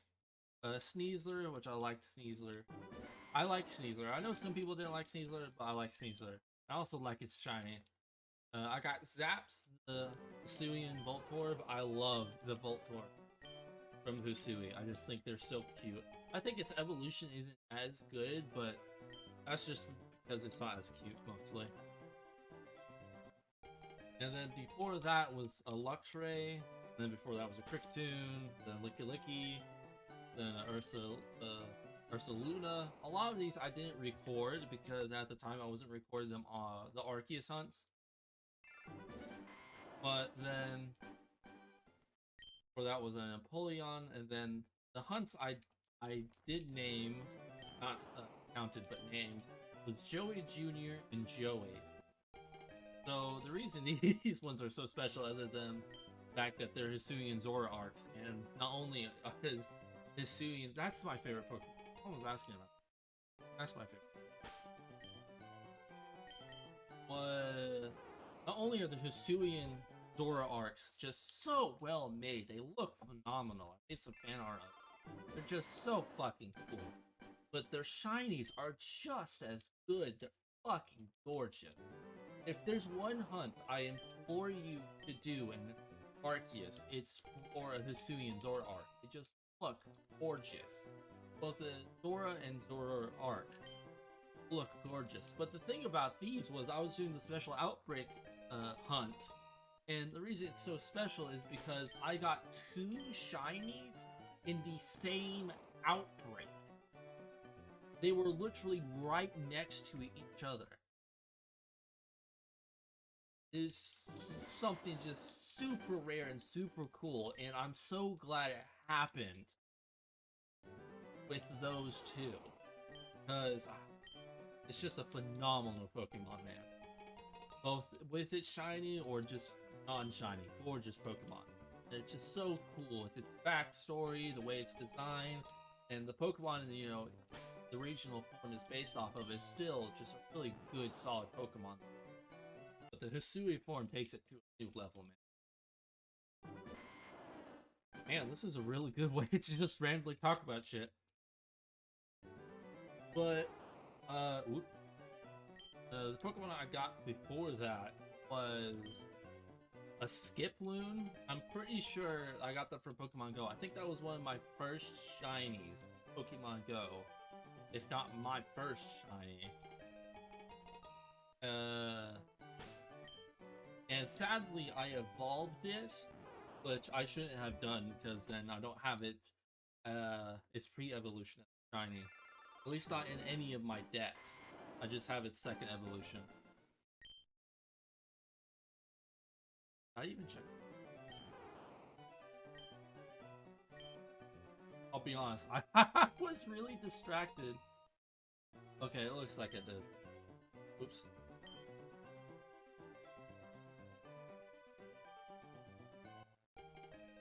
And before that was another Arceus hunt. Goldbat, well, but not shiny. It was a Goldbat, not the pre-evolution bat, just Goldbat. Well, that was a Combi, Tangle Growth, and this one was kind of the first shiny I actively. No. I don't think it. Oops. I don't think it was. I think it might have been one of the second ones, maybe. Give or take. I don't remember exactly. But this one is pretty special to me, just because it's a Pokemon I really like. It is Lily. I don't know. Lily Lilligant, the Suian form of Lilligant. I just think it's such a deep, and it's a really nice shiny. I just think it looks so good. Another hunt I have, which I don't know why it's so low on the list, it happened much later, is a Gengar. I got a Ghastly. I think it was maybe the second, maybe third hunt I did after figuring out how to shiny hunt Arceus. But my first shiny in Arceus at all was like the one I shiny hunted for was a Skuntank. Because it was just one of the first outbreaks that popped up, and I was figuring, you know what, it's a pretty good shiny. And I really do like the Skuntank shiny. Well, it was a Skunky when I got it, but still, really good shiny in my opinion. But technically the first shiny I got in the game was Linda the, Rapidash, there we go. It was Linda the Rapidash. Because, you know, why not? It pretty much gives it to you. Oops. And then before that this was before I was doing the shortcut method for shiny hunting Pokemon in BDSP, which only really gets you one Pokemon, one shiny Pokemon. So maybe it wasn't. I don't know, the order of these is a bit fucked up. But it was a Slackoth and its whole evolutionary line. Which I think the shinies for that line kind of go downhill very quickly. I think the first one's pretty good, the second one's meh, and the very last one's kind of shit. So yeah, I got a bunch of those.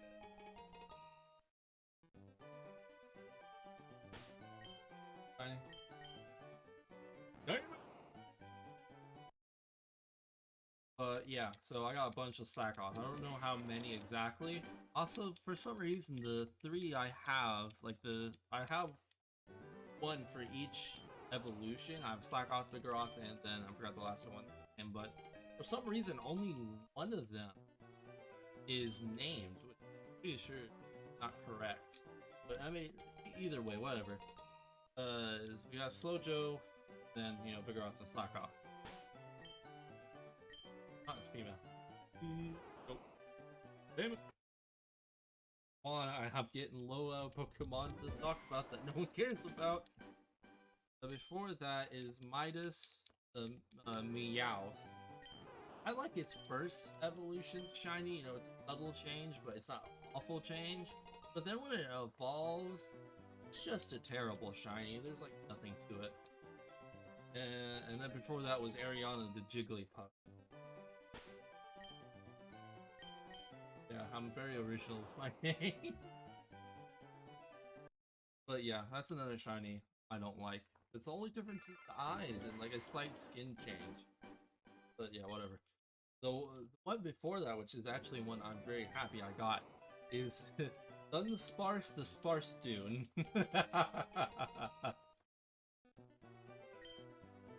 Well, no, wait, no, it's the other way around. Sparse Dune the Dunsparce. I don't know why, I just, Dunsparce being like a underdog of the shiny Pokemon world, oh, the Pokemon world in general.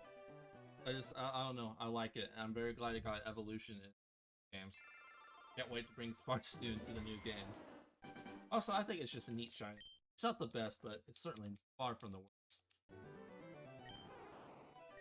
And then, here slug my balls with 15 minutes and 5 encounters. And the only reason it took 15 minutes was because I was like watching TV and not really paying it too much. So yeah. And then before that was Swellow the Swell Fellow. I didn't get the pre-evolution. And this one took me 8 hours. So chain hunts, that's what it was called. The chain hunt in BSP are super fucking annoying to try and get across.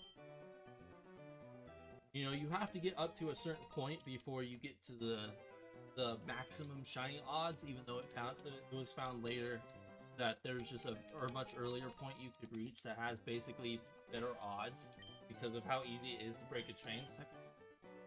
No shiny though.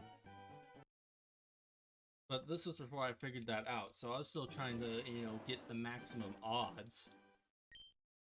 So basically, it took me 8 hours to get the shiny, and I didn't even get to the chain hunt. It was a full odds shiny. Like, so whenever there's a shiny that pops up on a field, the bushes will sparkle. This was a normal bush.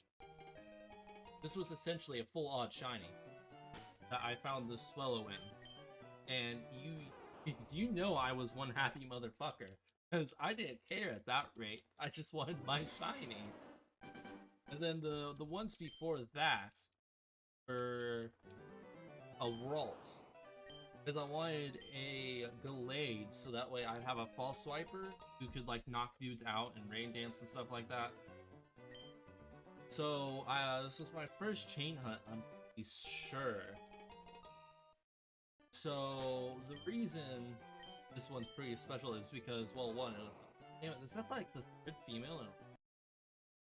Is because, one, it was my first chain hunt, and two, I got like 10 Ralts, and it was extraordinarily easy to get to.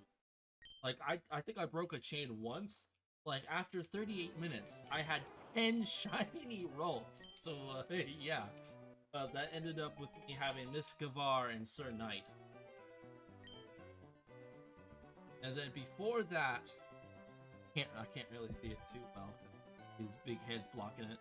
But before that was Wrath the Shiny Palkia, which took me 38 hours, 58 minutes, and 45 seconds. Damn it, not shiny. That fucker took me nearly 34 hours. 34 fucking hours for that fucker. I squealed like a manly bitch once I got it. I was so fucking happy. After 2,209 encounters, I was very fucking happy to finally end that hunt. It was so painful. Like, I'm very happy I did it. I'm very happy I did it. For, you know, the I didn't heck. God damn it. Oh, that one was funny.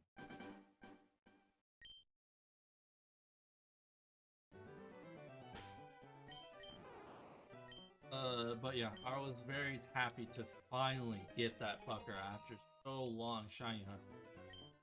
So long, so long. This one might, succeed that one, lead, whatever the word is. It might pass that one in the longest hunts, which wouldn't surprise me because of the rates. But like that to this point has been my longest hunt yet.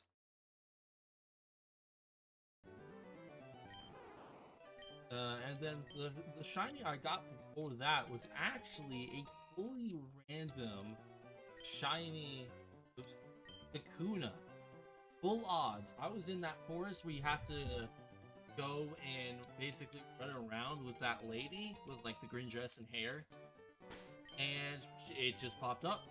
A green tiny little ball of cotton.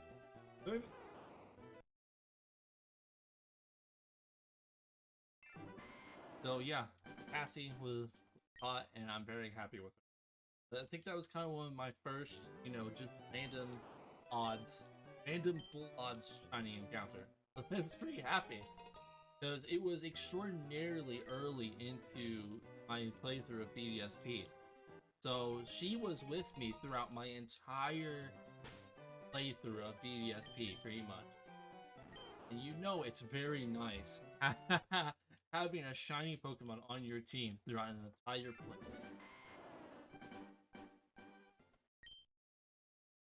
Okay, so then before that is James the Inteleon. This is I think my third shiny Inteleon.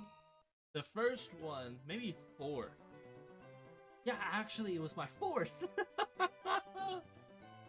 Because first one was, you know, my first shiny that I've ever really gone for.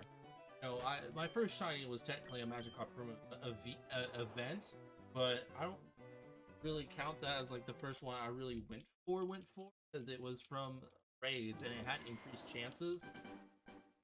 I also used a Master Ball on it because I didn't want to lose it, but I mean, technically, yeah, the Magikarp was my first, you know, ever shiny, and it will hold a special place in my heart because of that. But, you know, Inteleon, damn it, will hold an even more special place because it was the first one, you know, I really hunted for. And I love the Sobble line. I love it. I know a lot of people don't like them, but I love the Sobble line. And I think they have some of the best shinies of any starter. So, you know for sure, I was really fucking happy to get that first one really fucking quickly. But then after a while, they finally released versions of the starters that had their hidden abilities. So, of course, I went shiny hunting for that. And female, but not shiny. Damn it! So, I did get a shiny version of that fairly quickly, but it didn't have hidden ability. And then what I did with that one is I gave it to my mom because she was playing the games at the time, so I figured I'd give it to her. And then maybe it wasn't 4 shiny topples. Maybe I misread. Maybe, I don't know. But then one day, on my secondary account, I had deleted the info, the save data, but I had forgotten that I had my shiny Inteleon along with my shiny Scorbunny and shiny Roki. I don't remember the Gorilla Boom. I think that's the name. I had I had those 2 on that account, and when I deleted it. So yeah, I lost those 2. So I had those 3, and maybe even more Pokemon. I don't remember exactly. But yeah, so I wasn't very happy about that. So that's how I eventually got James the shiny Inteleon. Was one day I said fuck it, you know what? I want my Inteleon back, so I'm gonna get it back. It wasn't hidden ability, sadly, but I got it within less than an hour after 44 encounters. Which, you know, I was also being very procrastinating with for some reason. So yeah, it probably would have taken much less time if I was actively paying attention to it. And then, which I'm very happy to have, you know, shiny Inteleon. And then before that was Sophia the Hatrine. I don't know what the final evolution name is, if that's not hatchery. But the reason this one's so special is I got it from a special event for like raid battles. The reason it's so special is I got quite a few of them. Is it's a glitched Pokemon. So the pre-evolutions of G-Max Pokemon aren't supposed to have the G-Max factor or ability or gene or whatever you want to call it. But these Pokemon from this event did. So that made them pretty much a glitched Pokemon. You know, they wouldn't G-Max or anything like that, but they had the G-Max, you know, symbol on them, even though they're not supposed to. So I got a bunch of them for me and my friends, so I kind of give it to them because they don't play that game anymore, but still. Very unique Pokemon that I'm very happy about, and will probably never leave Sword and Shield. Like, I might take, like, my fully evolved one out, because I have a few of them, and one of them fully evolved just for the collection. I might take that one out, because it's not as special. But, the other ones, they're not leaving, because if they leave, they're most likely going to lose the G-Max factor that they have, which is going to make them not as special. And then before that was Metagross, the Rosabelle the Metagross. Yeah, not much to say about him. It took like 7 hours. It took 7 hours, 632 encounters. And nothing too special about him. You know, it's a good shiny though. Before that is Starry, the Staryu, I think is that Pokemon line. It was a very quick hunt. And this was this was at the point where I was kind of tired of doing raid hunts, damn it. Because they were just so easy and felt cheap. So a little bit before this, I decided to, you know, start just shiny hunting Pokemon on my own without, you know, any raids or stuff like that. And he took less than an hour, 54 minutes, after only 202 encounters. I think I told this story, but basically one day, right after doing like a full day of shiny hunting for this thing, after shiny hunting another Pokemon that I had just gotten, the day after, the first Pokemon I ran into was a shiny. So instantaneously finished on the second day of shiny for it. Not that I spent much shiny hunting for it on the first day, but still. But then, yeah, I don't know why she's all the way down here. She's much later. But Pheromosa, I got a shiny Pheromosa from the dens, the Dynamax Adventure dens. After 68 encounters. One way from nice, but still took a very long time. Before that was Clobby the Clobopus. I think that's right. And I just like Clobby. He's a cutie. I did oops, button. I did evolve him still. And then before that was Speed Demon the Sharkpedo. This was a long fucking hunt. This was before I had been recording in the Shiny Hunt app. This was long before I found out about that. But, I had written down the numbers, so that's how I have it. But after 1,637 encounters, I finally got it. And, you know, in Sword and Shield, is in the DLC. Basically, you don't have to do anything to have an encounter with Sharkpedos. They quite literally just come towards you. And they spawn pretty much infinitely. So I literally just kept my Switch open and just made sure to look over every little bit to make sure that I didn't get a shiny one. It was quite boring, to be honest. And then before that was Navy, the G-Max Blastoise. Before that was Scissors, the Scyther, right name, with Technician.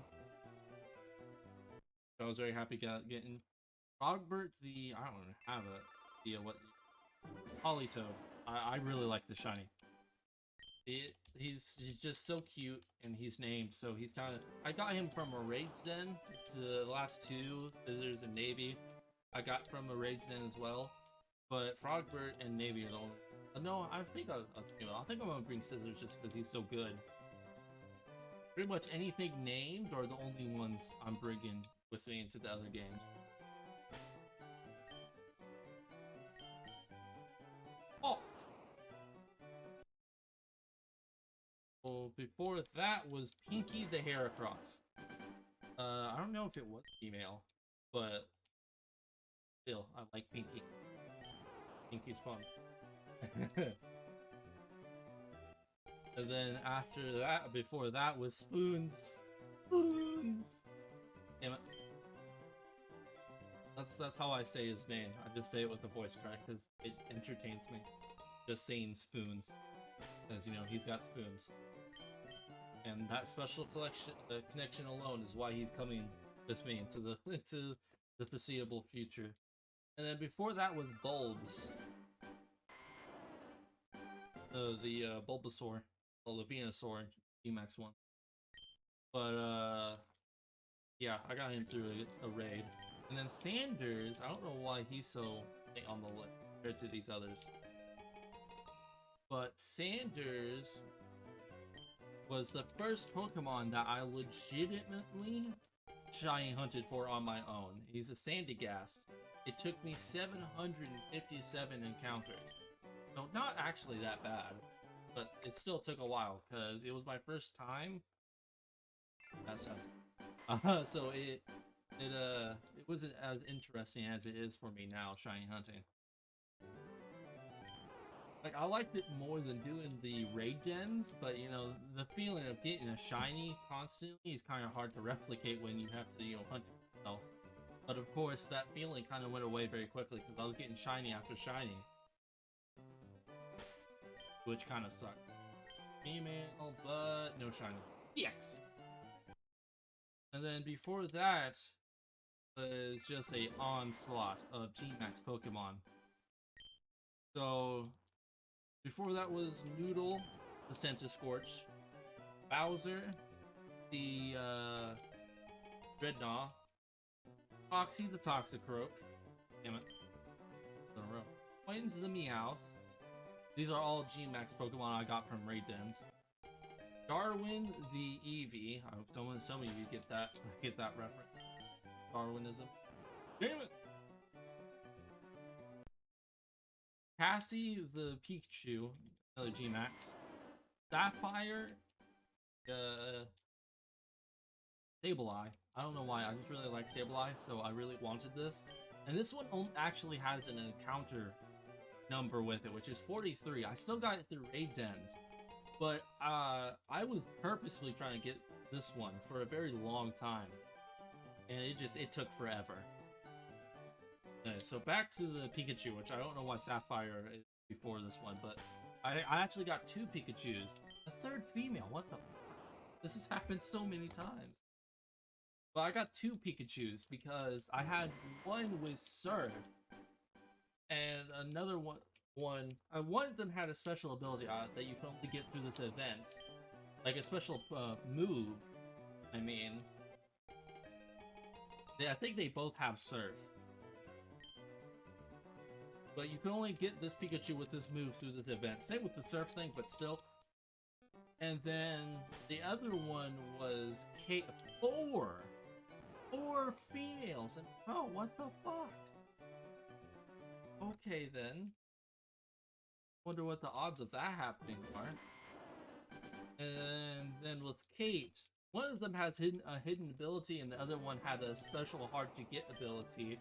I think it's an egg move, along with it having Surf, so that's why I have two of them. As you know, I really didn't want to get rid of one. And then we have Freddy the Gengar. This one I worked very hard to get. It took me a long time. I even used a Master Ball to make sure I got him. Very special one to me. He's a G-Max, of course. Then we got Speedy, the Ninjask. And then we got Shid Ninja, the Shid Ninja. I don't know why he's not named. Dicks.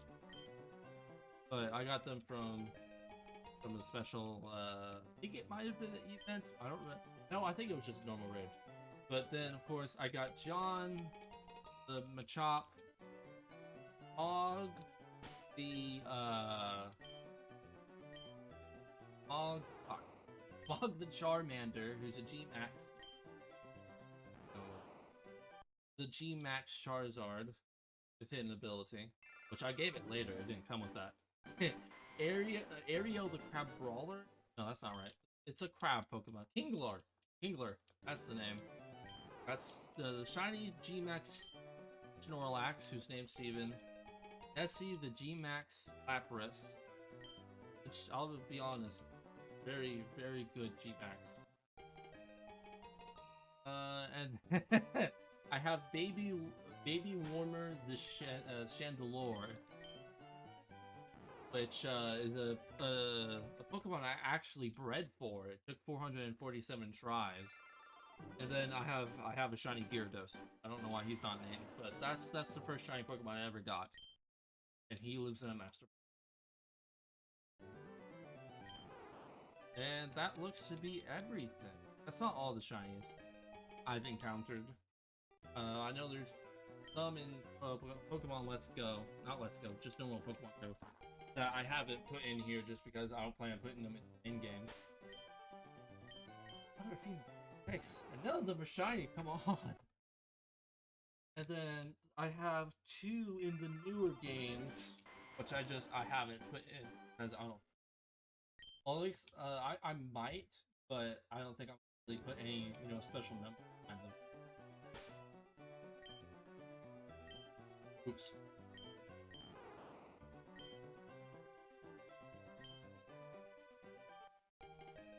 9/11. That's not a very good number. But yeah, I might put them in the future, just so I have them collected all in one place, so I know what I've gotten. But I don't know if I don't have any special numbers for them. I don't know what even if I did. But yeah, that's pretty all the shinies.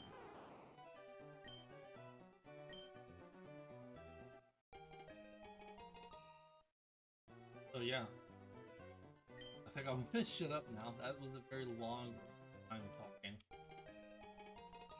Hope anyone who's watching this entertained with my useless information about the shiny Pokemon I've caught over the years. I named my I thought. Probably just too excited to remember to do that.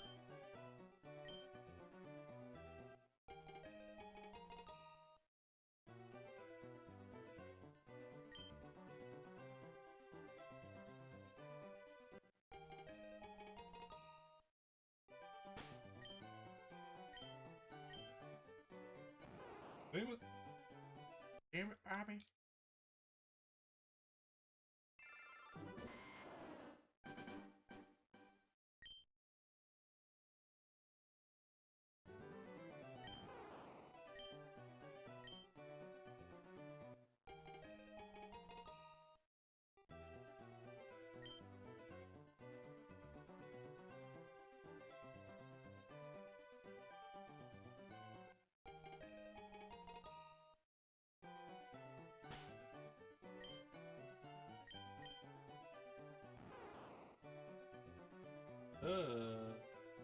Dicks.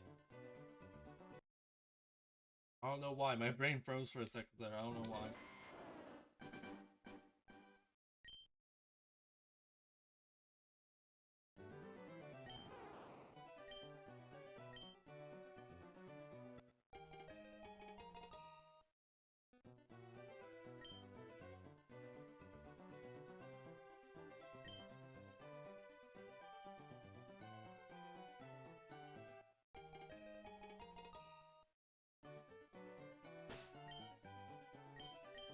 Baby, him.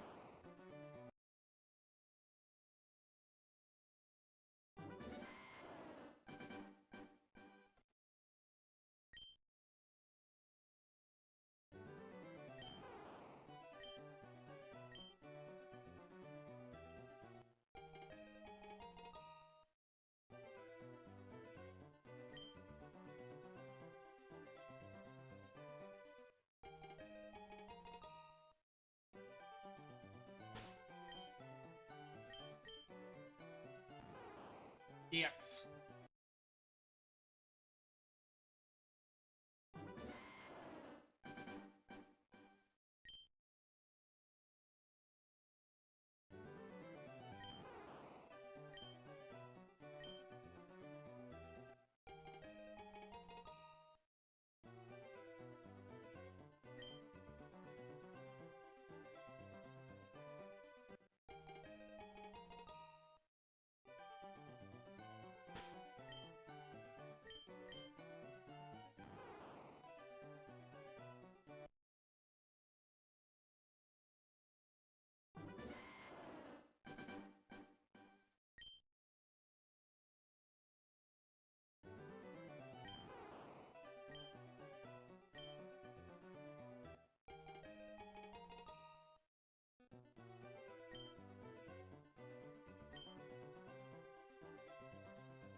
And Twitter's weird.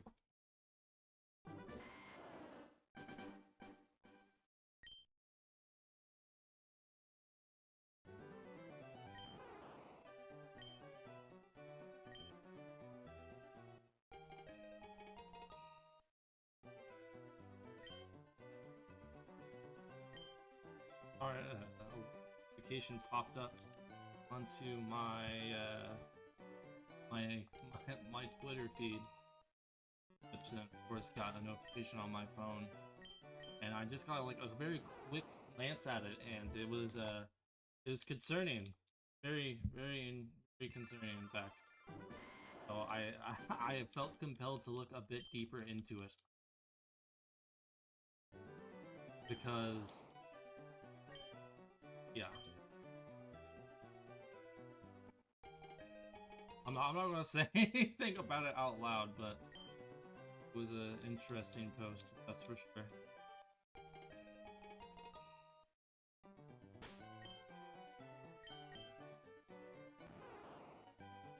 Damn it!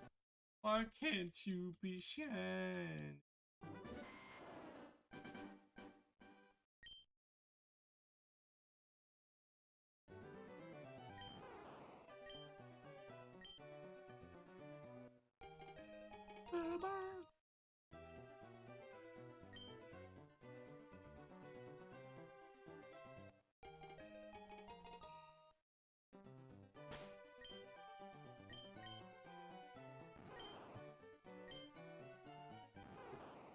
Yes.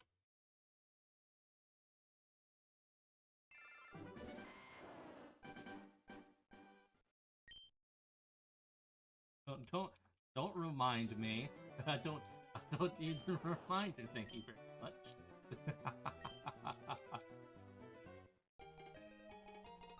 I mean, hell, if I get it before 1,000, as much torture as this has been trying to get this, that would be significantly under odds.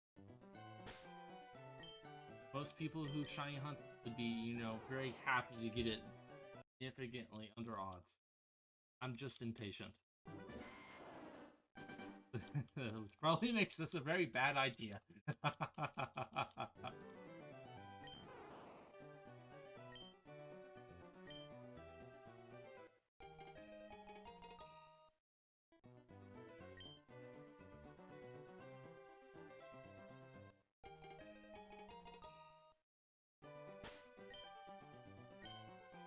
On shiny shit. Yes.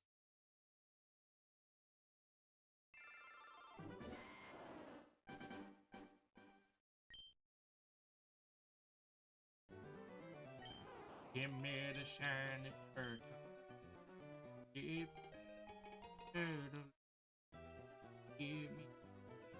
me. Oh, turtle. Give me the shiny frog. Damn it, it's too late. I ruined it. It's not gonna be shiny.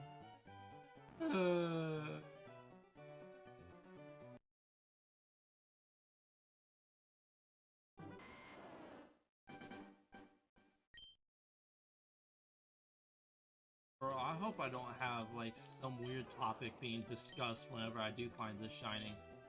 Because I'm definitely gonna fucking clip it. Damn it! And, you know, I don't feel like posting a clip with, you know, very, concerned topic being talked about.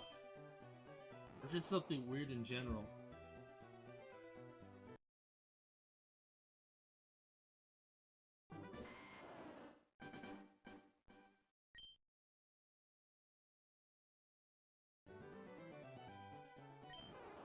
Amen.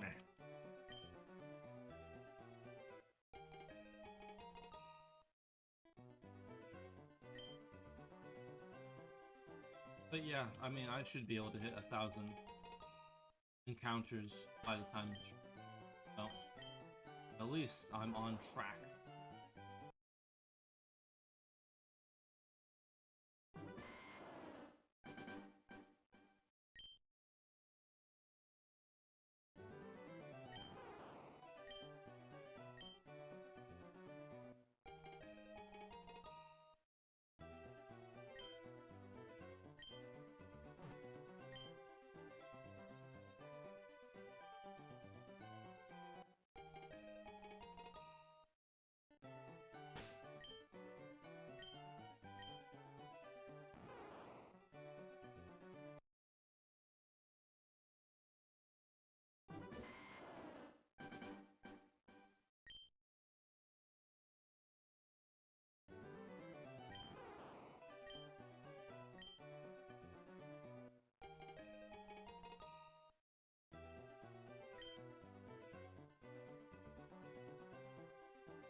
Yes.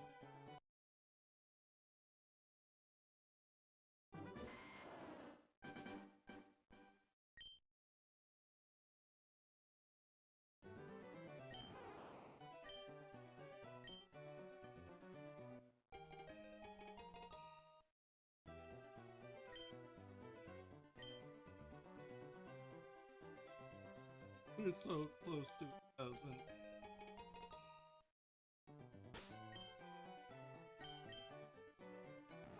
EX.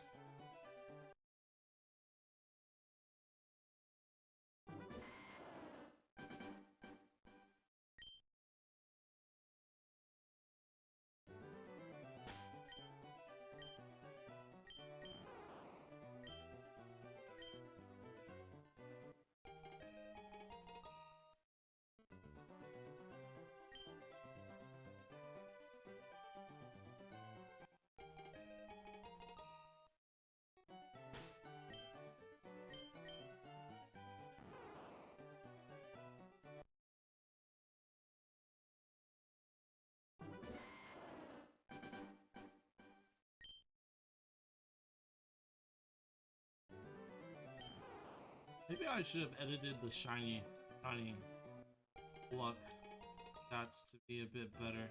That way this was a bit more reasonable. Maybe that would have been a good idea.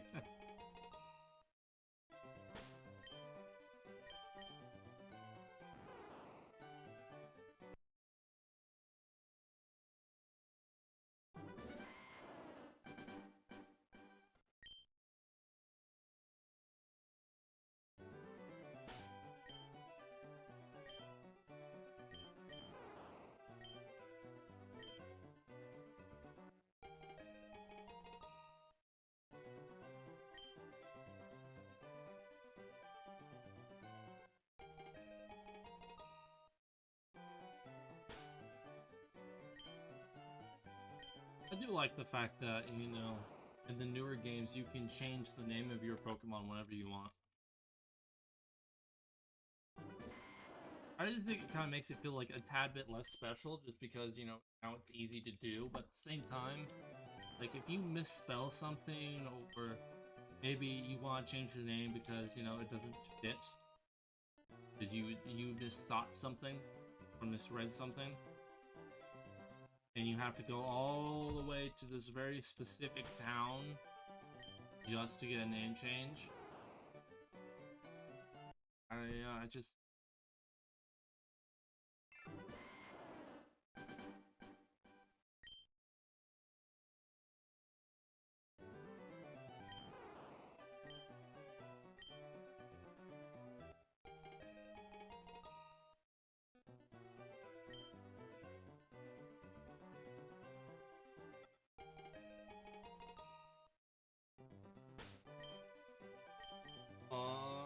Yes. Wait, no, don't listen to that. God damn.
If I do get a copyright claim on this, that mean because of the Rickroll specifically, does that mean that I Rickrolled copyright bots?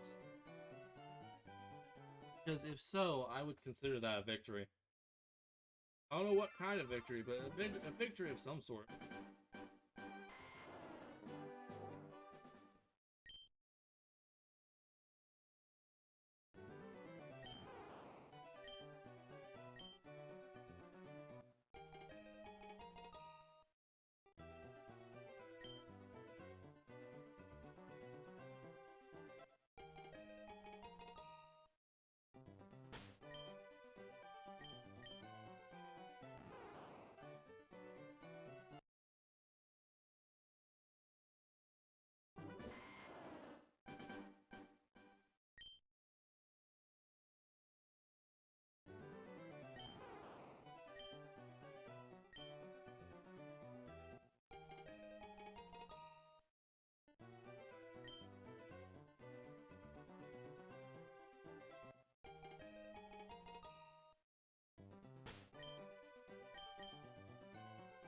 X.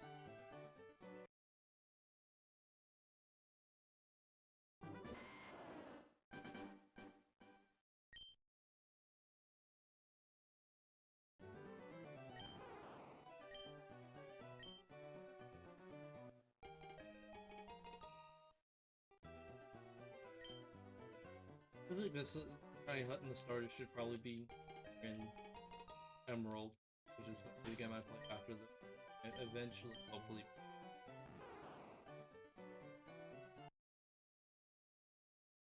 Because oh yeah, because at least I'll be able to like fight a Poochyena, and maybe even see the mystical Poochyena.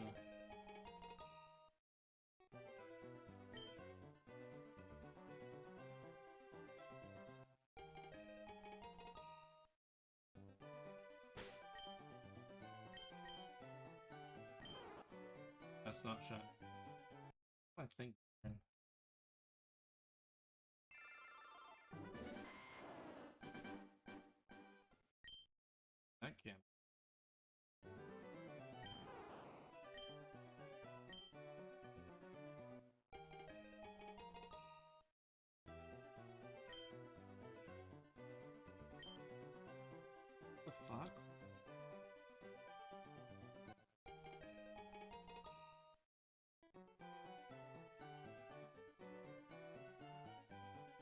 Thing's loading fine. Is there something wrong with this?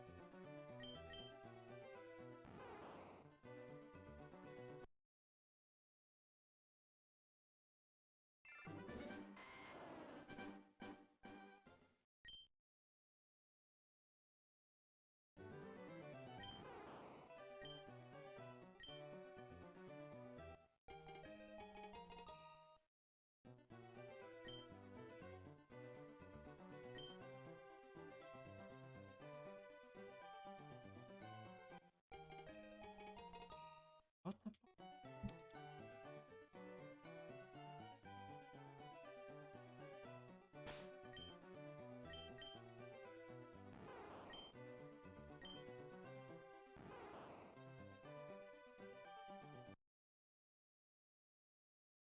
What the fuck is happening?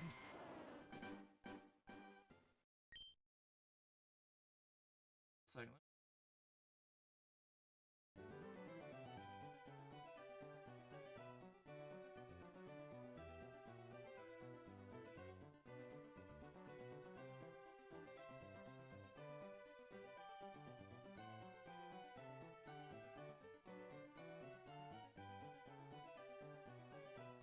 Alright, it's just on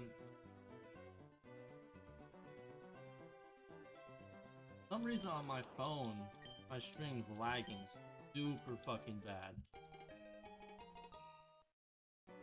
Like, it's stuttering, it's framing, I can't even go back to...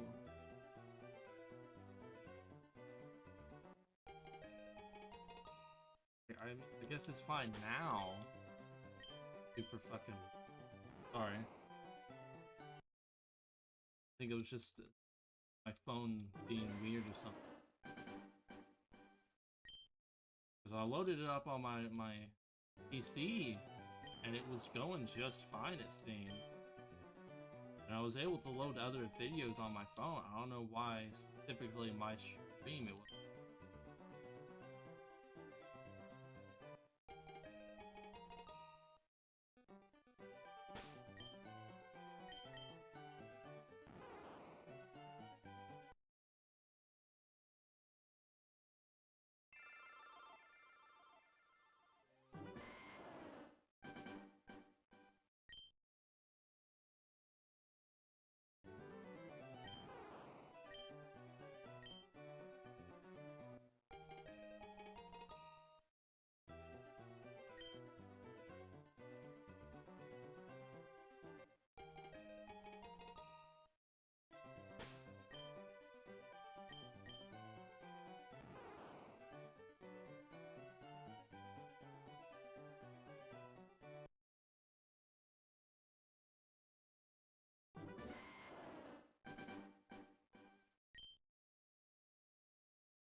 Come on, little please, just shine one.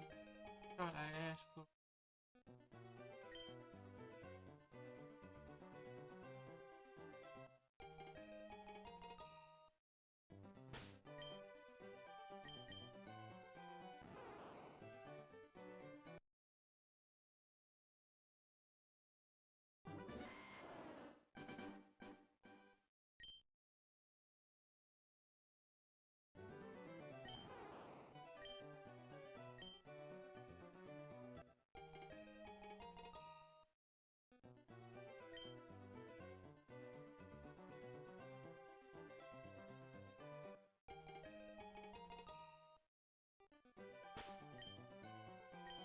Female? Damn it!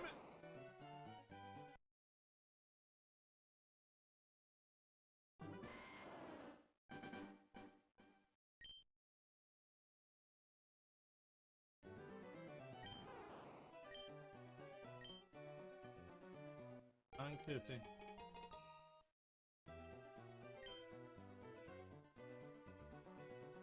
Get there one day.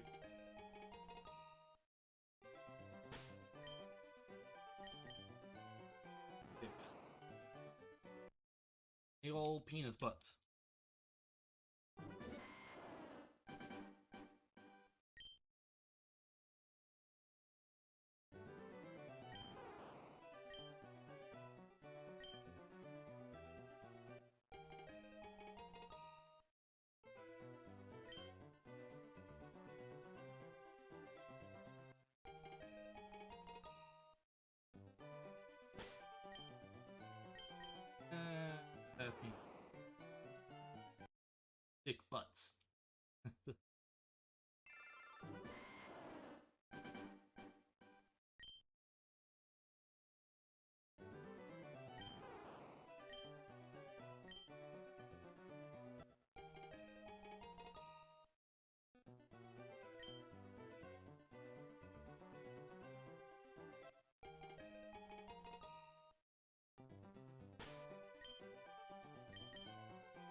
Uh-oh.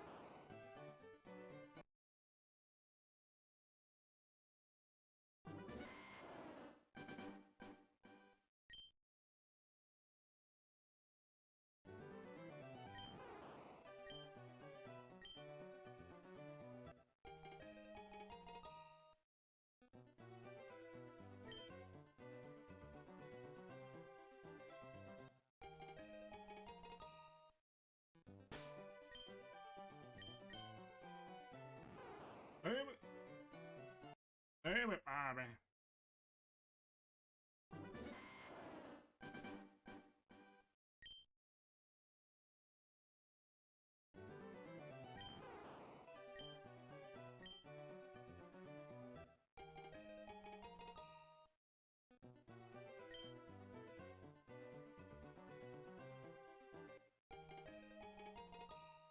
Fuck you, asshole.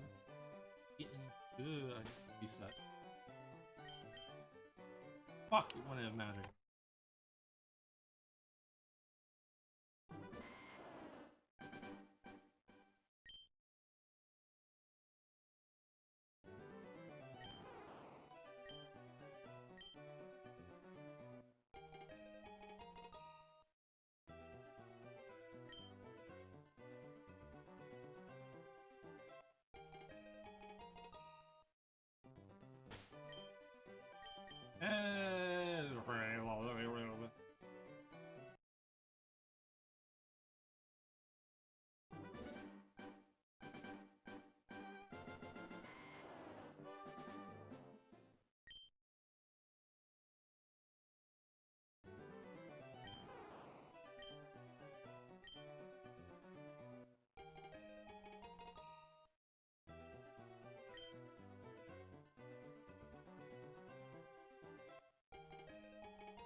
Yuck.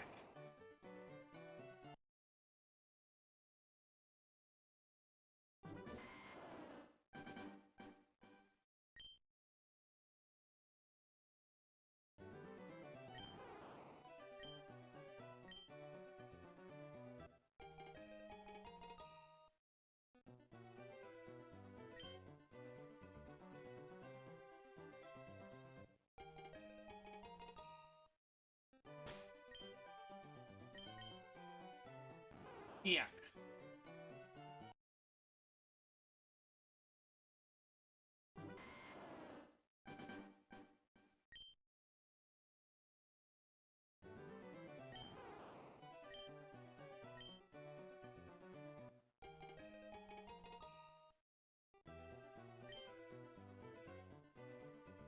Up, you fat bastard! Grab your Pokemon! Yuck!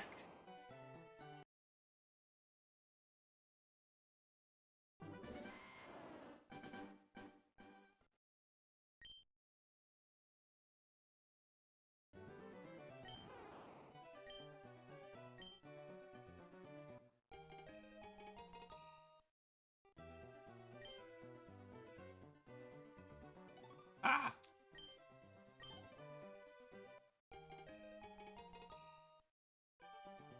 Want your damn hints? Oh, my shrimp Pokemon. Yikes! Keep doing that until.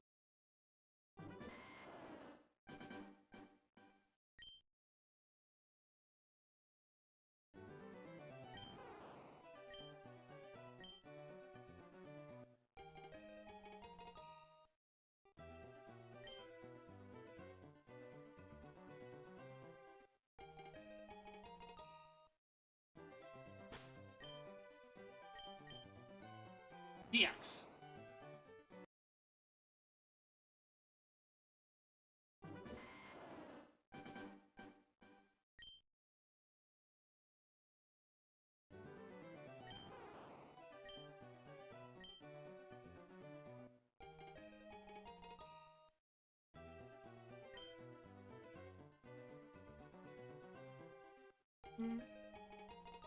Oh.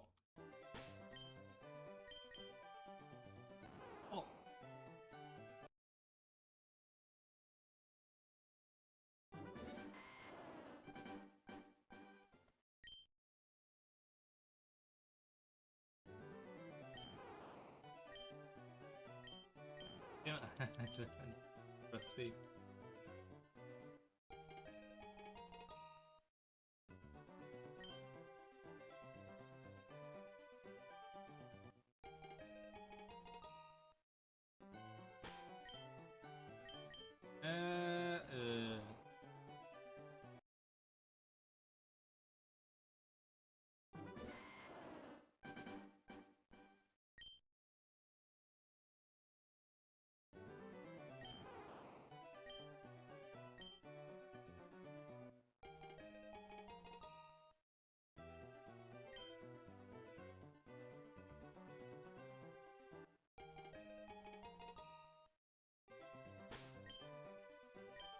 Another female, but shiny. Fuck.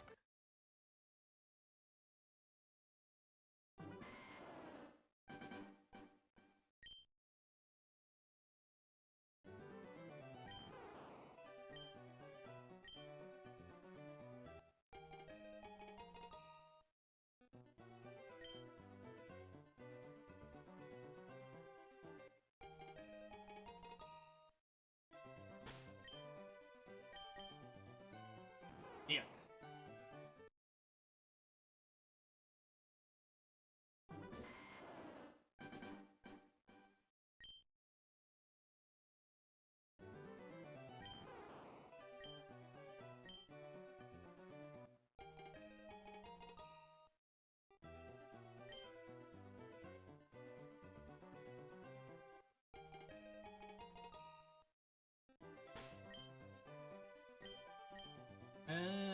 Fuck.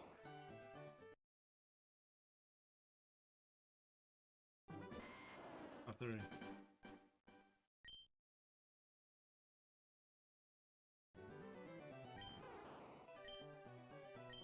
you'll never know why I said 5:30. I'll leave. That's it.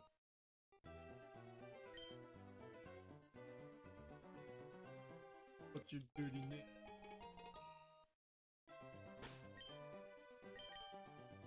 Yeah.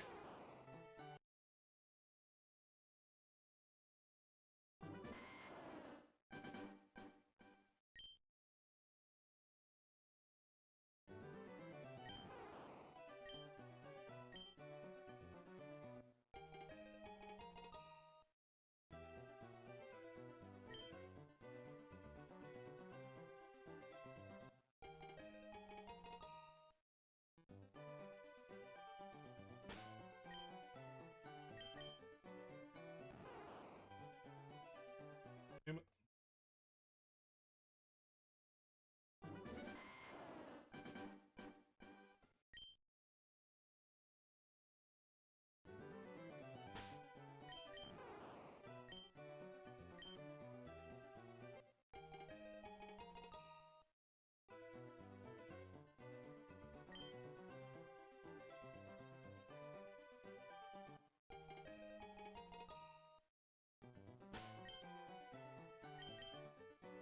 Fuck.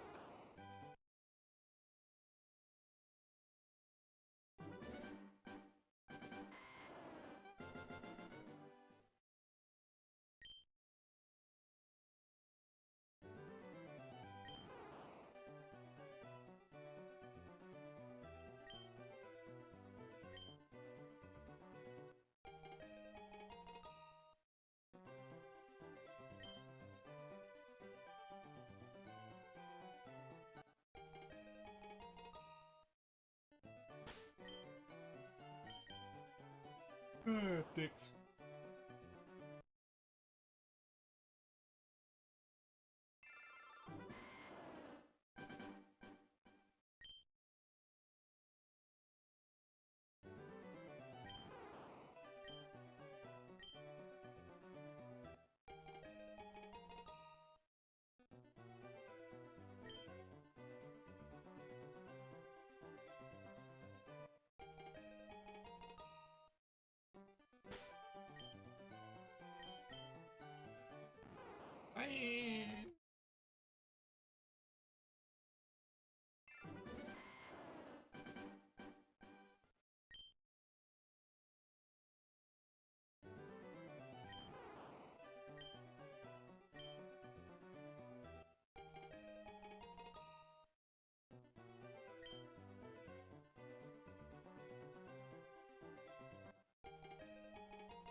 pressed B.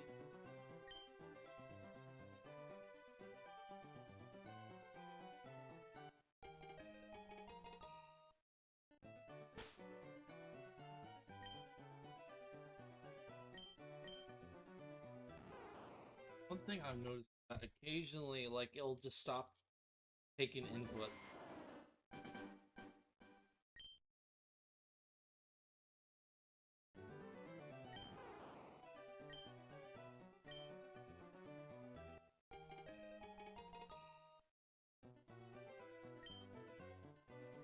Really weird. I'm not sure what causes it. I think it's just. Yep.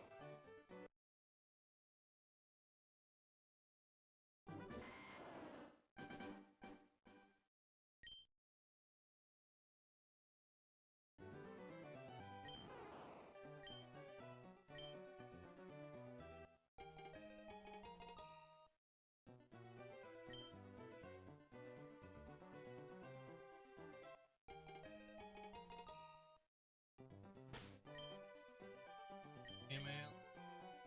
Shiny. I don't care if it's a calm nature, I want it shiny.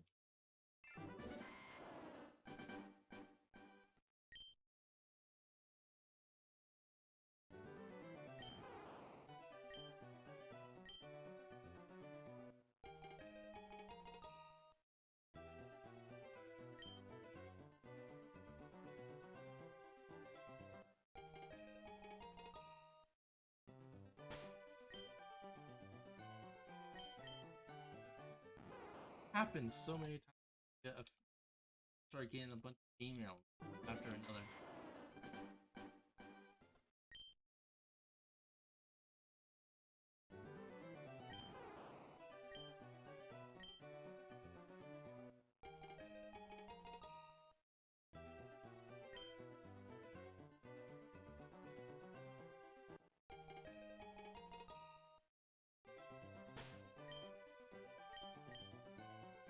Anyway.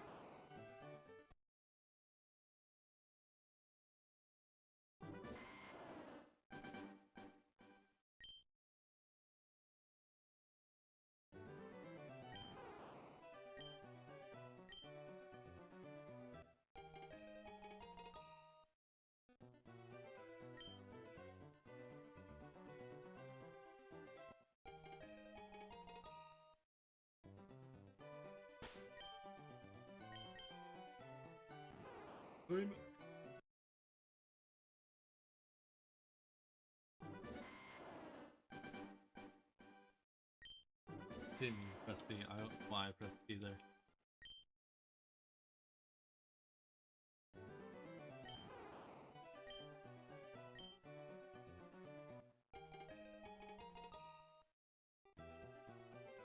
Cool. Good nickname.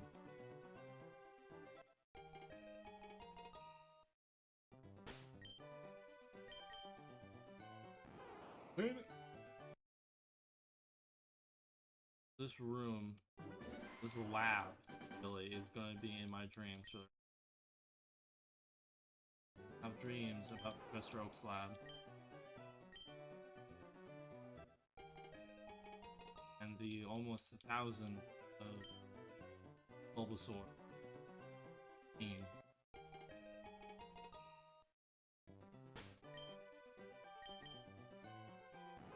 Anyway.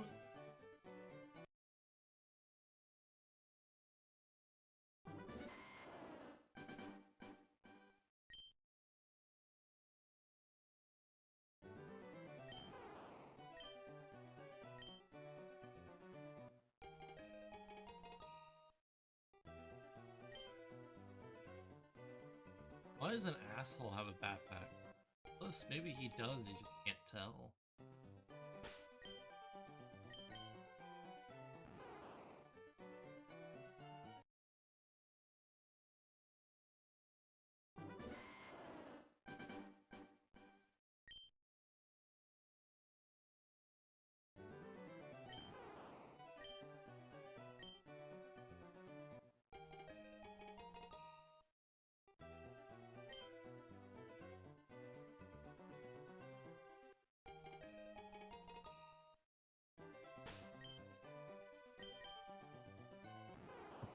Damn it.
Damn it.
Female, no shiny.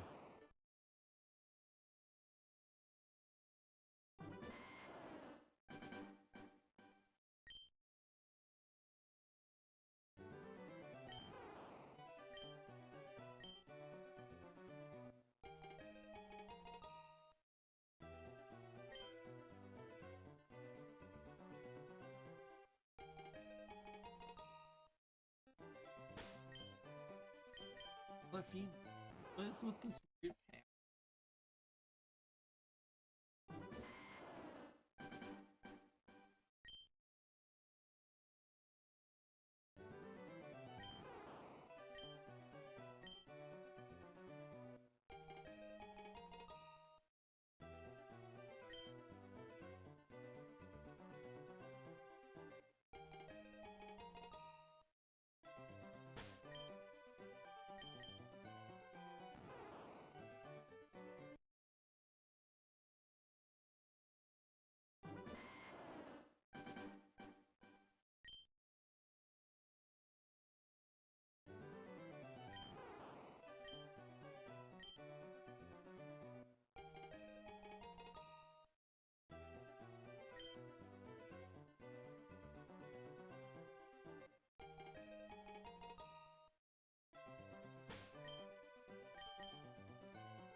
EX.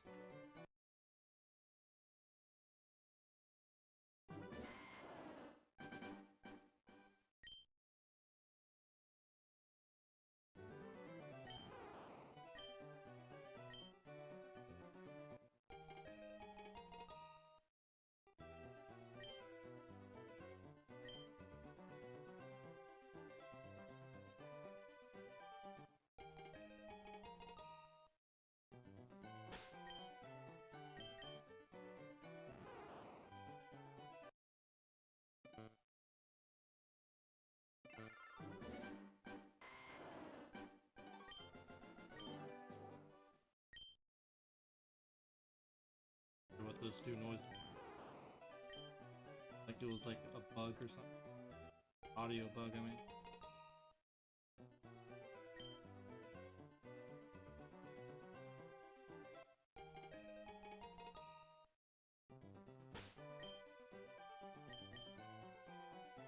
Damn it!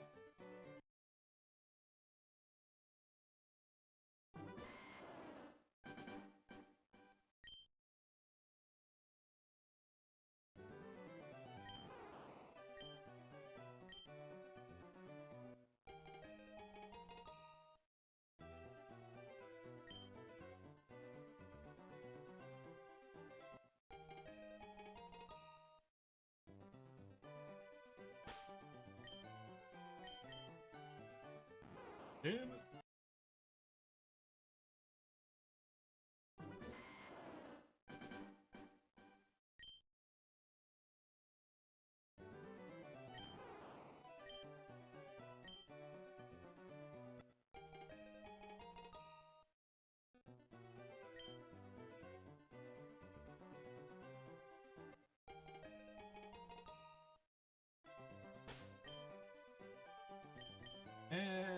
Fuck.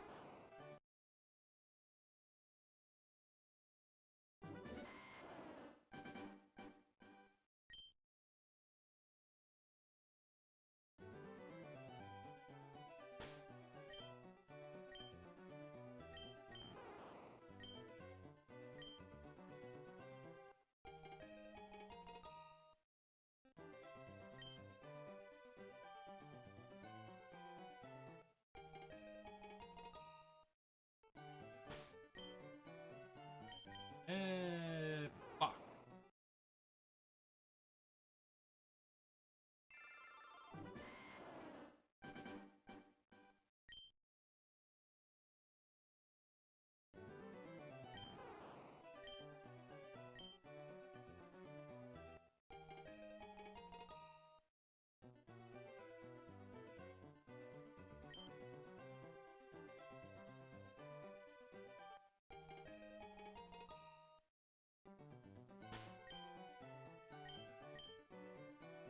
Damn it. We're on 909. Come on, baby. Come on. One little shimmer. All I need. Tiny shimmer.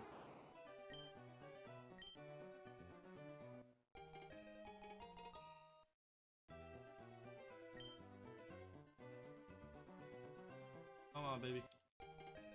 Come on. Oh, you want to?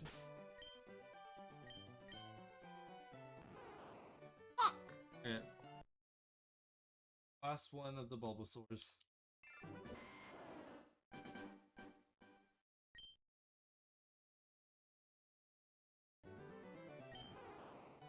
On.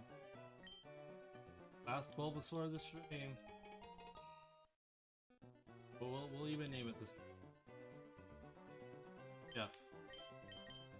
No, in all caps. Jeff in all caps. Come on.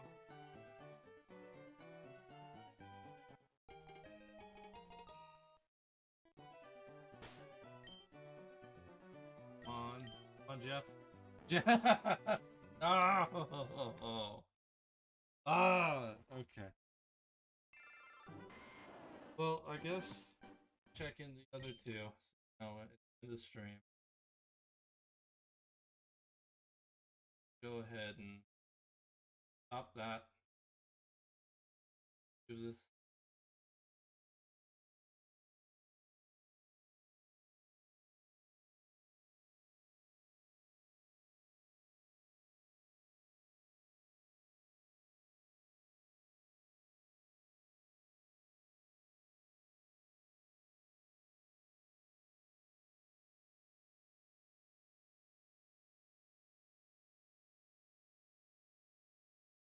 Perfect. Okay. Oh. Go check Squirtle. Oh, Squirtle.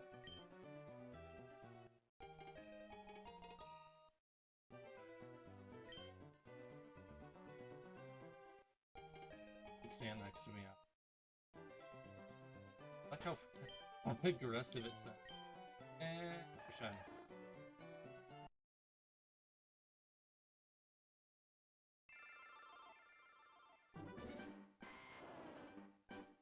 last check of the night.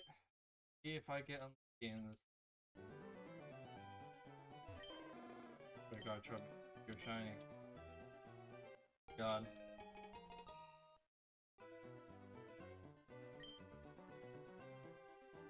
I'll punch my fridge. I will fucking punch my fridge or something. I don't know. I'll do something stupid. Fucking dare. Good. Well, guys, that is the end of tonight's stream. After 1,000 encounters and I believe it's probably about 10 hours worth of shiny hunting. Not gotten our shiny Bulbasaur. Hopefully we'll get it next time. As usual, all the links, Streamloots, Discord, Twitter, and description below, along with all the commands if you want those at the be back doing this next Sunday around the same time. I think that's everything. So, hope y'all enjoyed the stream from the beginning to end. Night, y'all.